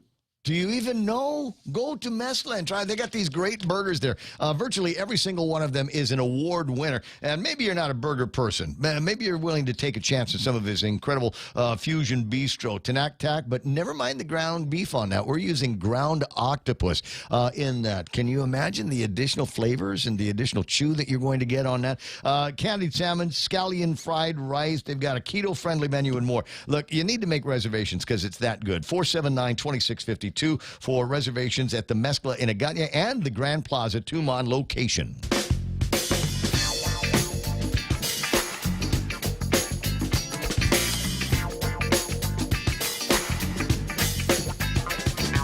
Remember when you were a kid and life seemed so simple? You had doctors and nurses, and that's the way the world worked. You just got a nurse over there, and as far as you knew, that was just somebody put the Band-Aid on and give you the shot. And the doctor was the cool one that you'd hang out with every once in a while. But you realize now, and it was maybe 10, 15 years ago when there were a bunch of hospitals in New York City, and they had a nursing shortage there, and so they started advertising around the nation for nurses to recruit nurses to go and work there. And they got a bunch from here. They got a bunch of nurses from here. And the story that I was told by one or two of those nurses was number one, the nurses got more money right off the top. Here, you want to come and work in New York? Here's plenty of money. You'll need a bigger purse, lady. Here's more money, and then we're going to give you some comfortable surroundings. You're not going to have to live in a slum or anything like that. And then you're going to work in a hospital, and this is going to be a different hospital facility than you've ever worked at before because you will have access to everything that you need. You will have all the tools that you need in order to do an outstanding nurse job here. And what they found was all of the nurses that came from Guam were exemplary. And they were able to get in and get the job done and work without a whole lot of supervision and were able to with the tools that they had were just able to just blow everybody else away because they were trained here on Guam working at the end of the supply chain. They were trained how to deal under duress every single day. So can you imagine the kind of job that they do when they were given everything that they needed? And they were compensated for it. And I don't know if anybody ever came back. And we get the same thing around here. You get these kids, they graduate from the programs at the University of Guam, incidentally, among the hardest programs at the University of Guam to get into. I used to know this girl, 4.0 kid. And she wanted to go to take the nursing program at the University of Guam. Smart. Though she had a blemish in her college record that went back to about 1982. About 1980, and this is a fairly recent story I'm telling you. So she had this problem on her career record in the university going back to 82, and it was enough. That one blemish from when we were 20 was enough to keep her out of the chair at the University of Guam program. And she'd reached out to me to see if there was anything I could do. And I said, well, I'm related to the president. Let's see if there's something there that can get done. And I don't think that even with his influence, he was able to pigeonhole her into that chair. So clearly, and I've been telling you this for years, if you got kids don't know what they want to do with their lives, anything scrubs. Any job, anywhere where you are required to wear scrubs is going to be a good job, because if it's in a hospital, GRMC, et cetera, then probably a good chance that they might get paid half of what they're worth. 9:45 in the morning. There's Jim. Hey, Jimbo. Hey, Ray, what's up, bro?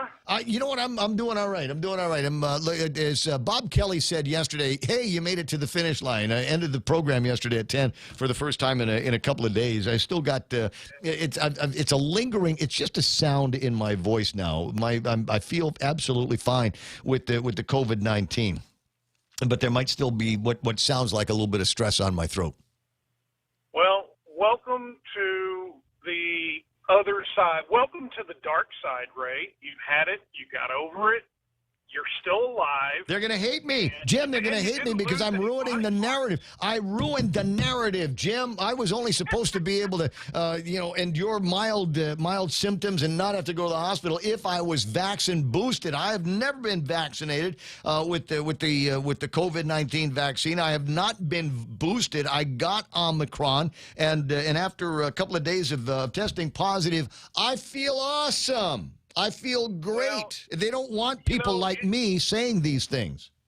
Yeah, well, we've been saying this for about a year and a half now, that eventually everyone's going to have to just learn how to deal with this and just literally live through it. And one of the things that I've been saying is, even through the outbreaks of the Black Plague during the Middle Ages, even the guy that pushed the cart down the street and rang the bell and said, bring out your dead, even he had to go to work every day. Yep. Okay?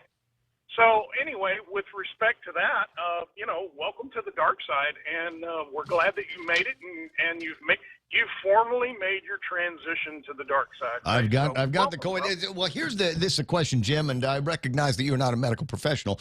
Not that makes any difference to us conspiracy theorists, but here's the question that I have: am I still a target? Am I still going to be browbeaten by the pro-vax forces of Fauci and Biden and Kamala and Lou?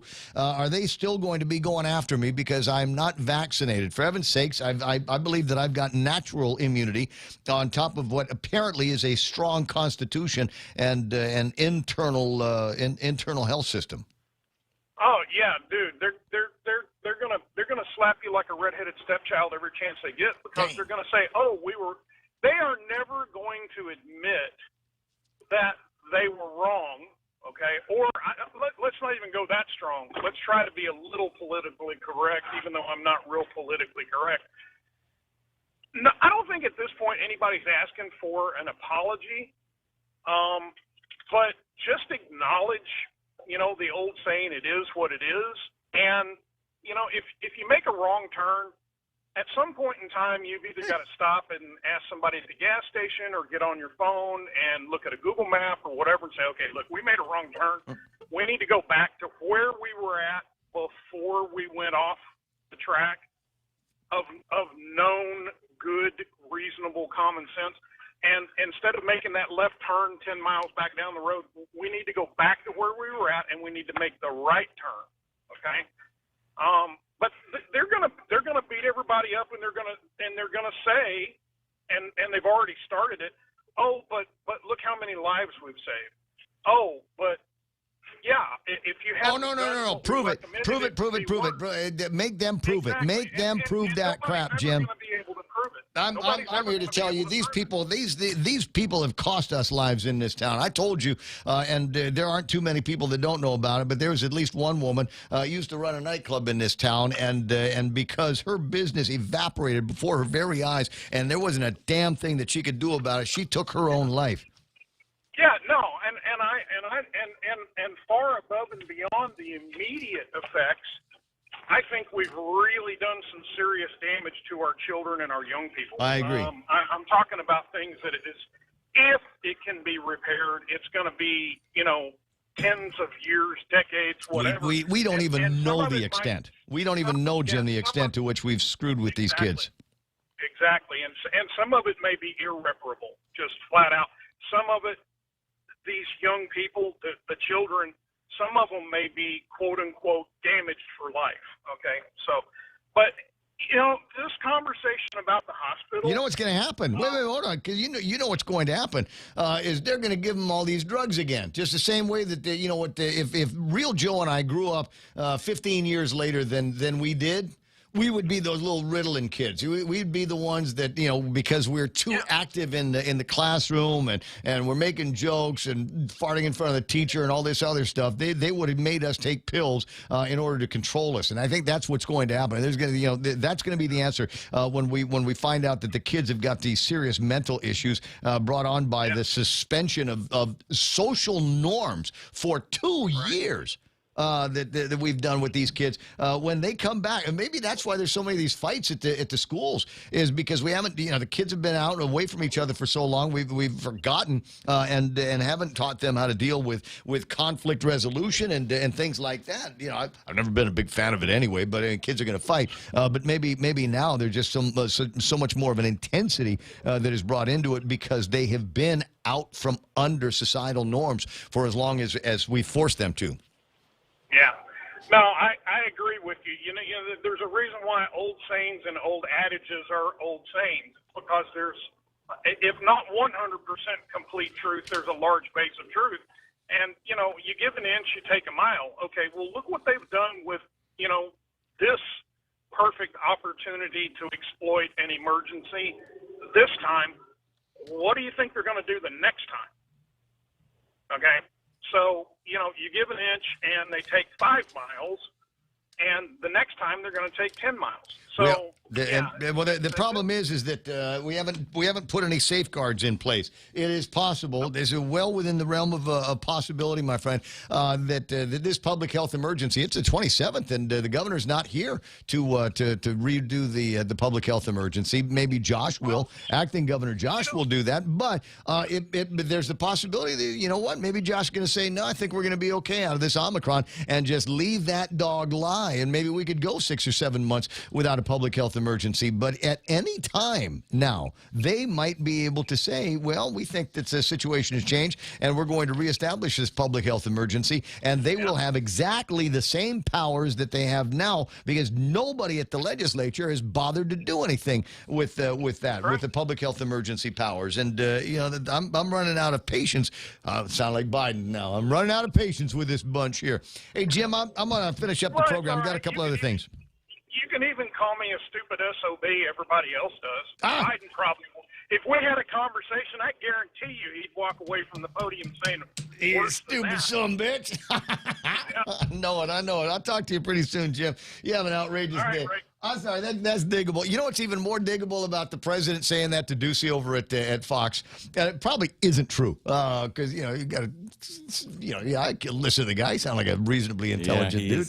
But it's just the idea. How everybody was like, Trump is such a bad guy, and Trump, loose lips and mean tweets and all of this other stuff. And here you got Joe Biden, who said that he was going to bring the nation together. He has. He's brought us all to the poorhouse. We're all in the same lines for gasoline now. We're all in the same lines for the shortages of things in the grocery store. Mana and I were talking about things. There's certain items that you will go out of your way for. I mean, if they didn't have the right kind of ketchup at the store, I'd be all right. I'd be cool. Yeah, you would, man. Yeah, I'm not me, man. No, I'm one of those. I gotta have the Heinz. Well, I mean, but if they don't have Heinz, okay, I'll give you because Payless has like 5 different versions of Heinz. Yeah. Okay, so if they don't have the regular version of it, would you be okay with the organic one, the no high fructose corn syrup? You're okay with? Would you buy another version of the same thing? Maybe. Maybe. Yeah. Best Foods mayonnaise.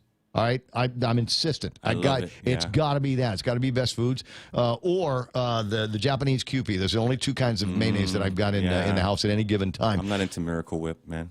Yeah. Oh my God! I just stopped eating sandwiches for 6 months, dude.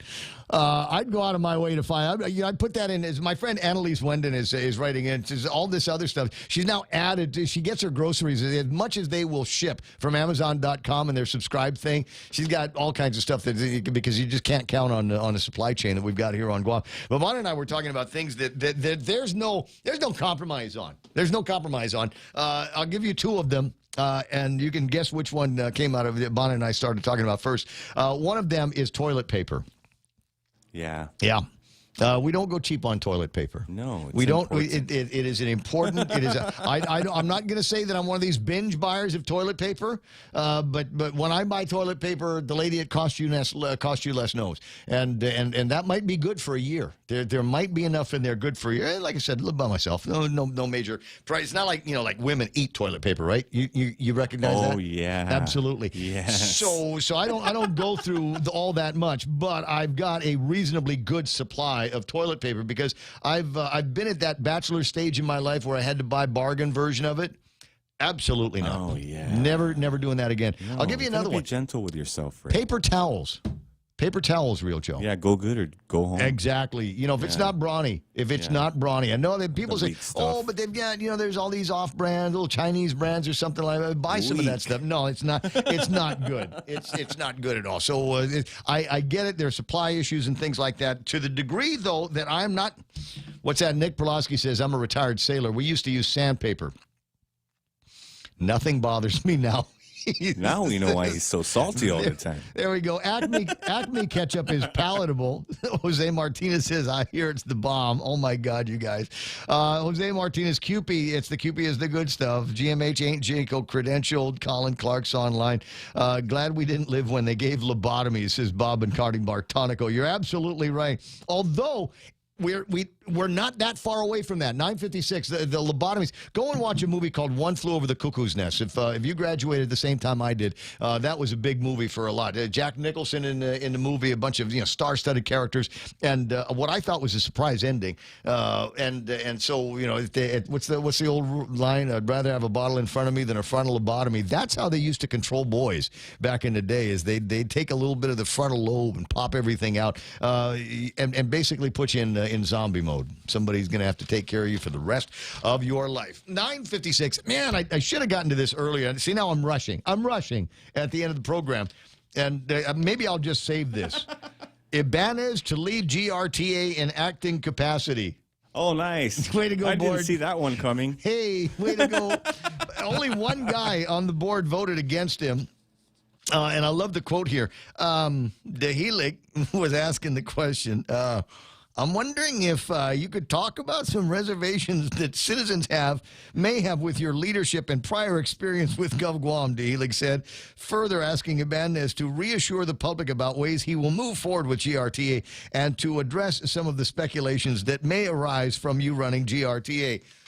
Just, Ambisangani, Mr. Dehelig, just say, how will the swimming pools, how will GRTA be different from not one but two swimming pools, Richard, that you were responsible for when you were at the helm of the Department of Parks and Recreation? I don't know that anybody didn't know that. To answer your question, says my friend Richard, and we're pals, I can assure you that with my experience with federal money, my experience as a manager, my experience with constituents, and almost going up to 4 whole years with the government of Guam, I can assure you that GRTA will still continue moving forward, and we're not going to regress backwards. Things are only going to get better. It's worth pointing out that already, even without the board vote, that Richard Ibanez is already under fire from some of the constituents of the Guam Regional Transit Authority for issues that they have with what has got to be. And it's too bad that Sablan is gone, right? Yeah. Because it seemed like everything was moving in the right direction there, but, man, moving unbelievably slow. Here in a time where not everybody has money envy for gasoline and a new car and all of this other stuff, and maybe a good, reliable, and affordable regional transit authority might be working for the people of Guam. But have no fear. Richard is here. Do your best and God will do the rest. Yeah, that's right. You know, it's He's teamwork. a friary. It's a friar. teamwork that makes the dream work. Oh, he's a friar? He's one of us? Yeah, he's one of us. Class of when? He's underclassman. Class of 91, man. Oh, right on. Okay. Yeah, hey, you go, Richard. Do your best. Wash my car. Bring me beer. Cook barbecue. Zambal. Zambal the back. Come on. That's what it's underclassman responsibility. Hey, I gotta go. I gotta.